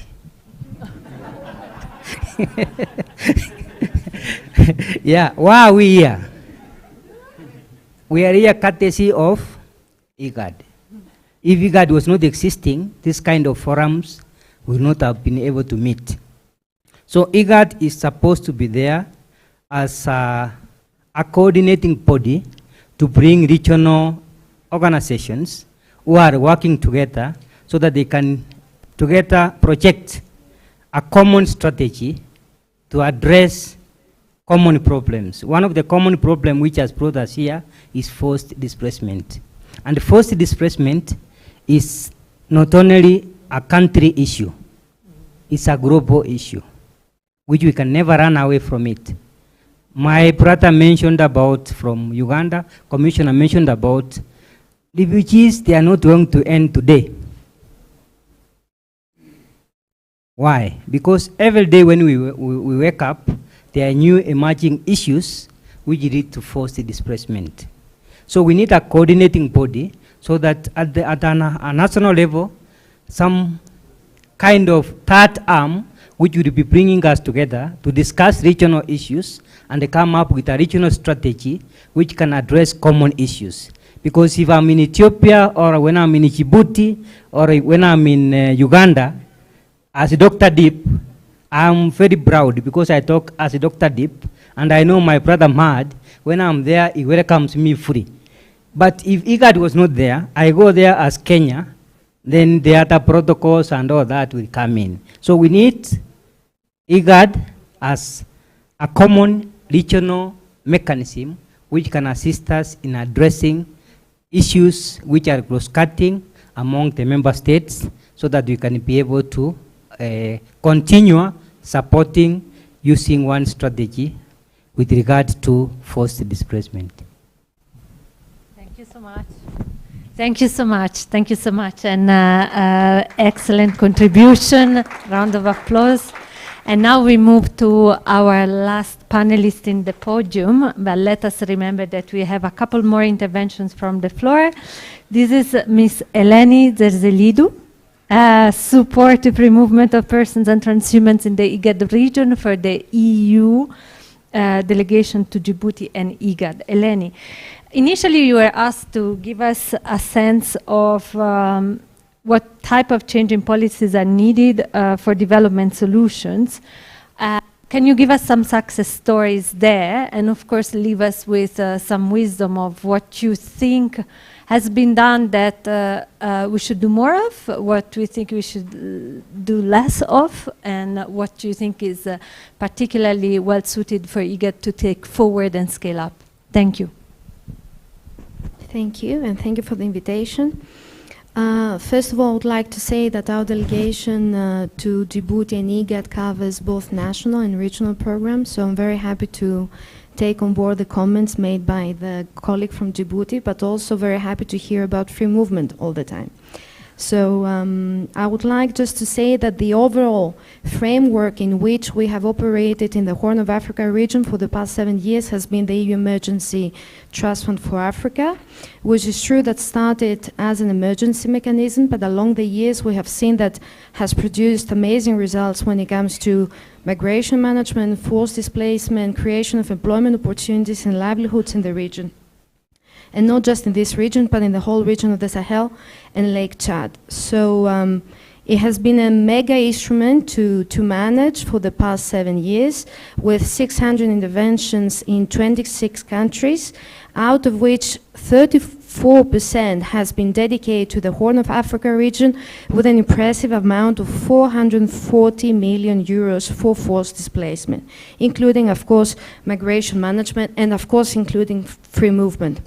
I would be able to state lessons learned when it comes to numbers or areas that work the most, or how mobility was seen and considered across all our interventions, but given the limited time that we have, I will just say that we have seen that many areas that have not been traditionally looked at within the scope of our cooperation have emerged.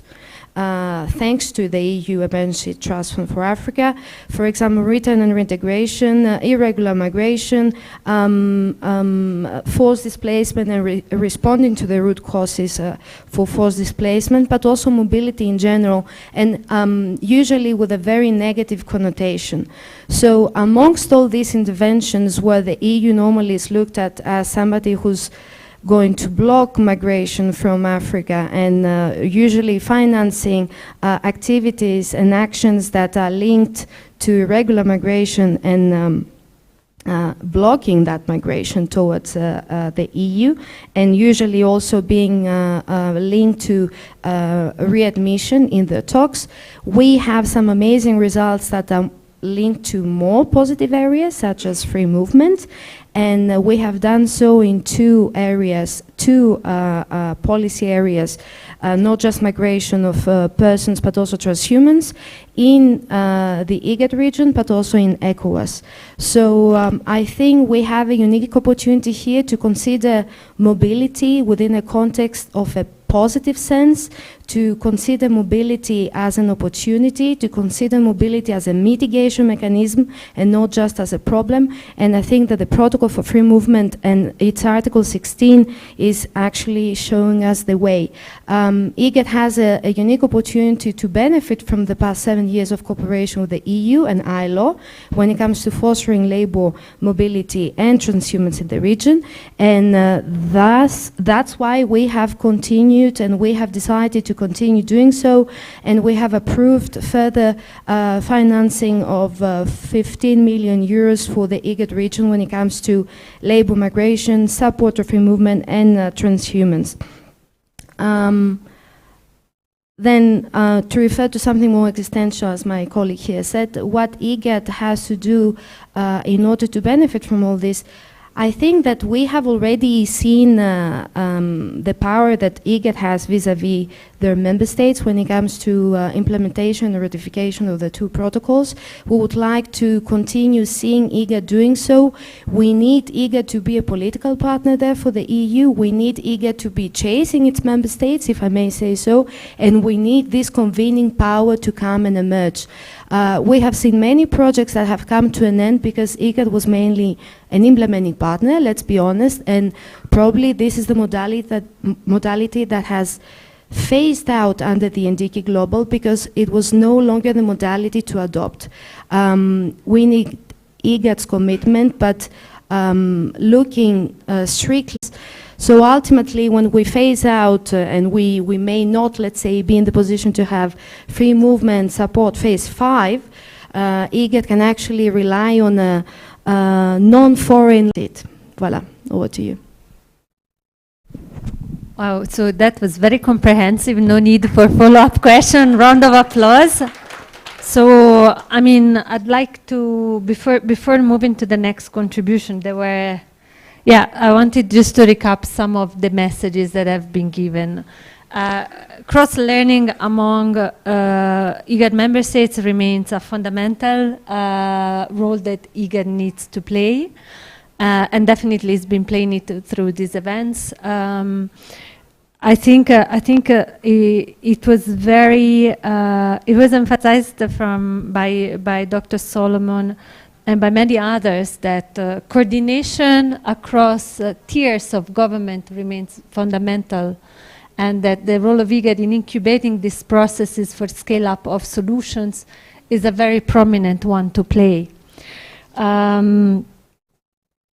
We have heard about the role that basically IGAD could play vis-à-vis engagement with private sector, local economic development, basically shifting really to try to connect the dots with other programs that link with revenue generation by governments, etc., etc. So coordinating these various initiatives or helping governments doing so seems to be an important priority. Continuing what works, like this came out from Djibouti very strongly, I have to say. And the importance of IGAD as a political broker of all these initiatives, as a political partner, and as the anchor for sustainability of all we are doing. This was came out very strongly by Eleni.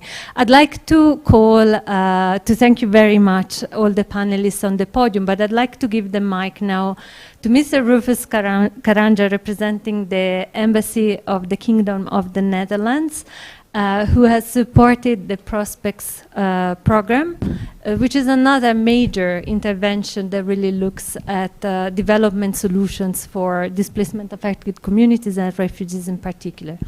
Rufus, please, a few minutes for some thoughts. Many thanks, Teresa, for giving us the floor.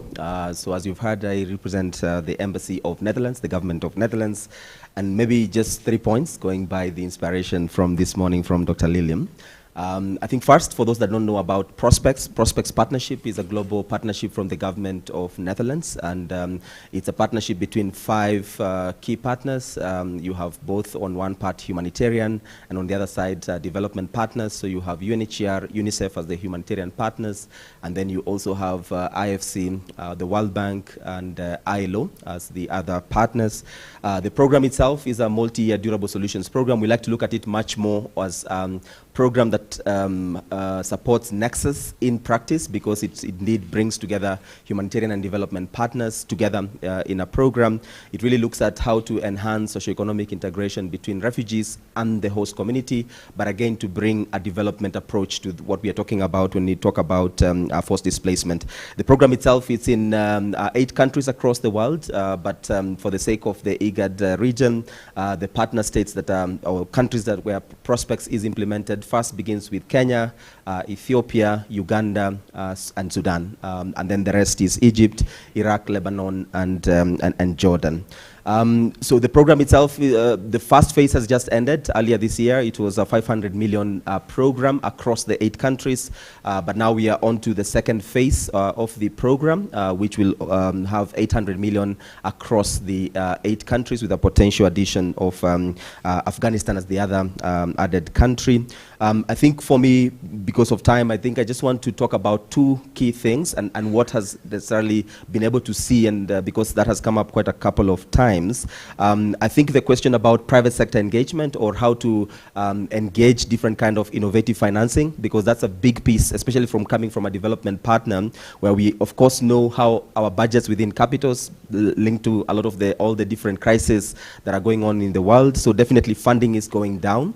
But I think one of the things that we've seen through the partners, like for instance IFC, which is part of the World Bank, how it's been able to really engage and to bring on board private sector into the space of forced displacement. And a good example is here in Kenya, where IFC is implementing a very innovative initiative. It's called Kakuma Kalobei Challenge Fund, KKCF, and that's about how to attract private sector to actually come and invest in these particular areas. But at times when we get into this conversation about private sector, we get to look like private sector is the magic wand that will, you know, for instance, just solve all our problems. No.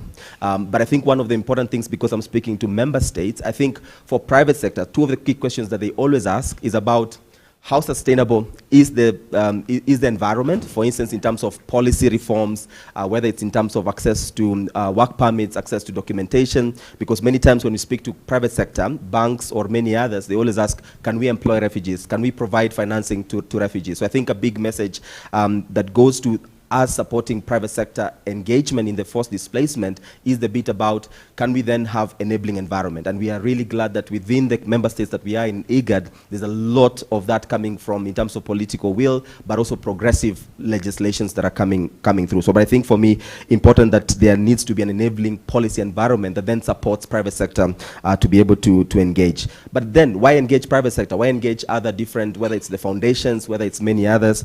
I think going back to that point that it's not necessarily a panacea or a magic wand, but what they can be able to do is actually to provide jobs at scale. When you think about the big private sector, when I look at Ethiopia, what's happening maybe even from an agriculture perspective, or even here in Kenya, what IFC is able to do is really to pull in large private sector, whether it's manufacturing, whether it's other different kind of private sector, and to really start to provide jobs at scale. Because what we do with our humanitarian financing, whether it's what UNHCR, and no offense UNHCR, or many other NGOs who do livelihood support, that's very small scale, because you're really targeting much more at, you know, individual refugee businesses or individual host community businesses that can only support how many, 1 or 2 jobs. But when you talk about private sector, indeed it's the unlocking of large private sector, or I mean in terms of unlocking different levels of financing. I think the other thing that I wanted to talk about, and is also a very good example in terms of innovative financing, one of the biggest challenges we've also been talking about here, when as a private sector I sit and I ask, can I employ refugees, or as a bank, can I provide financing to refugees? What about capital risk? I don't know how much they are going back to their country. So I think one of the innovative initiatives that IFC, the World Bank, they're doing now is about de-risking. So providing or having conversations with, for instance, here in Kenya, Equity Bank, one of the largest commercial banks, and talking about, can we meet some of the risks that refugees might bring across, but then through blended financing. I don't want to go into so much technicality, but I think for me, those are the kind of very innovative ideas that can then be brought to scale. Because I know you'll ask me, what then can Igad do? So I will not go so much into that, but maybe just two quick thoughts. I think one of the things that we've now had a lot of shift about is how do we bring the voices of the communities at the table? How do we bring refugees? How do we bring host communities? And Igad has already started to do that, but I think much more meaningfully, particularly on a question that we don't necessarily like to talk about, the peace part of it. When you talk about the whole nexus, to what extent are we involving refugees? Because we are talking about, I like the comment that all the refugees within the region are Igad member states. But to what extent do we bring them actually to the table when we talk about peace negotiations or even the broader discussions like that? So I think that's a very interesting conversation. I think we can point out to the South Sudan initiative, because it had 2 tracks, and one of it was about the whole political process. But to what extent do we actually bring those who are affected to the table to negotiate, to look at longer term discussions? I think the last one that I will talk about is about the place of government ownership on data. And I think across the countries, this is something that all the different member states have already been pushing a lot, because a lot of the data that is for refugees or even IDPs is hosted or owned mostly by either UNHCR or UN agencies or NGOs. So I think as Igad, how do you continue to support, of course, maybe with the support of EU, World Bank, and many other development partners, how do you then support governments to actually continue to be better at their own different data platforms, but because that is the only way you unlock for them to be, for refugees or IDPs to be included into the national data systems? And I think that's an important one, and there are good examples that we can talk about, whether it's from Somalia or from here in Kenya. But for me, why that is then the discussion of general inclusion in national services, but also the second part of it, the exit strategy. Because, for instance, we keep talking about so many huge numbers. If you look at what Igad talks about, the numbers, but how comes those numbers never go down? So collectively, how can we, Igad, together with the member states and development partners, start to think about, when we talk about refugees, when we talk about IDPs in protected situation, but at what point do we transition them to a different status? So I think, without going so much into details, because that will come tomorrow, those are the interventions from the Netherlands side. Thank you. Thank you very much, Rufus. Thank you very much. I wanted to just call upon Matt. You good? Okay, well then let's open the floor. I hope that this rich discussion has generated questions. See, one over there, one over there. Let's go for 3 first, and then we pause. You go first. The gentleman over there. Good evening, everyone. My name is Gideon Mwasi from HIAS. Thank you for the panelists and for their insightful reflections. My intervention touches upon a question that directs our conversation, which is, what are the challenges to development responses that the region faces? Something that I hope to hear more about from the panelists is about debt distress. Member states of the Igad, majority of us are labeled as countries at high risk of debt distress, while others are already in debt distress. And so what we're seeing as a response to that situation is policy recommendations being made by development finance institutions around austerity measures. Something almost similar to the lost decades of the 80s and 90s for what SAPs, the structural adjustment programs, did. One of the first things that happens with the austerity measures is the cutting of social development programs. When we talk about inclusion of refugees and other displaced persons in national systems, how do we think the whole policy environment, policy considerations around austerity measures would affect that going forward? And how do we engage development finance institutions, even as we try to link humanitarian response and development response, to ensure that these measures or these policies that are being suggested do not adversely affect already affected populations, forced displaced persons being one of them, but also the poorest of the poor from the host communities. So that is my intervention, just trying to see how do we engage with debt distress and how that affects development responses to the forced displacement. Thank you. Thanks. There was, I think, at first the gentleman there, then the gentleman there, then the gentleman there. Thank you very much. My name is Suleiman. I wanted to ask you, the IGAD team. We know, we know the displacement is caused by. There is a root causes always, especially the conflicts that come in from the member states for IGAD. So why it's not dealing with the root causes instead of saying we dealing with the impacts. So because we know the root causes is just to stop or at least to reduce the conflict that causing to displace the people from place to place. Thank you. Thanks. Then we go back to the gentleman with the blue jacket.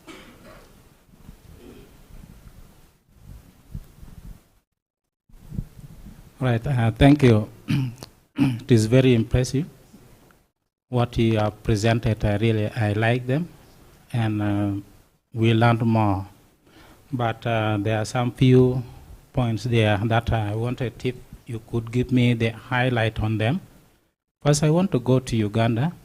On the presentation that you talk about the visa, where you find the refugees always get a challenge when they are trying to access the visa from the other states, like maybe when they are coming to Kenya here.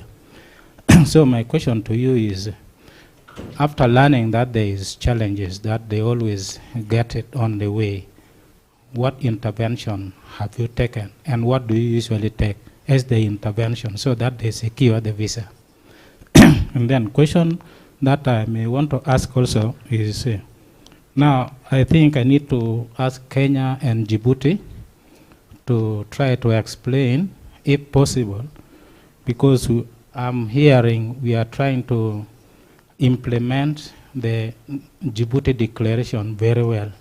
So we are talking about the children entering into education system, but we have never mentioned the refugee teachers. So what are you trying to deal with, or what measure are you trying to put in place so that it helps the refugee teachers? Or how are you going to deal with the remuneration of the refugee teachers? Thank you.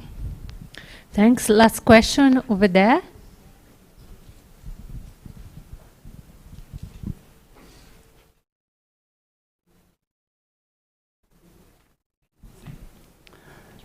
Thank you, Teresa, for giving the floor. I would like to appreciate all the panelists for a very good talk.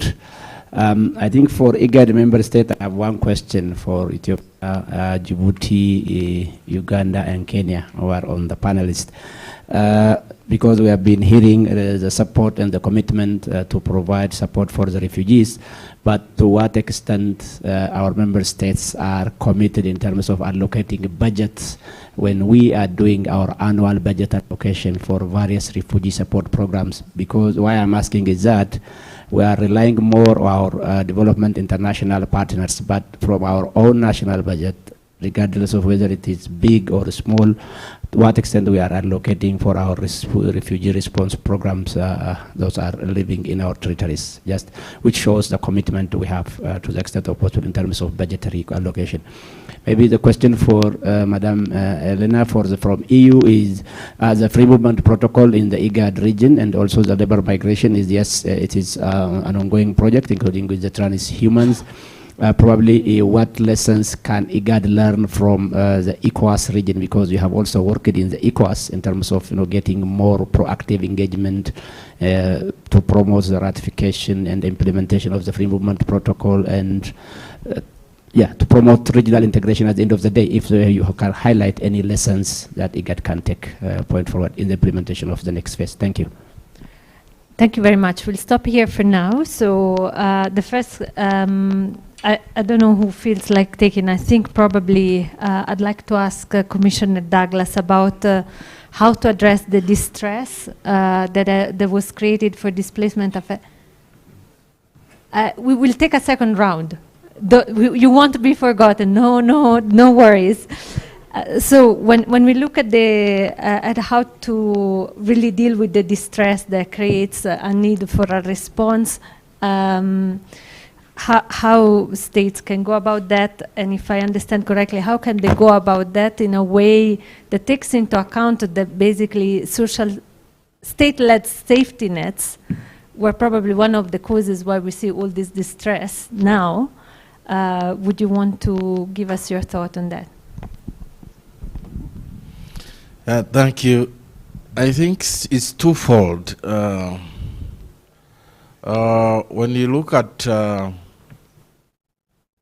first of all, development in the context of displacement, and for example, the loans in Uganda, we took a loan, for example, in that context. And like everybody else, people are wondering, say you are borrowing for refugees, and how is that possible? You know, across all levels of government, whether parliament, whether the political class, the elites, the civil service, but a deep analysis was that the regional development of those refugee-affected areas. As somebody mentioned in the morning, some of these areas are either hard to reach or in rural areas which still need some kind of development. And of course, the terms of the loan, I think, were from World Bank are always favorable. It's not like any other commercial bank, and so we had those advantages. So we took the loan, but also we got some grants. Of course, there is now a call to debt relief in the context of forced displacement and the host communities and states hosting large impacts of refugees because of the indirect costs that may not be quantified from the onset that may impact the host communities and governments. Take a look at Uganda, for example. When, of course, all these donors are there, and we say thank you. But we've come to an analysis that we remain the biggest donor.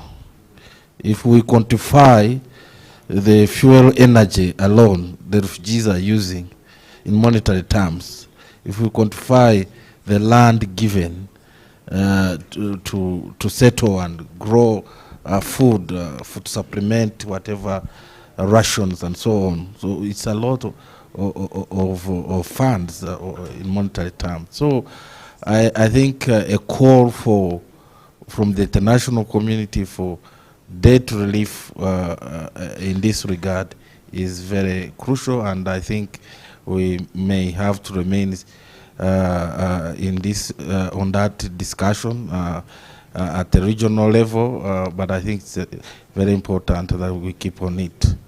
And maybe finally, my friend who asked about the free movement of persons in the region. Of course, the freedoms, the rights, the access have an economic bearing and development in the context of human displacement, and therefore if refugees are not able to move and do business, and we don't facilitate that, whether for education or in the region, it remains an issue of concern. But I think the issue could be at policy implementation. Some of these issues remain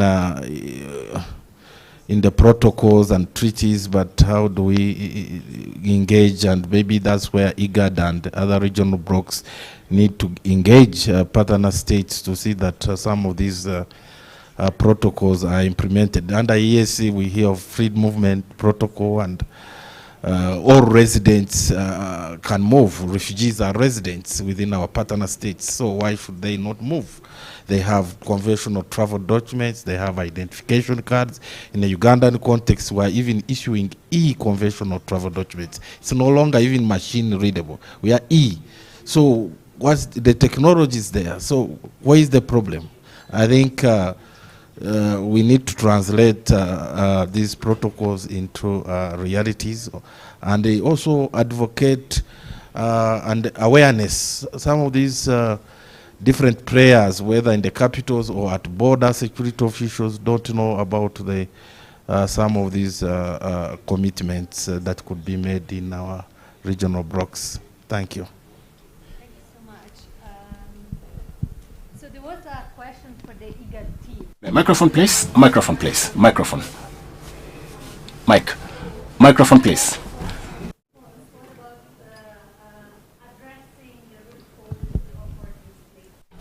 Microphone, please. We can't hear. Thank you. It's a very difficult question, and it's not like we are not doing much. We are involved in almost all the peace processes. But I think when it comes to peace and security, the actors involved, there are so many, and they keep multiplying, particularly in protracted conflict. So to really address that, it's something that requires particularly the willingness of all the actors. I know that in South Sudan we engaged in the peace process. In Sudan we engaged through the quartet. In Ethiopia we had the engagement through the Pretoria process. In Somalia the contributing countries are actually countries from the Igad member states, you know. So it's not that we are not involved, but I know that we have not perhaps addressed it to a situation where we are able to say that the numbers are going down. We are seeing more and more displacements. So perhaps it's to redouble our efforts and also to really bring more actors, because I think it's all a function of governance. If the governance was to improve, I would think most of these conflicts would either be resolved, and that is perhaps where we need to do more. But now that you've given me the opportunity, I think there's one comment that I also took note of, the open question around Rwanda. I think Rwanda has been quoted a lot when it comes to government leadership, documentation, registration, issues to do with rights of free movement and what have you.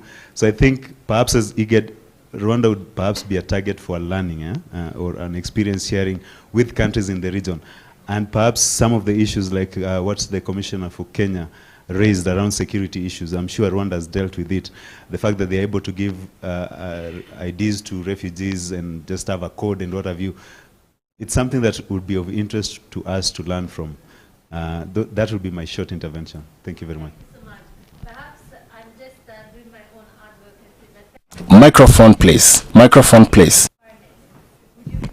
Microphone, please. About a learning event about peace and prevention of displacement.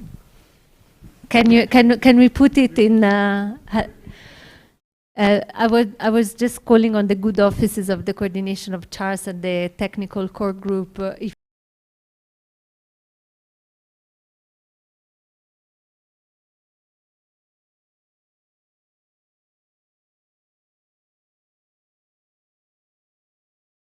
building in the region, I think it may be interesting to start looking at prevention of these issues. So just leaving it there. That was my own personal advocacy. Now, question for Djibouti, Uganda, Kenya about member state commitment and budget allocations. So. Merci. Thank you. Talking about Djibouti, is a very small country in a zone full of instability. So that has a strong impact on the national budget. You're talking about the structural adjustment programs and the sufficiency of the national budget for the local population and refugees. But effectively, it is the government does not have a choice and cannot probably finance everything.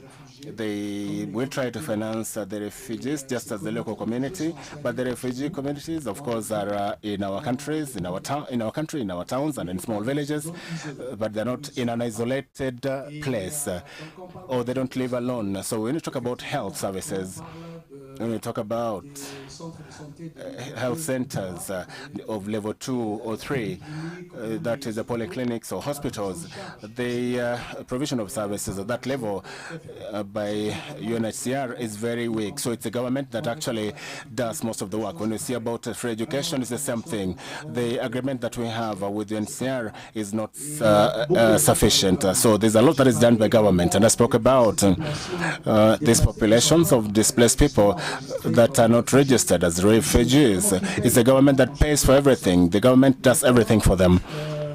So, yes, the national budget is done, and we definitely need donors to support us in financing our budget. But given that we're talking about how we finance refugees and even look at what we do at Dr. Dib, it's very complicated. In Parliament, we had a lot of challenges to approve any support for refugees. We actually had to call it as support for displaced people. So obviously the refugees are part of that group and they're going to benefit from that project. But above all, you're talking about a development project. And Parliament almost rejected our request that we have that in our budget. So that's what I'm saying. These are needs that are related to development and local development plans that needs to go up to the regional development plans. Development plan approach, and we definitely need your support. Talking about the two questions that have been asked about the teachers, the problem of teachers, refugee teachers. So yes, it's a very important question. It is an important question because in terms of payment and career progress of these teachers, it is important. But as I've said, we have harmonized certificates. We are a francophone country with refugees that are coming from an anglophone region. So we were forced ourselves to adapt our systems, our education system, and there was a curriculum that was introduced that is adapted adapted for this population. So we had to find teachers, high-quality teachers that could be able to deliver the teaching and certificates for that group. So these children, tomorrow they have to go to university. So they should indeed have a certain reference that allows them to not have big problems in terms of accessing university education. So it is the quality of the recruitment for the teachers, and that is done by the national government, and this is very important. So now, the agreement that we have with UNHCR to pay these teachers, because part of like what we do, for example, for clinics and such. So the national budget, honestly, cannot cover everything, but they sometimes even forced to get a loan, as the commissioner said here. So 30 billion francs for our budget, that is a lot. We have labs, we have many things to provide, and the government pays for all that. So the health centers, for example, we have consumables. It's the government that pays for those. So we need support, and it is extremely important for us to get that support. So if the government is forced to deal with refugees, we're going to have a very big problem of instability, because you've spoken about the representative of the refugees. We're speaking about Kakuma.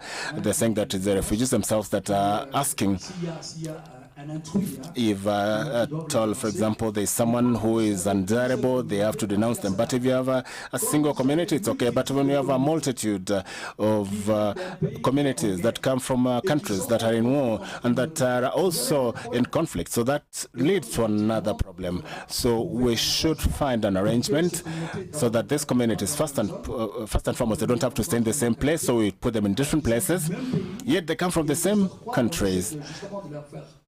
So we try to explain to them that if they have problems from their country of origin, it should not be seen as a community problem. It should be seen as a political problem. So we are forced to work on social cohesion. We are forced to work on empowerment of these communities, because that is what would be able to help solve part of this problem. So within Igad, we should not just talk about refugees, we should talk about empowerment of these refugees. That is really important.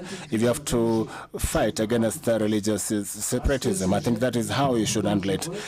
Otherwise, if you let a young person who is doing nothing, an idle, and they have 30 years, and that has no hope, you have to give them hope. And we are trying to train some young people in vocational training, electricity and so on, but you should give them the possibility to move in the capital or through other big towns, and that's how they're able to get work.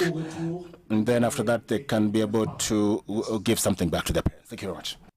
Amazing. Thank you so much. I'd like the other delegates from Uganda and Kenya were asked about the commitment regarding the budgets and the budget allocation by the government.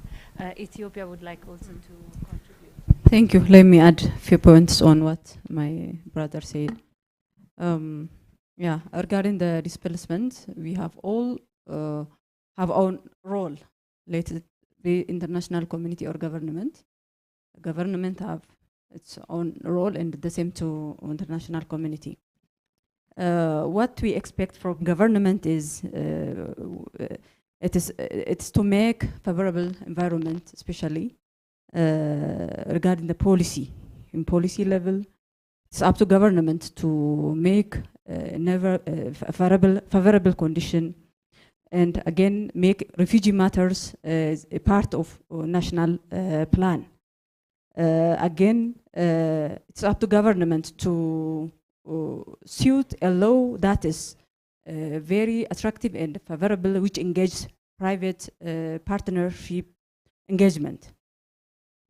I don't think it's really the government can allocate the budget for refugees in different settings. This is really difficult. We all know our practical experience, let alone in different, the budget all these member states have for their own nationality is not really something which is encouraging. It's not enough. So, according to our developmental approach, what really expected from government is to make sure that we have really favorable policy which practically changes the lives of the refugee and host community. There really in place the law which enforces the refugee part of a national plan, and we want to work on this area, as to me. So once we make sure that we have a favorable condition which engages private engagement and assure that the refugee matters a part of national plan, I think it's up to all of us or international community to come up with sufficient resource to in principle of burden sharing and responsibility sharing principle. So I understand that all partners related to government or international community donors, we all have roles when all, as we said before, coordinated together, and if there is efficient coordination mechanism in place, this will be managed fruitfully. I forget one question which I want to ask. Yeah, the roots of conflict, which is raised by my brother Ismail. I think this is the governing question for all of us, especially for member states. What I understand is till now, till today, we are losing our energy on how to respond towards the displacement response. I think now onwards, I know that Igad has working a lot to maintain peace within these member states, but it has to be beyond that. Actually, it is really beyond Igad. It's up to governments, let it local or regional or federal. It's up to government to maintain peace, to totally avoid conflicts and then displacement. Actually, the root cause of displacement is not only conflict. There is a natural disaster which makes people to displace from their our home. But I think we can work, even we can address on that too. The climate change, poverty. If we strictly work towards all causes of displacement, maybe it is not about one night shift. Through time, through process, through engagements of all partners, things will be better from time to time. Thank you. Thank you. And briefly, like I said, in our context, the government is already bearing the cost, both direct and indirect. And as we continue to integrate and transition refugee infrastructure, definitely there will be a direct and indirect cost. But I think our vision is that we are not going to, our economies can't afford. My Director General here says we already offered a conducive environment, policy and legal framework to manage refugee affairs, and we expect that the international community should also fulfill part of the bargain and get a basket through which some of these development partners should earmark funds specifically for provision of services and development aspects relating to refugees. We are seized on that matter, and I think once this environment is there, we can work together to achieve that. Thank you.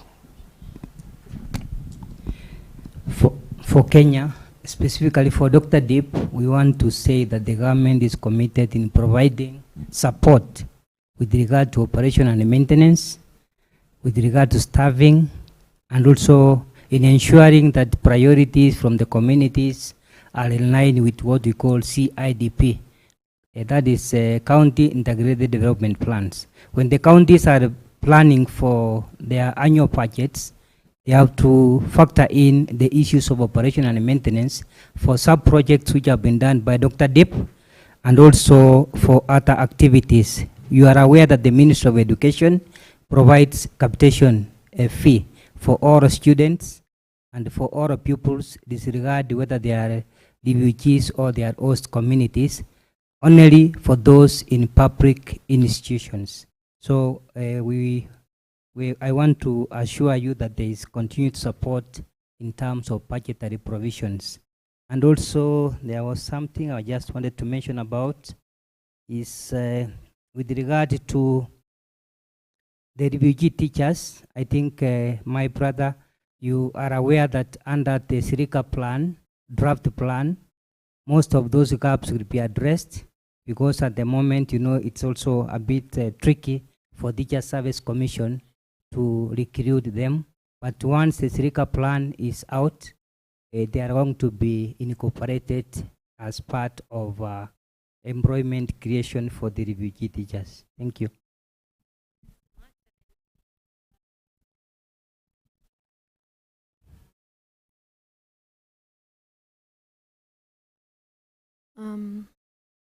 Thank you for the question. Yes, we have recently extended our program in order to be able to bridge the gap between the first phase and the second phase. So we can already draw some lessons learned from the first phase.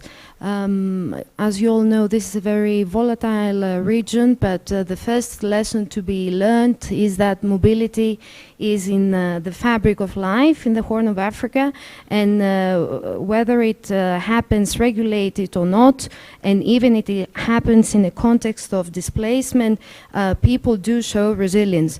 So we can definitely say that yes, delays have been happening because of security situations, because of security risks, but then member states have been responding to the challenge, and Igad has been doing the necessary in the past years.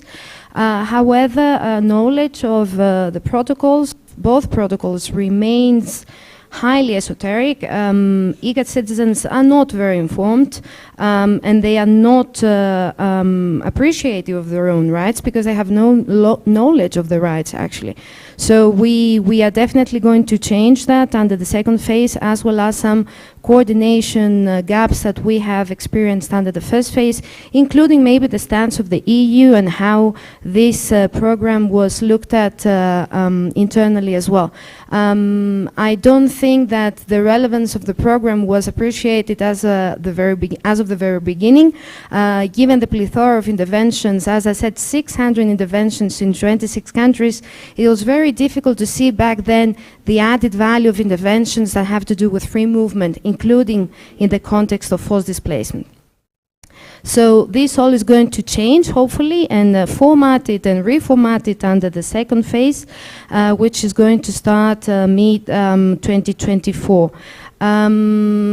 Yes, I have been working with ECOWAS for 8 years, just before joining you in this part of the world. So there's definitely a lot of lessons to be drawn. When it comes to regional consultative processes, we do need more migration dialogue in this part of the world. We need dialogue not just at technical committee level, not just in clusters, not just in committees, but also at the highest political level and within the context of the Khartoum process, to also capitalize on the interaction that we can have through other initiatives with EU member states. Then definitely the fact that we only deal with labor migration here without looking at other areas, this is a handicap. This has not been looked at as of the very first phase, which is a handicap, but we can definitely accommodate and incorporate lessons learned from ECOWAS when it comes to diaspora engagement, when it comes to civil society engagement, when it comes to portability of rights, when it comes to social protection, tripartite dialogue, green jobs, opportunities for host communities in order to ensure protection of migrants, but also development opportunities for host communities, especially border the communities.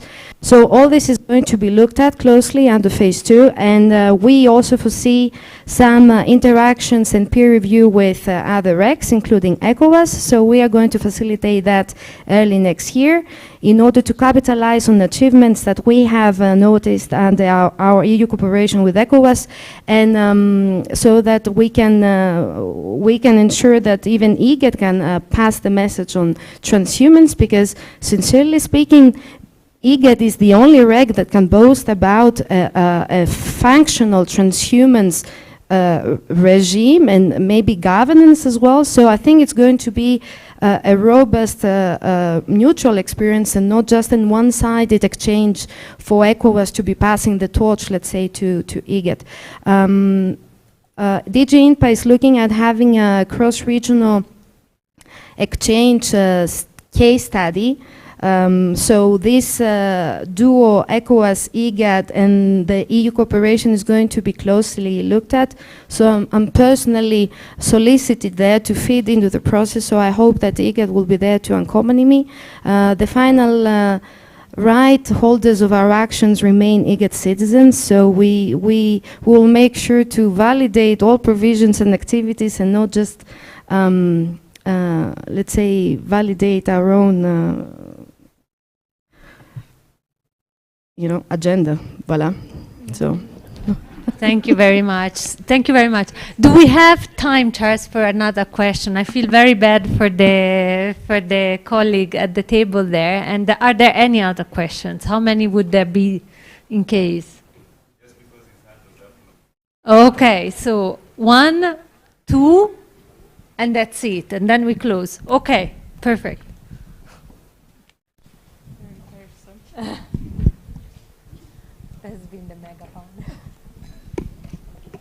Bonsoir tout le monde.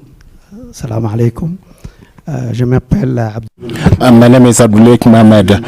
I am from Djibouti, and I would like not to go back to the points that have been raised by my compatriot.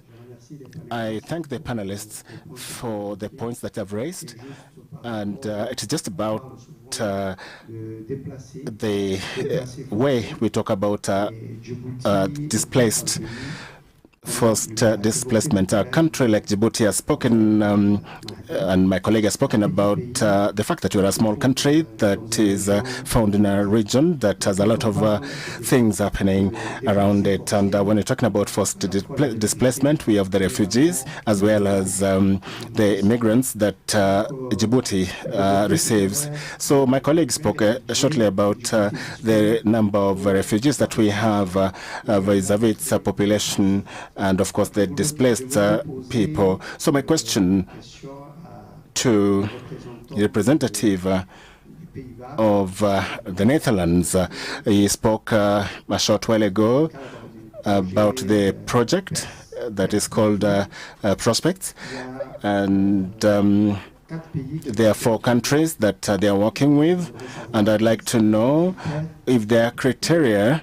that were considered for these countries like Djibouti that made some contribution for the improvement of the lives of its refugees that are found in its territory. What conditions were considered? And this morning, the representative of the World Bank spoke about a point that really touched all of us. That is, he said that for Djibouti, some of the criteria for the implementation of the Dr. D project, Djibouti has 25,000 refugees, yet we have many more refugees than that number. So when you look at the proportion of our population in Djibouti, we have more than 3% of refugees vis-a-vis our population. So we should take that into account, that ratio between refugees and the population in our country. So that's one I wanted to raise, that if eventually Djibouti should borrow to be able to undertake the different activities that we are doing to help refugees, I think that will be difficult. So thank you very much, and that is my comment. Very much. So one question for Rufus. The question for the reflection for the World Bank colleague. I don't think there's anybody from the World Bank or Matt or who's that? Apart from the Dr. Deep people, of course. All right. So let me move to the other question. There was a question there, and then we have this final round of reactions. I thank you all the panelists. My name is Mary Kevin from Uganda, a Dr. Deep beneficiary. My question goes to Hassan. Maybe any other person can also answer it. Because from my country, especially the district of Midwestern, where I come from, the relationship between the refugees and the host community is okay, and more so that the government has some interventions already, like skilling the youth in both the host community and also the refugees. But the concern is, you'll find that once this intervention is on, especially of giving them skills so that they can be employable, whether locally or even when they go back. But the concern is, especially what I've observed from my district, there were so many youth who were placed in so many work arenas. Others were in fabrication, fashion, and design. But some of these refugees started the training, especially the hands-on job and hands-on training. At the end of it all, a period of 3 months, some of them fell off, and yet their national counterparts continued until the end of the period. Now the question is, the team of refugees, those all who are leading those, what steps of intervention have you taken so that some of these refugees embrace these opportunities that some of the governments are trying to present them, so that their livelihood is better and improved, whether they are within the country or back to their country of origin? Thank you.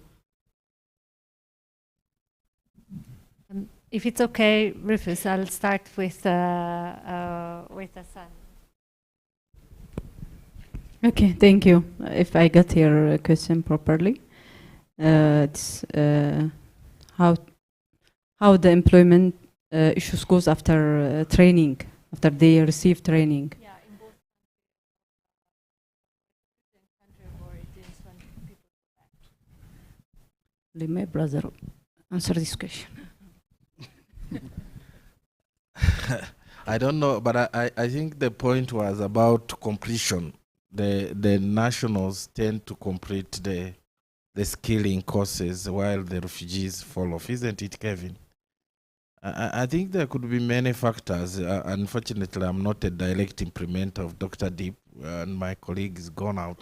But I think sometimes we see a lot of pendulum movements among the refugee communities, either trying to survive, first of all. They have a lot of challenges also with the reduction in the assistance. So some go to look for jobs, possibly that's how they drop out.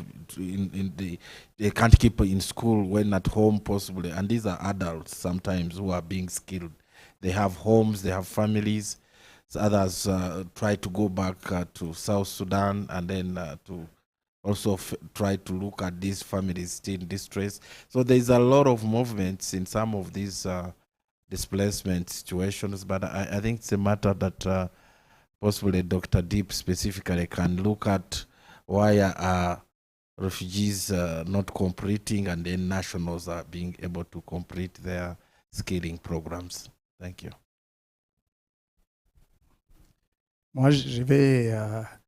As for me, I'll speak about this as a teacher and as someone in charge of this.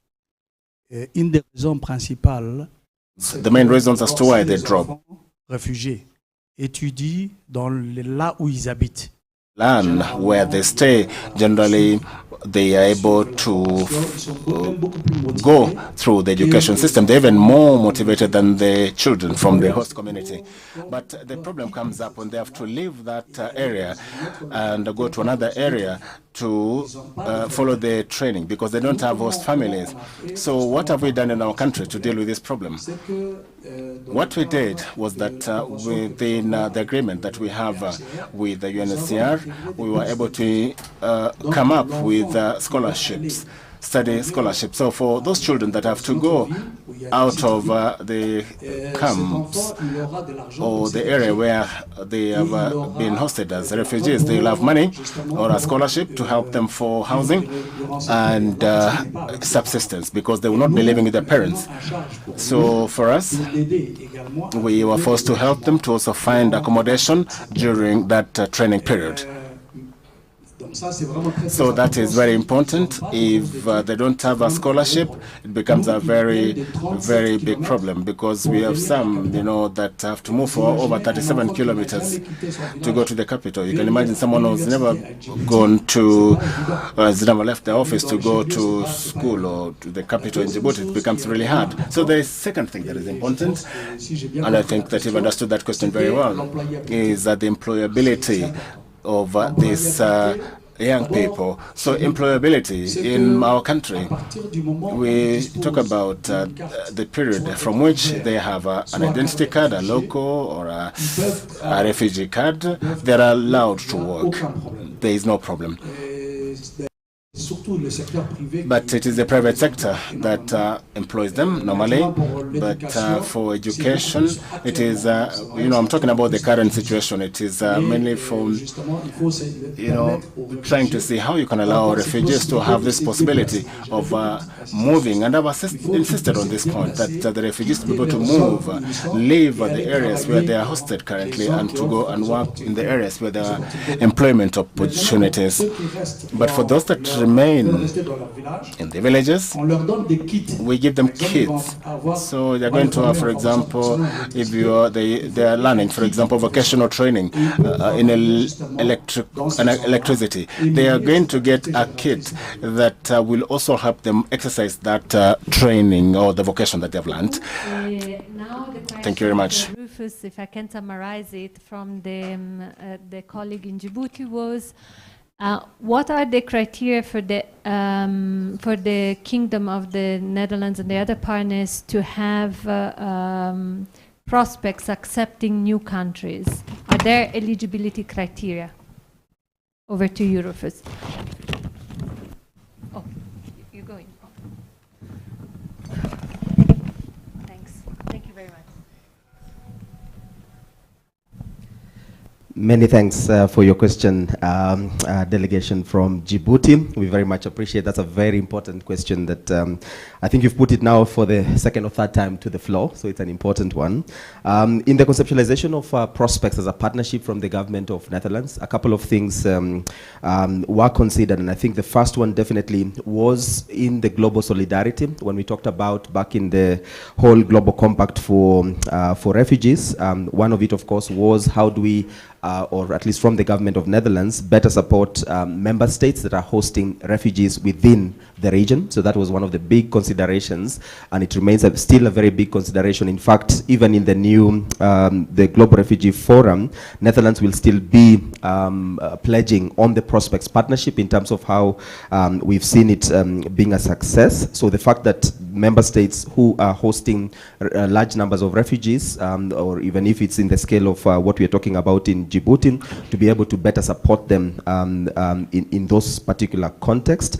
In the maybe not so diplomatic terms, part of it still was in the reference to what you might talk about, how to better support refugees in the hosting countries and not maybe getting them to go or take up dangerous journeys. But more specifically, but don't quote me because I still need my job. But maybe more specifically to your question, because the discussion is also a very political one, because it's also at the discretion. There's a lot of conversation that goes on from our Ministry of Foreign Affairs, but also approved by the respective minister. And at that particular time when prospects, the first phase was being conceptualized, those were the 8 approved countries. So I think from my part, the part that I can play, and just an assurance to the Djiboutian delegation, because you have taken that up as a very strong recommendation, is also still to take it back to our colleagues in MFA in The Hague to be able then to bring the point about Djibouti. Because I mean, it doesn't make sense if you look at what we are supporting in Ethiopia or even within the Igad member states. It does not belittle that you have X number of refugees or host communities. The whole idea, as Prospects was conceptualized, was about how do we better support member states who are receiving refugees within this particular region. Not a very concrete answer, but just to be able to provide a bit of context, because some of it is also very political in terms of the decision from the government of Netherlands in terms of which are the member states that are included or which to what extent. And it's also a question about how much availability of funding and what we as the government of Netherlands are able to do. But I take forward as a call to action your message about also Djibouti being considered in some of these very great investments that we are doing in the region. Thanks a lot. Thank you. Thank you, Rufus. Then there was a point for the World Bank, but I think it was more a question open to consider not only the number of refugees in a country, but the proportion of refugees and other type of mixed migration situations in relation to the population of the country. I have finished my notebook, so I'll try to be very quick in the summary before handing it over to Charles. It's almost 6, so we've done our best to get back almost on track. Looking at the role that Igad can play, it emerged very clearly that there is a need to continue this cross-operational learning on these matters. So this is something that we really is seen as a way to scale up the good practices in the region. There has been clearly a call to bring refugee and displacement-affected community voice at the table in political processes. There has been a demand to begin really looking at the root causes of forced displacement, and a lot of scope to continue playing this great role of coordination of actors and support governments and authorities at all levels, from the local to the federal member state, federal government, and at the level of the REC. So so these, I think, were the main points that came up. In addition to those, there is one in trying to broker discussions that really look at the role of private sector, but it also look at how other type of interventions that help the governments to raise on revenues can be linked to these interventions that are aimed at refugees. From this last round of questions, there have been points raised, very high-level points. I want to quote a few that have stuck. One on thinking and rethinking processes around debt relief. This has been something that has been brought up as a way to really meaningfully address the distress of people that are forced to flee, but also to work on the prevention side. Looking at the role of government 360 degrees, from the policy level to just keep the negotiation and engagement with the international community on these interventions that need to be funded and delivered. Integration and regional integration processes. So it stayed with me the fact that Igad can benefit a bit from support going beyond the labor development. And I think there was an important point that Mahat brought up about the fact that some of the issues that generate conflict that are pinned down as communal tensions, identity issues, actually are political issues. And it's very important to look at inclusion and autonomy and give hope to all communities that are impacted by displacement. So with these thoughts and very important contributions, I'll hand it over and back to Charles. Thank you very much, and a big round of applause to everybody. Thank you very much, Teresa. Another round of Teresa and the panelists. Now, I am looking at both my timers, and it is 2 minutes to 6 p.m. I do not want to keep you until 6 p.m. And I would therefore want to highlight that we've come to the end of the first day of the meeting. We resume tomorrow at 9. I was looking at Dr. Elduma just to assure me that the room will be available at 9. So tomorrow morning we resume at 9 a.m. and we'll have the first section, the first panel on investment impact on access to social services in displacement affected areas, unless there's a change in the agenda. No change. So that will be endorsed. I wish you a very good evening.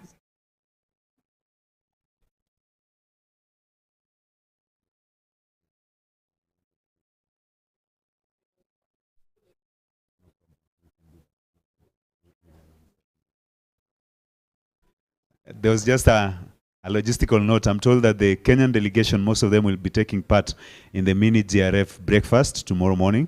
So some of them may only come, say, after 11, which is okay.